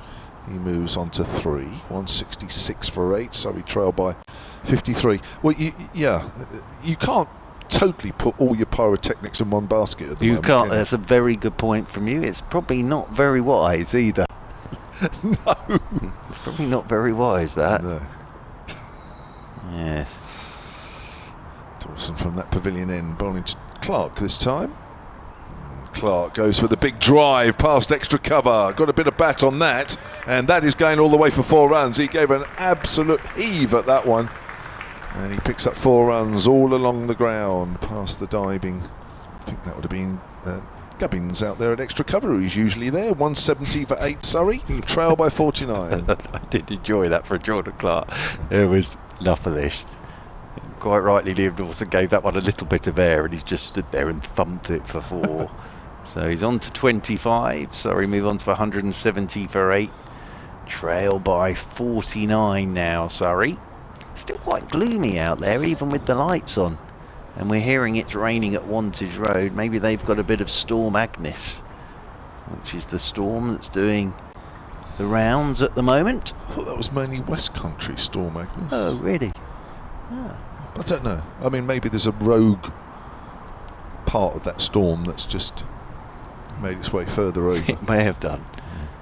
Agnes's sister. As turning below us is James Fuller. He's come into the attack to replace Holland, and he's coming into Kemar Roach. A bit quicker than Holland is Fuller. And forward goes Roach. The other thing here, which I mentioned this morning, is Dan Worrell's left his footprints from the way he arcs in from this hotel end. It's on an arc, and it's almost as if Fuller's just following those footprints with his approach to the crease as well. James Fuller. If you ever were little and you played that game, don't tread on the lines when you're walking up the pavement. It's a bit like that. He keeps hitting the footprints of Dan Worrell. He's in to Kemar Roach. It's a good length. Kemar Roach is forward, turns this one into the leg side, and there's no run. Thanks to John Ryan. He tweeted a little earlier, actually, I missed this one at Sun Sport, talking about the Australians that probably played here just before they got sort of famous and did particularly well. John Ryan says, thanks for a season's great commentary. Listening from the beach in Valencia, Adam Voges, of course, played for us in 2007, this was Hampshire, and went on to play for Australia, albeit very late, age 35. That's a good one, that. Yeah, very like good one. Yeah. Very good one. I heard you and Anthony talk about Matthew Hayden, of course. Yes. And Shane Watson. As in over the wicket once again is Fuller. Ooh, outside edge from Kemar Roach, doesn't carry. So Vince at first slip, he gets hands on it, and there's no run.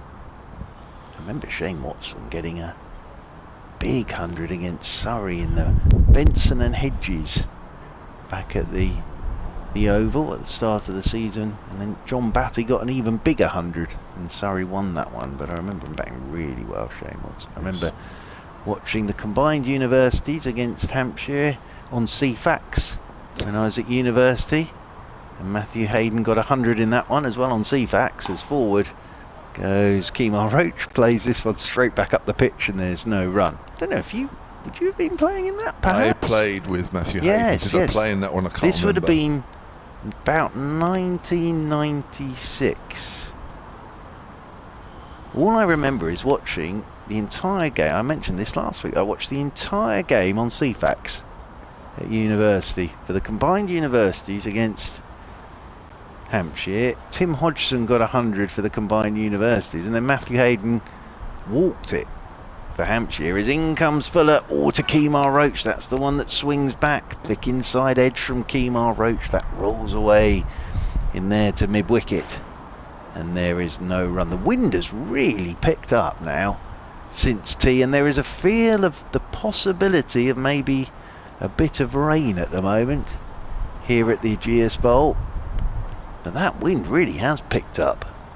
You can feel it on the gantry, and you can see all the flags fluttering in the breeze.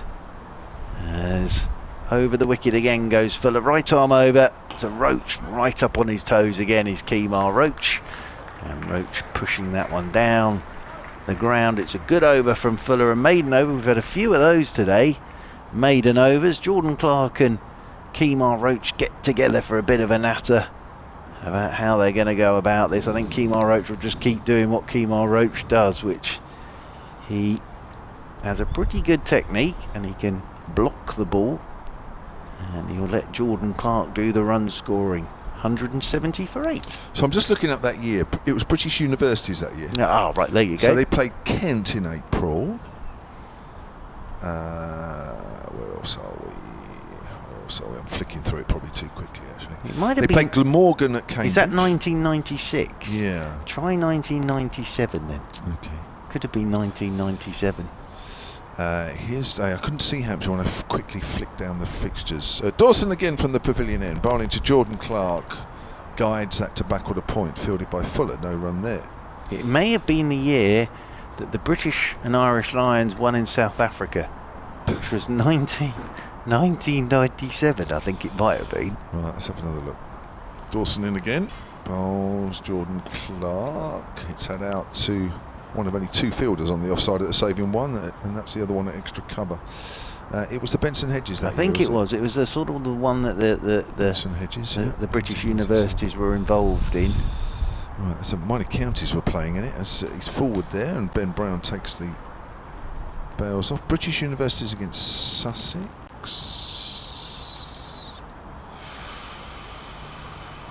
Maybe I imagined it. Played Surrey that year. Forward, wants a quick single. He's running down the middle of the pitch. I'm sure somebody's going to say something about that. He's sent back.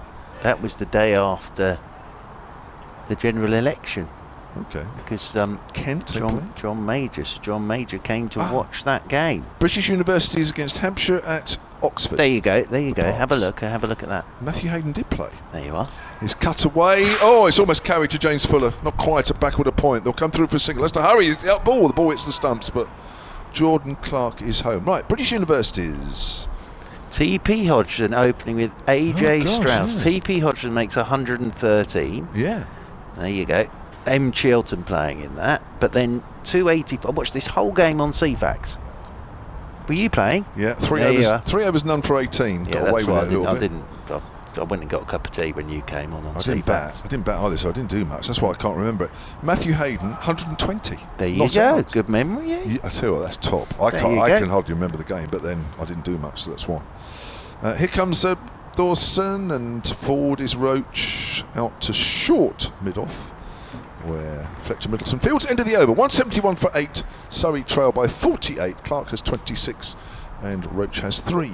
Yes, watched the whole of that on CFAX. Yeah, it must have been interesting. It was excellent. It's great, that. Very, very good. I think we stopped for countdown, which we normally did of an afternoon. Oh, rain delay Nottinghamshire and Middlesex as well.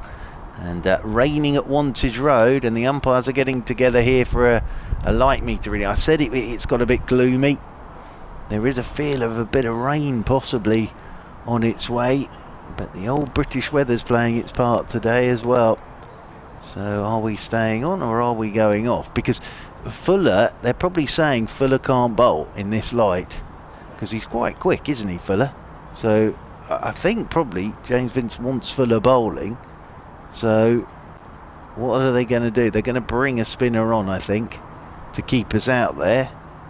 So Tom Prest is an option, I suppose, from a Hampshire point of view, J-Mo? Yeah, I mean, the decision here is I don't think they'll mind press bowling at Kemar Roach. I think the worry is that Jordan Clark could actually get into a bit of a rhythm here, and all of a sudden that 48-run deficit might come down a little too quick for Vince's liking. So that's the decision he has to make. Obviously, when we went off for an hour earlier this afternoon, Vince was quite happy to walk off. Yes. With the seamers on at this end. I think it was Kyle Abbott around that time, but at the moment he's decided that they'll carry on. But of course, if this light stays like this, any moment he says, right, Kyle have a bowl or James have a bowl, the umpires will say and they'll go off. So James Vince controls the situation. If, for example, this won't happen, but if, for example, Jordan Clark hits 6 sixes in this over, yes, that's exactly what James Vince would do. 100%. 171 for 8. So yes, Mr. Vince holds all the cards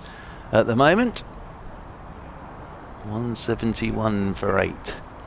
Pressed with his off breaks then from the hotel end. Is in to Jordan Clark, who's across his stumps, nudges into the leg side, wants 2. Run-outs are always a possibility in these situations because he's off strike and he's cross with himself. He's got a single, but it brings Kemar Roach on to strike on 3, and Surrey are 172 for 8. I'm sure that didn't escape your attention that turned. Yes, well, it's turned. Yes. It was turning yesterday. Yes, indeed it was. This game's turning. Everything's turning at the moment. It really is. Well, the only thing that isn't turning is the number of points being turned over by Surrey. That's got stuck. I even brought up a scorecard you were playing in. As forward goes Kemar Roach, pushes this one out into the offside, and there's no run. Yeah, there you are. That's no wonder I went and get a cup of coffee when you came onto bowl. What was it? Number 18 off 3. As in over the wicket once again is pressed. Oh, willow. Here's Kemar Roach sweeping for 4. It's a rather lovely shot from Kemar Roach. That's whistled off to the boundary rope for 4. And Kemar Roach moves on to 7. Surrey move on to 176 for 8. But that's a lovely shot. It's taken that from off stump and just swept away at it. That was Sudarshan-esque. It was indeed. It was a lovely shot from Kemar Roach. Played a nice drive for a couple. As Tom Prest will come in once again. Surrey trail by 43.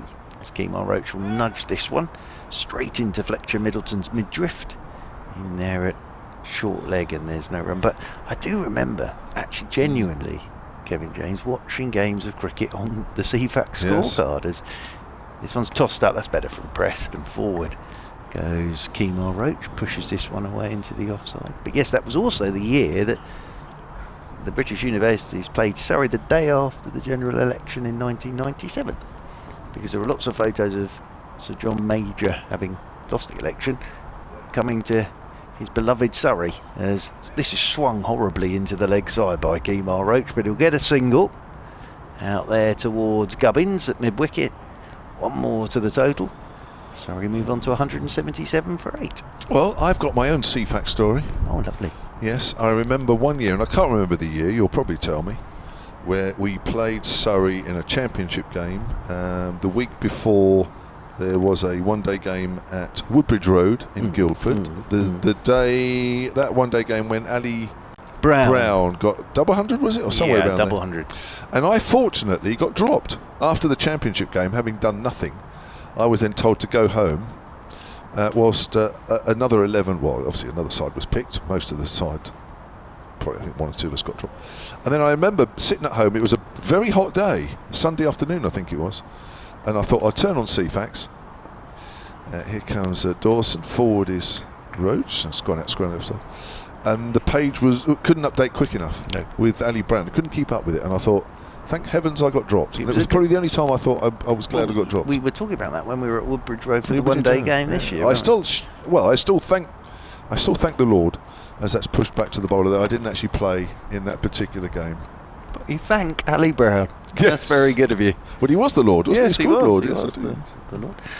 Cardigan and Connor went for a few that day, I seem to remember. I think everybody went for a few. Ended up in the petrol station and all. Yes. As Roach pushes that out on the onside, up to mid-on, where Abbas fields. I haven't seen him in bowling for a while, even though he was off the field for quite a while earlier. So that was... yes. That might have been the following year, I think. It's 98. Really? Around that time it was, yeah. About that time. So we've got plenty of CFAX stories. What a service that was. No, it was brilliant. 142, wasn't it, the cricket page that's pushed out on the other side? 340, I tell a lie. Yeah. Maybe pad bat, maybe bat pad. 340, the cricket page on CFAX. And then all your scorecards were listed. 341, 340, yes. 343. Yes, I'm sure. I think that was the TV guide you just said there.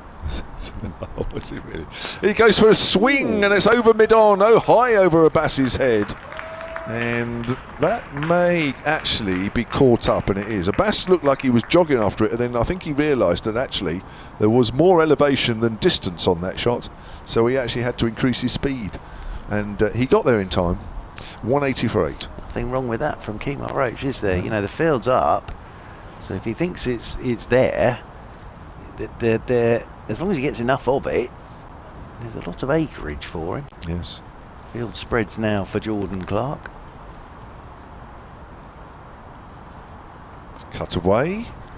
Backward a point. Fielded by Ian Holland. End of Dawson's over now. Thank you very much, Mr. Church. It'll be Anthony Clapham from the Hampshire and England disability teams coming in alongside me. So 180 for 8. The light doesn't look too bad at the moment. I'm just looking at where the clouds are coming from, and I'm not sure it's going to get much better than this. The umpires are taking a light meter reading at the far end. That's Martin Saggers. Oh, he's now walking down towards this end, and I think James Vince has said, you know what, yeah, because actually standing right next to the umpire was James Fuller, who was ready to bowl, and that caused the umpires to have a look at the lights, and they've decided that if Mr. Fuller is going to bowl, and if Mr. Anthony Clapham is coming on to commentate, then we'll take the play off. So that's exactly what happened. Just as you were about to plug your headphones in, so the players walk off. Well, as I say, it doesn't look that bad at the moment, but I'm not sure it's going to get much better for a little while. That's me only guessing. So the situation here at the Ageas is that Surrey in their first innings are 180 for 8. They trail Hampshire by 39. We've already had an hour's break this afternoon because of bad light. They took an early tea, and here we are with our second break. In between time, actually the play we had when they came back on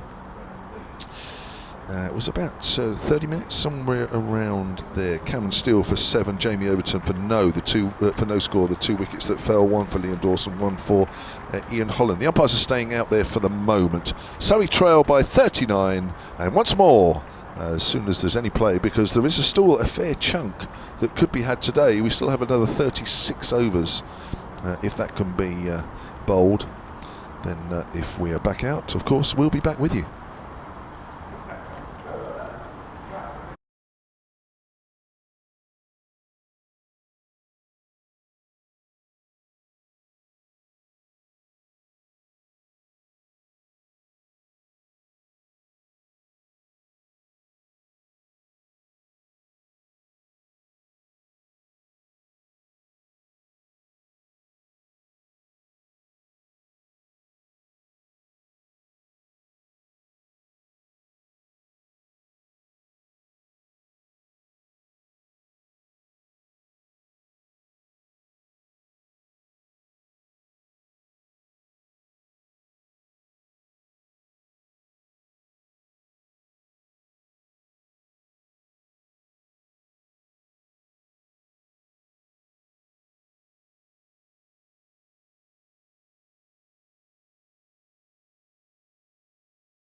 Hampshire and England disability cricketer is alongside, and Hampshire have bowled very, very well today, haven't they, Anthony? Yeah, they've been really, really economical. Made the Surrey batters play, but also I think James Vince's the fields that he's set have been fantastic as well. Really made Surrey work hard. I think the only guy who made it look easy was Will Jacks when he cleared the boundary a few times, but it's been tricky. It has. It's a slow old pitch, this one. As in over the wicket goes Abbas to Roach, swings it back, and Roach is forward and plays this one down into the leg side. It's brighter now. We did have a lot of dark cloud up above us. When we came off it was pretty gloomy, but over the back of the Rob Bramsgrove Pavilion and Telegraph Wood, of course, it's looking a little bit brighter away there in the distance. We've been under the lights most of the day, so we've sort of had another floodlit day of Championship cricket today, but it is late September, of course, as Abbas is right arm over the wicket to Roach, and Roach has had a nibble at this one outside his off stump. Of course, Hampshire are 1 wicket away from a third bowling point. Didn't pick up a batting point. Surrey picked up their 3 bowling points yesterday, of course. So, yes, as I was saying to Kevin James earlier, Anthony, it's always those last couple of points that are the hardest to get.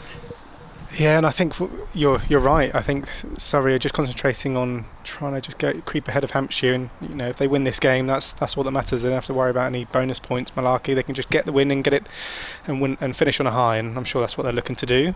It's not going to be easy for Hampshire second time round either, as in comes Abbas to Roach, and Roach is forward and playing this one back up the pitch, and there's no run. Of course, they won't have Tom Laws to turn to because he's not in the game anymore, because Will Jacks has come into the game. Now the field spreads to give Kemar Roach a single should he so wish. Abbas picked up a couple of wickets last night. Dominic Sibley caught behind without scoring, and then Rory Burns, the captain, dragging one back onto his stumps and going for 7. Seems a long time ago, that. In fact, yesterday seems a long time ago. Here is Abbas with this very straight approach. Comes over the wicket to Roach, and he's forward. He won't take a single, so it's a maiden over. First up, 27 to go today. A ripple of applause here at the Ageas Bowl. Here's something for you, Mark. Tom Laws was absolutely superb yesterday. He's not going to be bowling in the second innings because he's come out of the side as social media and as per comments on social media, have alluded to, and you've got Jamie Smith also coming into the side for Ryan Patel. If Hampshire can keep a 20-run lead, for example, you haven't got a Tom Laws to worry about. Yes, Will Jacks is a bowler, and he can bowl some off spin, but I think as a Hampshire batter you'd be pretty pleased, I guess, that they've lost a guy who's taken half of the wickets in the previous innings, and it could be a decision that Surrey almost regret, I think. As Liam Dawson continues from the pavilion end into Jordan Clark. I don't know what your thoughts are. It's an interesting one. I think with Will Jacks, I tend to forget he has picked up a 6 in Test match cricket. Yeah. He can bowl.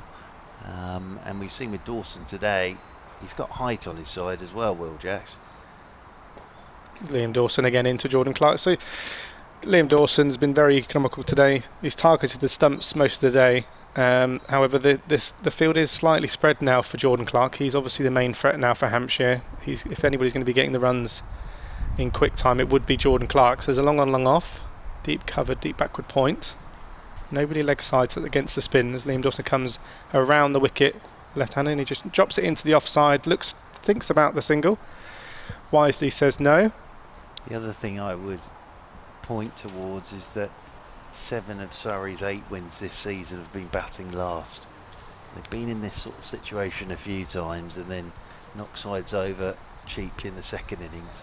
Yeah, I mean, if you've got Jamie Smith, who has been superb this year, batting at 4, and then you slide down, folks maybe 5 or 6, and you've got Will Jacks in there as well. I mean, they do strengthen the batting lineup for the 4th innings, but the way the pitch is turning in on day 1 and day 2, Dawson's going to be even more of a threat in the 4th innings as Dawson comes in now and again to Jordan Clark, who rocks back, cuts it down to backward point where Fuller picks up, and they take the single, and that brings Kemar Roach on strike.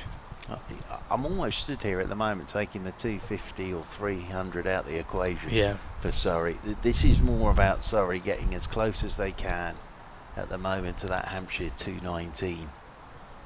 Yeah, I think that's exactly what their target's going to be here. I think try and get ahead if they can. There's Kemar Roach now on strike. Selly point in play. Kemar Roach just looks very solid into the ground, and that completes the over. And Surrey 180 for 8. Jordan Clark 27, Roach 11 actually, so he's had a good start. Faced 34 balls, so he can obviously do a good job with the bat. And the scoreboard suggests that Ben Brown's bowling, which I can confirm he is not. It went a bit haywire there because they didn't give the single either to Jordan Clark, so they have now. But Ben Brown he's got great figures. Yeah, Ben Brown. Yeah, he definitely with his has gloves on. one over, no maidens, 1 run. So I think poor old Liam Dawson there he's lost it. Now here we go. They're taking the new ball straight away at Hampshire because that's 80 overs. So they are taking the new ball straight away just to add to the excitement. As the sun comes out as well, Mark. I'm thinking about getting sunglasses out now. It's coming out to a lovely evening. Last night was beautiful, wasn't it? The way the sun sort of set. It was a bit of a gloomy day, but the sun is well and truly out now, so hopefully no more breaks in play. Interesting to see.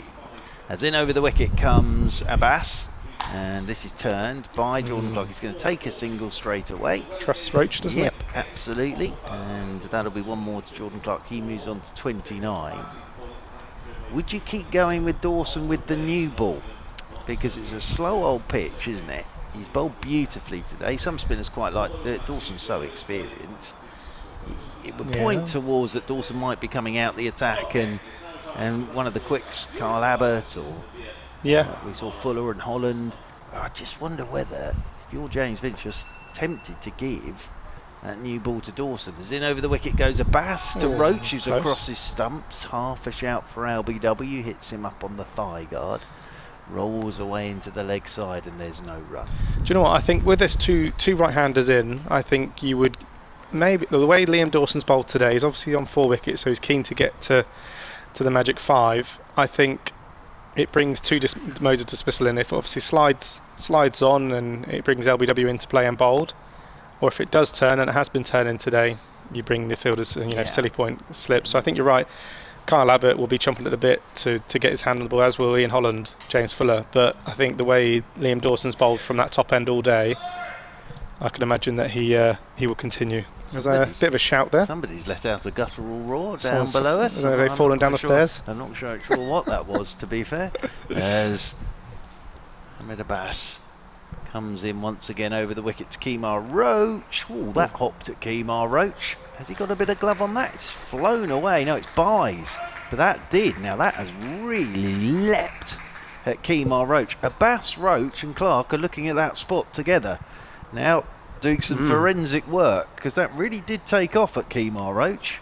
And thankfully for Kemar Roach, it wasn't straight, because otherwise that would have caused him all sorts of problems. But that's flown off down to the boundary rope for 4. The new ball, of course, pronounced seam, and that one did fly.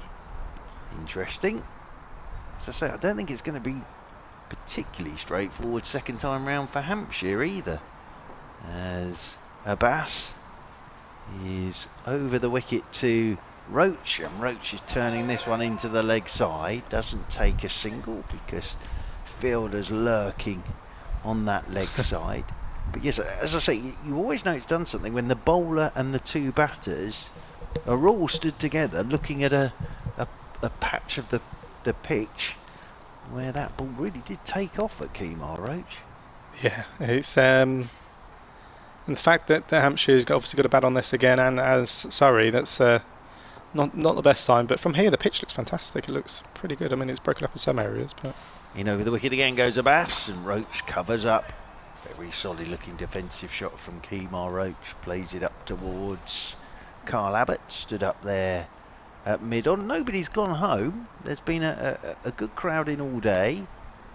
And everybody's stayed for this because, as I say, after this over, we've still got 25 on the board today. So there's still lots of cricket to be played today, and we were pretty late last night finishing. And actually the sun is sort of breaking through the clouds at the moment, so we have a bit more sunshine, which is very pleasant. Field drops out to give Roach a single should he want it. He's letting it go. Wide outside the off stump from Abbas. Now we'll find out who's going to bowl from the pavilion end with this new ball. Surrey 186 for 8, Clark 29, Roach 11, and it means they trail Hampshire by 33. Going back onto the pitch, if you just look at the scorecard, you know, I think bar 2 batters in Sibley and Jamie Overton, each batter has faced at least 26 balls. So, you know, it shows that they've got in, spent some time in the middle, and obviously eventually got out. The scoring was pretty tough to come by this morning, where Hampshire were extremely tight bowling. Good field set by the captain James Vince as well. So, and there will be a change of bowling for the first time today from the pavilion end, and I did suggest that Liam Dawson may stay on, but much like the Surrey innings, Cam Steele was bowling nicely, took a few wickets, but as you said, Tom Laws came in, picked up the final 2 wickets, and it looks like that's what Hampshire would like Kyle Abbott to do. So Kyle Abbott yet to register a wicket. Liam Dawson's got the 4 wickets today, taken to 43 wickets for the season so far. He's bowled beautifully today, Dawson. He really, really has bowled well. If we see him again, then Clark, Roach and Worrell have done a pretty good job. If we get Liam Dawson back into the attack, but 29 overs from Dawson, 4 for. Nobody's gone on top of him today at all. And Jordan Clark will be facing Kyle Abbott with a new ball in his hands as he's come steaming in from the pavilion end, hits the crease nice and hard. Big extravagant drive straight away from Jordan Clark. The ball is a lot harder, obviously brand new, so there'll be chances for a few boundaries here. Hampshire do have a deep cover, almost like a wide third man, a fine leg and a deep square leg for the short ball as well. So the only men, I guess, in the imaginary circle would be a mid-on, mid-off, a catching cover and 2 slips. So yeah, you can tell probably by the field really just how slow the pitch is as Kyle Abbott again comes steaming into the crease to Jordan Clark. Big drive this time, that's a great shot, that's through extra cover for 4. That's superb from Jordan Clark, opens the face, punches that through extra cover, through the fielders, and that has gone for 4 and takes him to 33. Yeah, the two things about the new ball, it can pick you out wickets, but it tends to get to the boundary a bit quicker as well, doesn't it? Exactly that, yeah. And Jordan Clark's seen that was over pitch and absolutely smashed it through the covers for 4. He's moved on to 33 from 61 deliveries. Yeah, that was a lovely shot. There's been some really good shots today. And the Surrey batsman, as Kyle Abbott, it would be interesting to see his come back here. Short of a length. Jordan Clark right behind it and hits it straight to extra cover. I've batted personally in different positions, you know, 5, 6, 7. I've had more success opening the batting myself, and it's just for me, the ball's a lot harder, and I have almost my role for club and is just to be aggressive, and you tend to feel like risk-free, and like you said, with a brand new ball, hard ball, you tend to hit a few more boundaries. So if Jordan Clark can get a few more, might take past Hampshire's total here as Kyle Abbott comes in again, and Jordan Clark clips off his legs and takes a single, and that'll bring Kemar Roach in, and that will mean that Hampshire will bring the fielders in, no doubt. Yes. As there's 2 balls remaining in the over, trying to get a wicket. Sun's out now. Yeah. Very pleasant. Top up the tan. Well, a few more weeks hopefully like this. There's always that. That would be rather nice, wouldn't it? Through October, because we're nearly in October, of course. We are nearly in October. Yeah, my son's already asking me about Halloween outfits. And yes, that's to come, isn't it? Yes. It's Kyle Abbott comes in to Kemar Roach then. Just short, slow pitch as Kemar Roach almost dead bats that into backward point. Fletcher Middleton, who would be pleased not to be in silly point anymore, picks up the ball. That was never really a thing when I was younger, Halloween. It's quite American, isn't it? I guess coming over. I'm not a massive fan, if I'm honest. It's one of the seasons that or one of the. Halloween is not really for me, if I'm honest, but. Yes, as I say, when I was younger, it wasn't really a thing, but these days it seems to be quite the thing, doesn't it? To go out with your bucket and get your sweets. That's it. Can't have a sun really shining down at the Ageas Bowl, and has a little tickle on that Chemo Roach. Can't have a good start. Just sort of dangles it. Doesn't really swing the ball that much, Carl Abbott. More sort of seam. Try and bring the ball into the right-handed Chemo Roach, and Surrey 191 now for 8. Deficit of just 28 now. A long way away from the magic 2 points, bonus points, but based on what's happened in and around, I'm not sure that really matters. I think they're concentrating now on just trying to get in front of Hampshire and see if they can get a few wickets this evening. Yeah, I think this is about getting as close to that 219 as we said a few moments ago.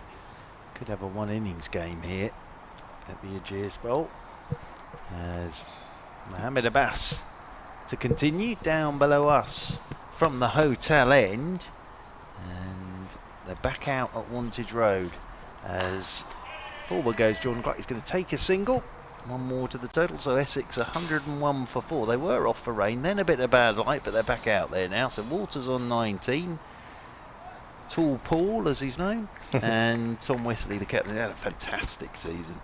He's 31 not out, so 101 for 4. But just to reiterate that equation again, if Surrey don't get to the 250 for just a batting point, then they'd have to get to 400 Essex. Of course, if Surrey get to 250, it would mean that they'd have to get to 450. As in over the wicket goes Abbas, and that's got him. A beauty. What's that hit? No? Anything? Nothing. It's bat leg. Bat leg. Yeah, that's a good shout. Because Chemo Roach is just the top of a flap on his back pad. Ooh. He's just Deviated, put his isn't it? hand there. So that was off the back pad, but it's an absolute cracker of a delivery from Carl Abbott. Kevin James has removed his jumper. He's looking very, very relaxed there, away to our left-hand side. Watching away. 192 for 8. 27 the deficit as Abbas is in, and Roach outside edge, dropped at first slip. That was edge that time. Definite chance. That one's definitely carried to first slip, and down it goes. So that was an opportunity to get rid of Chemo Roach. It's terrific bowling again from Abbas. Low down to first slip. Liam Dawson Couldn't hang on. Yeah. It's a difficult one, that, but it's one that he'll feel he should have taken, really. So a chance and a life for Chemo Roach on 11 as Abbas is into him, and Roach is across his stumps. Turns this one into the leg side. That's the first real drop we've had, isn't it? Yeah, Everything's been taken. It's the first thing that Liam Dawson's got wrong in weeks, really, in there at first slip. But it was low down to him. Do you think maybe he's thinking, I only needed one more wicket for my 5? No, he may. Should have kept me on skip. It's just one of those that goes straight into the hands and Yeah. out again, isn't it? It does. It's fairly low happen. catch, wasn't it? It does happen. 192 for 8. The score remains. Turning once again is Abbas, coming in over the wicket to Chemo Roach, and Roach outside edge. And Dawson this time does take the catch, so you have to say Mo Abbas has deserved that wicket. That's a terrific over, and Liam Dawson gets a reprieve 2 balls later, and this one he does hang on to, and Surrey are 9 down. It's a 3rd bowling point for Hampshire. Good effort that from Chemo Roach, but he goes for 11, and Surrey are 192 for 9.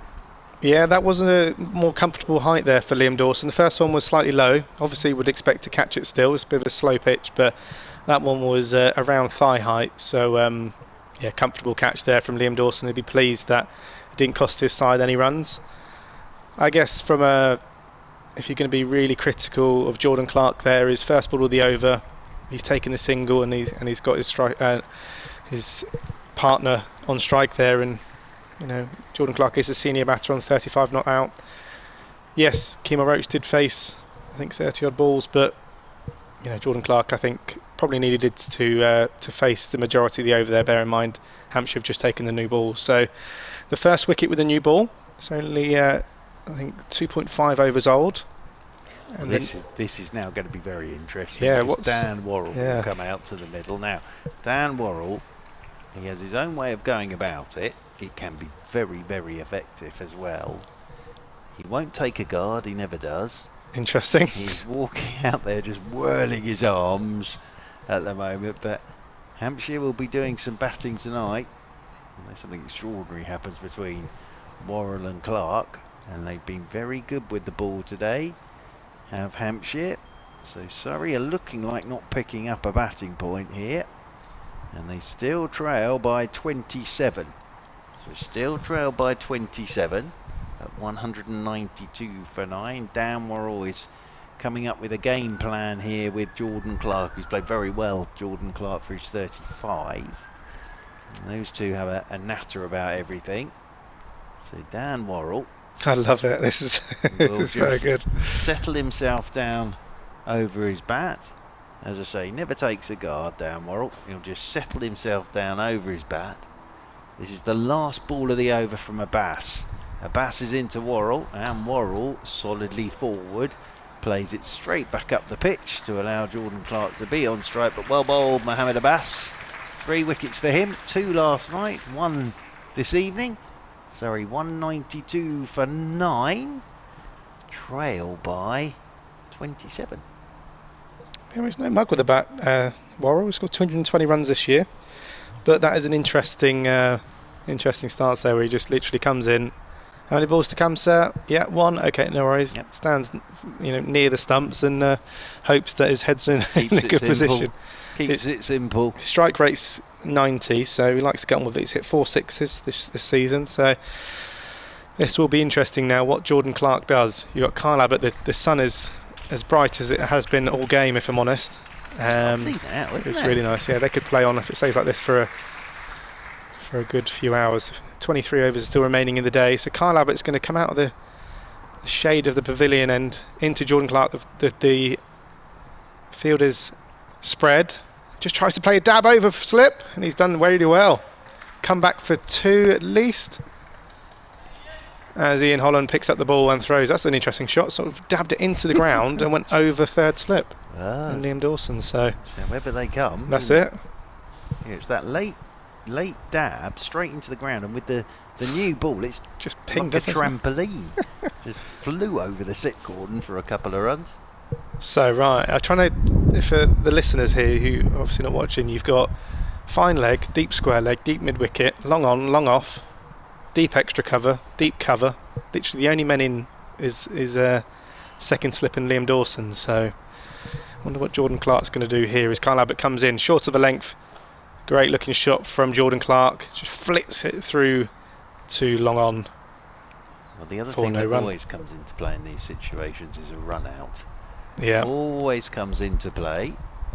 Jordan Clark will also be thinking to himself, there is a big enough expanse of outfield that if he just dropped it and got it in the right place, they could get back for 2. Whether Dan Worrell wants to tear 2, I don't know, but run-outs always come into play in these situations. If you look at the Hampshire fielders, they're a good 10 yards, 15 yards in for the boundary to stop the 2. So there's still going to be boundary opportunities here as Kyle Abbott comes in once again to Jordan Clark's short and plays a big cut shot, nice and wide. He's gone under the bat though. Again, shows you the pace of the pitch. Yeah, it might feel he's missed out a little bit there. Yeah, just need any little bit of bat on that, and that's there's no backward point really. So could have gone for 4, but this is lovely now, Mark. This is what we've been waiting for. Absolutely gorgeous conditions now.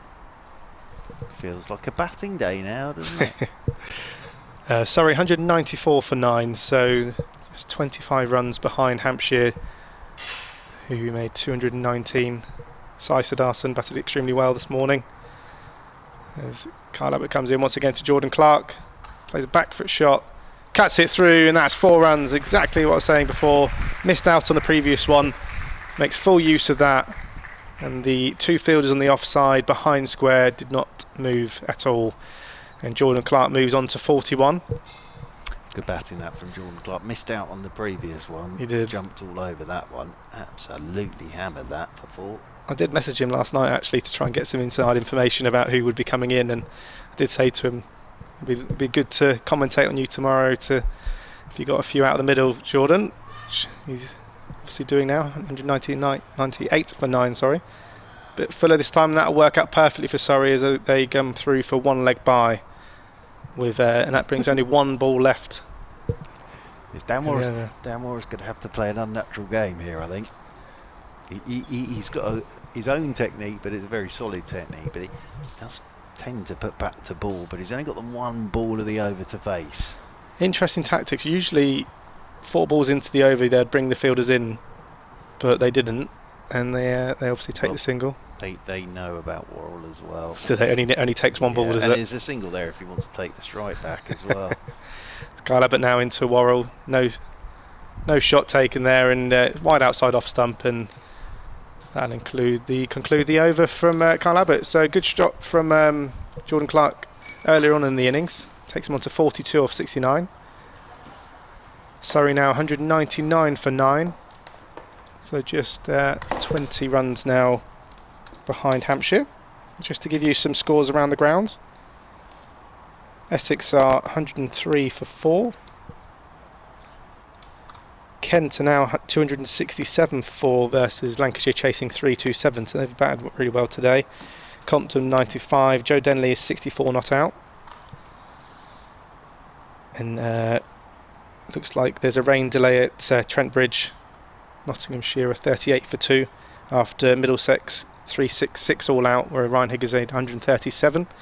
Shortlisted for MVP of the year alongside Harry Brook, Alex Lees, and Hampshire's player of the day, I'd say, Liam Dawson here. Is Mohammed Abbas. Comes in from the hotel end to Jordan Clark. He decides not to run. Welcome back, Kevin. So I switched myself on.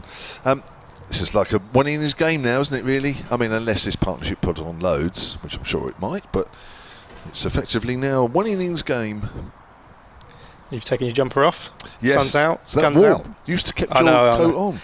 It's like John Motson with it wearing this jacket, I think. But I need to take it off. I think it's lovely and warm now.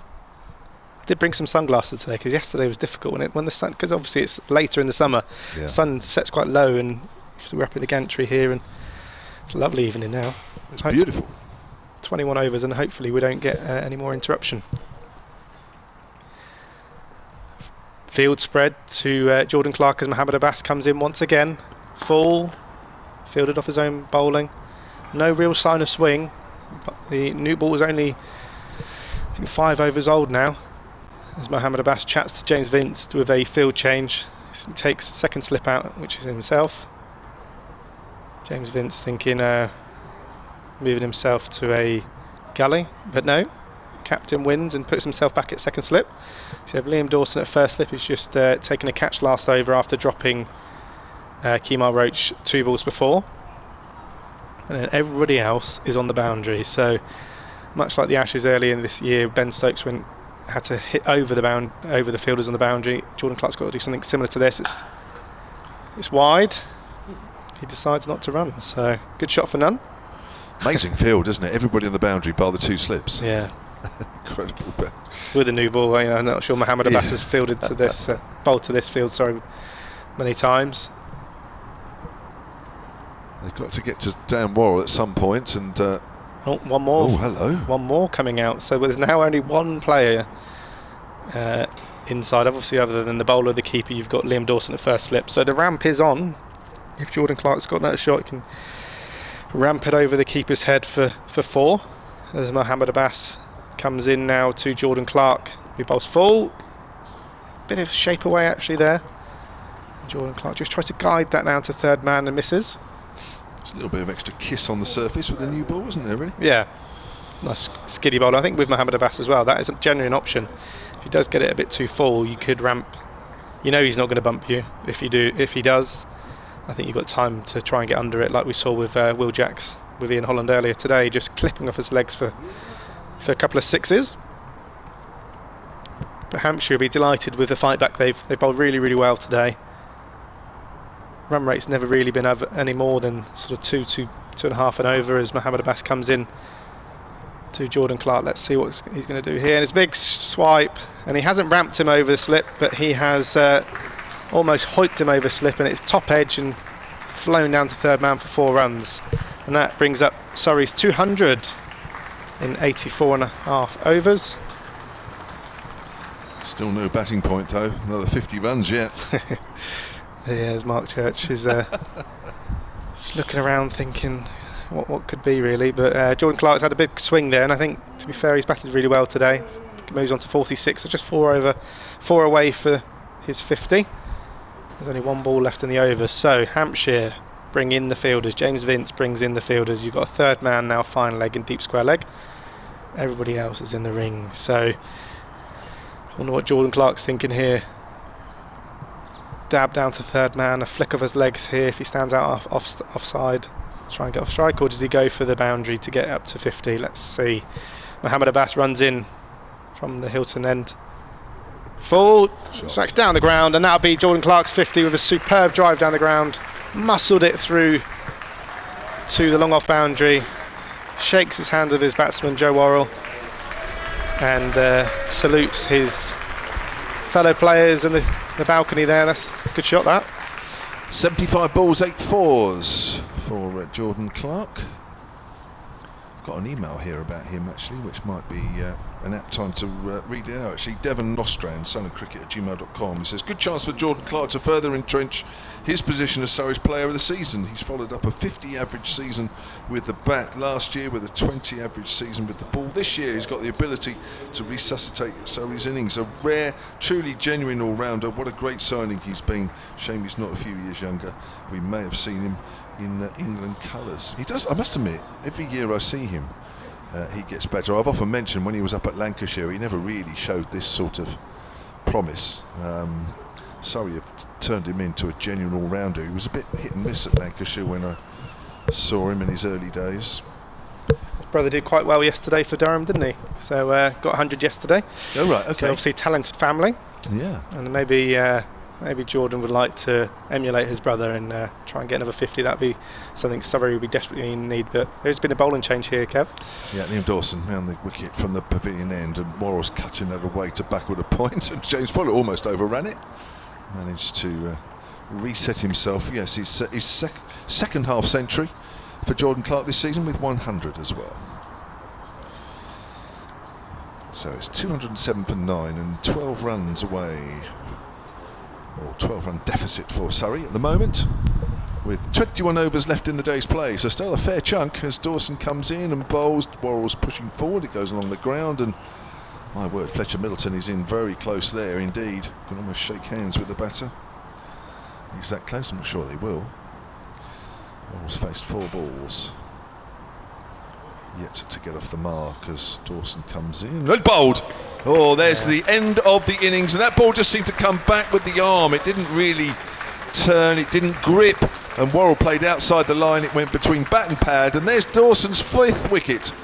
And he's taken 5 for 44 in 29 and a half overs.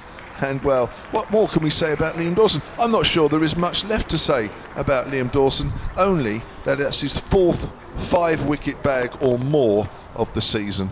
And Surrey have been bowled out for 207. And that is why he has been nominated for MVP of the year. He's so consistent as Liam Dawson. Super happy for him. That's 5 wickets, bowled so well. That's his 30th over in this innings. Been so consistent. You know, 1.5 and over his economy rate there. 10 maidens, 5 for 44. And as I said to Mark before you're on, Kev, with bowling with a new ball, can either turn or can skid on, and it brings 2 modes of dismissal, I think. And it was a great decision to bring him back into the attack, and that is the Surrey innings over. That's for sure. I must admit, I missed the replay on the live picture feed. If you saw it, from this distance, there seemed to be quite a wide gap between Darren Worrell's bat and pad. Here's the replay. It's coming up now, so take a look at this. I don't know if it's as wide as I thought it might be. Yeah, there was a bit of a gap. But then again, he's number 11. We're not expecting him. He's a mighty fine bowler. Of course, we'll see him again very shortly. So 207 all out. It leaves Jordan Clark 50 not out off 75 deliveries. The deficit, Surrey finishing that first innings 12 runs behind Hampshire. The innings as a whole lasted 85 and a half overs. 5 for 5 for 44 of 29 and a half overs for Liam Dawson. There was 3 wickets for Mohammed Abbas, 3 for 43 from 16, and a wicket apiece for Ian Holland and also for James Fuller. And the major innings from Surrey was Sai Sudarshan with 73. And he was the first of the wickets that fell this afternoon. We had a couple of breaks for bad light, one of an hour and one for half an hour. That's where we're at in the game. And we'll have just under 20 overs to bowl when we come back in under 10 minutes' time.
The Ageas Bowl. I've said that a few times today. Apart from the normal breaks at the start of the day, after lunch, after tea, we've had a couple of other breaks because of bad light, and of course now because of a change of innings, because Surrey just around 10 minutes earlier were bowled out for 207. Jordan Clark left high and dry on 50 not outs, and Liam Dawson once again the leading wicket taker in the innings. He finished with 5 for 44, picked up the last wicket of Dan Worrell, bowled for no score. So the situation in the game is that Hampshire, having been bowled out for 219, lead by 12 runs on the first innings. The only thing in doubt now is whether we will start, because the umpires, Martin Saggers and Peter Hartley, are out there with their light meters, and I don't know about you, Anthony Clapham, but it looks as though this could go either way. Well, your jumper is back on. Yes. And the sun has well and truly gone. And if I'm honest, it doesn't look like, it looks like they've just called the groundsman on for a chat, but it looks pretty dark, and the Surrey players are actually going back up the stairs now, as are the Hampshire batsmen. So unfortunately for any viewers or listeners, it looks like there's going to be another break, even though I said around about 15 minutes ago that there wouldn't be because the sun was shining. But the players are heading back to the change rooms. The umpires are still out there though.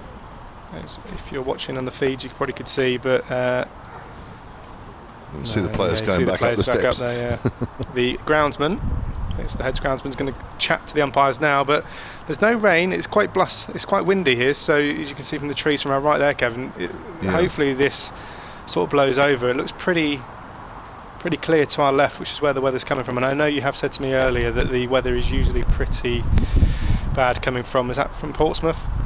Yeah, well, it's not. Well, Portsmouth's more left. I mean, that's sort of more 10 o'clock, isn't it? Which I'm not quite sure what it does from that area. More sort of over our left shoulder is not great. Yeah. But it is. I can see some light clouds. So fingers crossed they'll be back out there shortly. But the players have gone back to the dressing rooms. The umpires are still out there. I'm not sure what they're doing, but they're. It's just coming up to 5:15. We still have 18 overs to bowl in the day. So when the sun comes out, it's definitely bright enough. It's just when that will be. Floodlights are on. Yeah, well, I'm not sure anything's going to happen in the immediate future. So I'm just going to read this email out because this came a little earlier, and then I think we'll take a break because this could be a little while anyway. This is from Philip Curtis, silentcricket@gmail.com. He's from Bournemouth. He says, just to say, I've enjoyed the Hampshire cricket coverage on Solent again this year, especially for the one-day cup. We made the trip to Trent Bridge to see the final. Sadly, it was not to be Hampshire's day.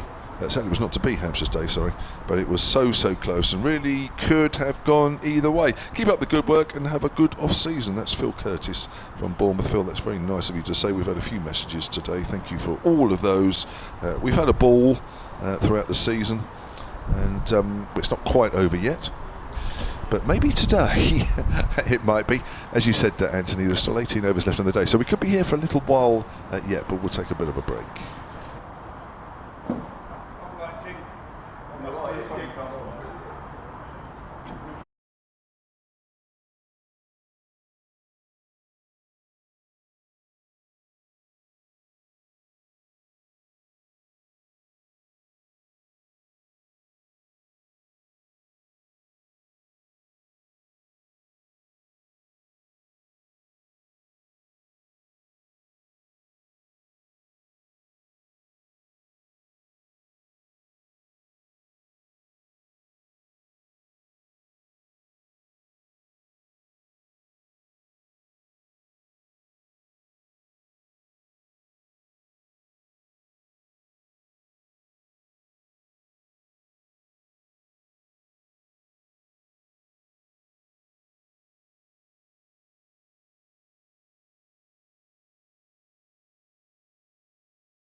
shortly for Hampshire.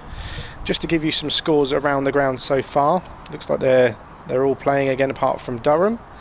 So in the Northamptonshire versus Essex encounter, Northamptonshire got 369 and Essex are currently 125 for 4. Kent are 319 for 4 in reply to Lancashire's 327, and that's thanks to Joe Denley, who's just reached his 100. That's after Compton made 95, so Kent in a really strong position there. There's obviously relegation battle between themselves and Middlesex. Middlesex were 366 all out earlier today, thanks to a magnificent innings from Ryan Higgins of 137. Notts are 58 for 2 as we speak.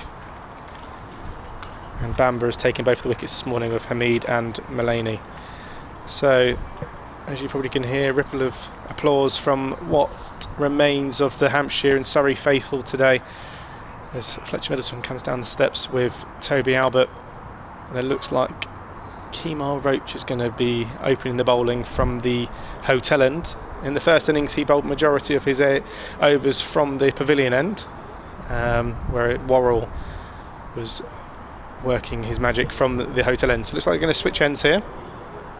Ben Folkes has the gloves on, and there's been various, whether you like it or not, unfortunately due to the ECB rules, Jamie Smith and Will Jacks have come in place for Ryan Patel and the star man, really, the bowlers of the first inning, and Tom Laws took 5 for, and he's no longer going to be bowling in this innings. So Will Jacks obviously can turn his arm over. He's taken an international fifer for England, so he's more than capable of getting wickets, and I'm sure Jordan Clark after that innings will be looking to get the ball in his hand as soon as possible. So looks like Toby Albert will be facing up first. 2 slips, with Dom Sibley and Jamie Overton. Jamie Overton took a fantastic catch first innings low to his left with a backward point in Sudarshan.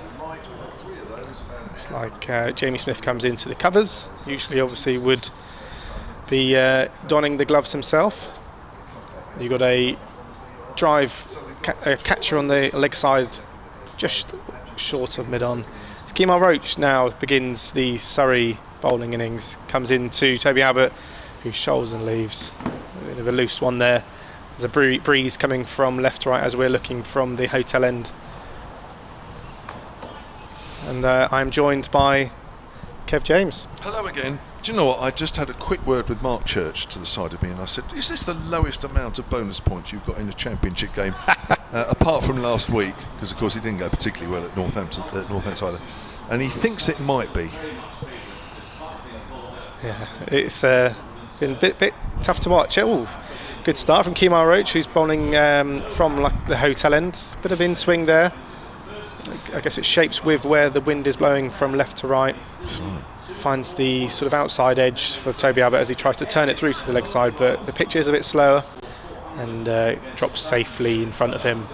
So, well, the reason I mention that is because, of course, they only came into this, Anthony, as you know, needing 5 points to claim the title, and they haven't done that. I fully expected to be talking about it already, if I'm honest. As Kemar Roach comes in, and plays and misses. Good start from Kemar Roach, and Toby Albert in the long sleeve shirt just plays and leaves there, just tries to almost open the face. Just looking back on the replay here as Kemar Roach attacks the stumps in swing, and Toby Albert plays and misses.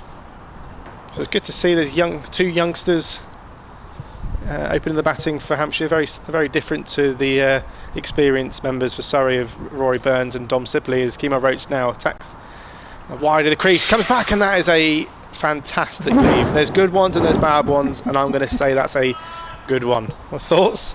Let's have a look at back in the replay on this one. That's come back late. Here we go. And yeah. Oh my word. It's one of those leaves where you almost get yourself out of the way as you leave it. Yeah. As I mentioned, he bowled the majority of the first innings from the pavilion end, I guess, with the wind coming from our left as we're looking from the hotel and bringing the ball into the right-hand batsman here. So again, wide of the crease is Kemar Roach. Again, it shapes it in late. That's Very skillful start. Just dropped down into point. Rory Burns, who's usually in the slips, but today and yesterday for Surrey with his white floppy hat at mid-off to keep talking to his bowlers. A lot of buzz out there in the field. Hampshire lead from 12, which, if I'm honest, after the start and with Sudarshan was batting earlier in the day, I didn't expect they'd be in the lead, but they are, as Roach comes in just to finish off the over, and Toby Albert plays that nice and late just in front of him, scratches middle and gets through the first over, maiden over.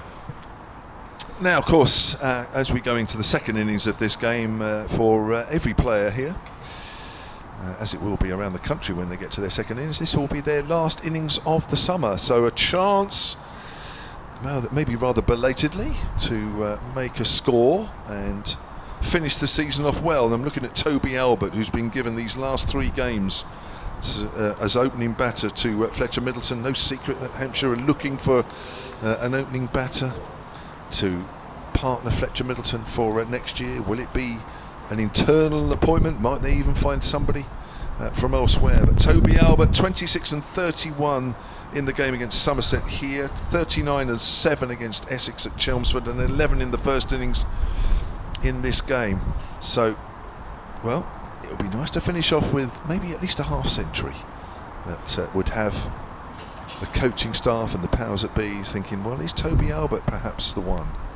Here's Dan Worrell from the pavilion end. He's bowling to Fletcher Middleton. Oh, again, there's lovely shape on that as it goes away towards the keeper and the slips. It's what Dan Worrell does. Bowls the ball like a banana away from the right-hander. A very dangerous customer. He does come in from really wide, doesn't he? He does, yeah. I think as a batter, he's always going to come at you. And obviously the fantastic shape that he has away from the right-hander batsman does cloud your judgment whether you're going to play it or leave it. That's why he's probably taken so many wickets this year. Sun disappears rather worryingly as Worrell comes in. Again, that ball shaping away is a good leave from Fletcher Middleton. It's been a bit of a teaser this afternoon, hasn't it, the light, because generally when the sun has disappeared behind the cloud, then that's when the light meters have come out, and generally we've gone off. We've had 3 stoppages this afternoon for bad light, and then when the sun comes out it all looks lovely. But when they started the over from Roach, the sun was out, but now it's disappeared. This looks pretty similar to when we've gone off before, so it seems odd that we're staying out there. Might not be long as Worrell comes in and bowls. Middleton gets back to the pad. That looks close. Ooh, not out, says the umpire. Had to think about it there. Playing slightly across that one now. That ball would have shaped straight. Let's have a look at it on the replay. Here it comes. Worrell bowls, and that is close. That is extremely close. I think if there was any DRS, I think they'll be looking at that one. That looked very, very close. I think Fletcher Middleton will take that life, I think. I don't know if there was any batter now. I don't think there was, but it probably didn't swing quite as much. But that is very close indeed. Here comes Worrell, bowls, and that's outside off stump. Middleton quite happy to leave that one. Really hits he's a lot quicker than you think, Worrell, and I've watched him quite a bit this year, but it's first time in the flesh, and he charges in, and he's quick, isn't he? It's a good ball. Yeah, really good. And like you say, if he doesn't swing it, you see what we just saw with Fletcher Middleton, where it, is LBW or bowled. So, but Fletcher Middleton survives. Essex have and Northants have gone off now at the end of play because of bad light, and I'll be surprised if we get through many more overs here, if I'm honest. But Worrell's in again. Just over 10 overs in the day if we get them. Middleton plays that one up towards mid-on. So well, the wait for the championship goes on. Have to tune in tomorrow now. Day. Who'd have thought it? Yeah, I fully expected that I would be here. I know.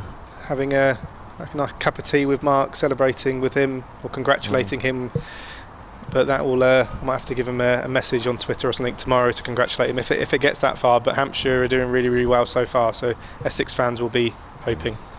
Here's Worrell, runs towards us, bowls to Middleton, and that's straight. Comes back if anything, but it was started wide anyway, and that's the end of the over. So it's a maiden over. I think the first 2 overs have been maidens. Yes, they have. It's 0 for naught. Hampshire still have that lead of 12. It's going to be one of your big regrets of this season, isn't it, really, that you weren't able to help Mark Church cool the Surrey victory. One of the not victory, but the calling the championship. Do you know what I think with Essex must be really kicking themselves. I mean, I tuned in last week when Tom Prest obviously scored 100 and Hampshire got over the line with Keith Barker and Ben Brown at the end. As Kemar Roach now comes in to Toby Albert again, making a play, and they get it, and that's Hampshire off the mark. So fantastic batting there by Toby Albert, just opens the face, and Hampshire are underway. But yeah, if you think today Essex were in a really good position, pretty evens, I guess, against Northants. Hampshire here again, it's pretty evens. Anything could happen over in both games, really. Yeah. So they'll be kicking themselves last week. Surrey will be thinking if they can get a couple of wickets, they're still in the game. But if Hampshire again can get a partnership, probably for the first half an hour tomorrow and this evening, and get maybe 250 ahead. Kemar Roach comes into Fletcher Middleton, full drives into mid-off. If they can get 250. I think Liam Dawson on this pitch, 4th innings. I know Mark keeps going on about they've won 9 times this year, batting 4th innings, but it's going to be tough runs, even though they have added two England batsmen into this lineup. So just a reminder, Jamie Smith has come in for Ryan Patel, and Will Jacks replaces Tom Laws, who of course got 5 wickets in the first innings. So Surrey bowlers have to get the wickets elsewhere now, with Kemar Roach a bit fuller, tempted, left alone by Fletcher Middleton. Now I'm looking at these clouds, Anthony, just over towards the left, over the Colin Ingleby Mackenzie stand as we look, and well, it's not going to get any lighter here. I'm afraid. No. Will the umpires offer Surrey the chance to bring the spinners on like they did last night with Hampshire? James Vince chose to bowl the spinners last night, but didn't do that today. I would think not, but we shall see. I can't imagine we'll be here too much longer. Kemar Roach comes in to Fletcher Middleton, full, left alone, just skids through, bounces a couple of times into Folkes. Folkes as tidy as ever. We've just got that one little break in the cloud, which the sun is shining through to our right, isn't it, over the Shane Warne stand, which is actually helping with the light generally. But I think if that passes over, I just don't see where any light is going to come from. No. Essex fans will be hoping that this just drags on and on now, really. Kemar Roach comes in to Fletcher Middleton, full, in swinging. And Fletcher Middleton looks really, really strong, actually. Good in defence. I thought he batted really, really well in the first innings. Got a good ball from Tom Laws, who kind of rose, found the outside edge as he tried to punch it through the offside. As the sun now, as Kevin James mentioned a minute ago, there's a gap in the sky now, and the sun just coming through, so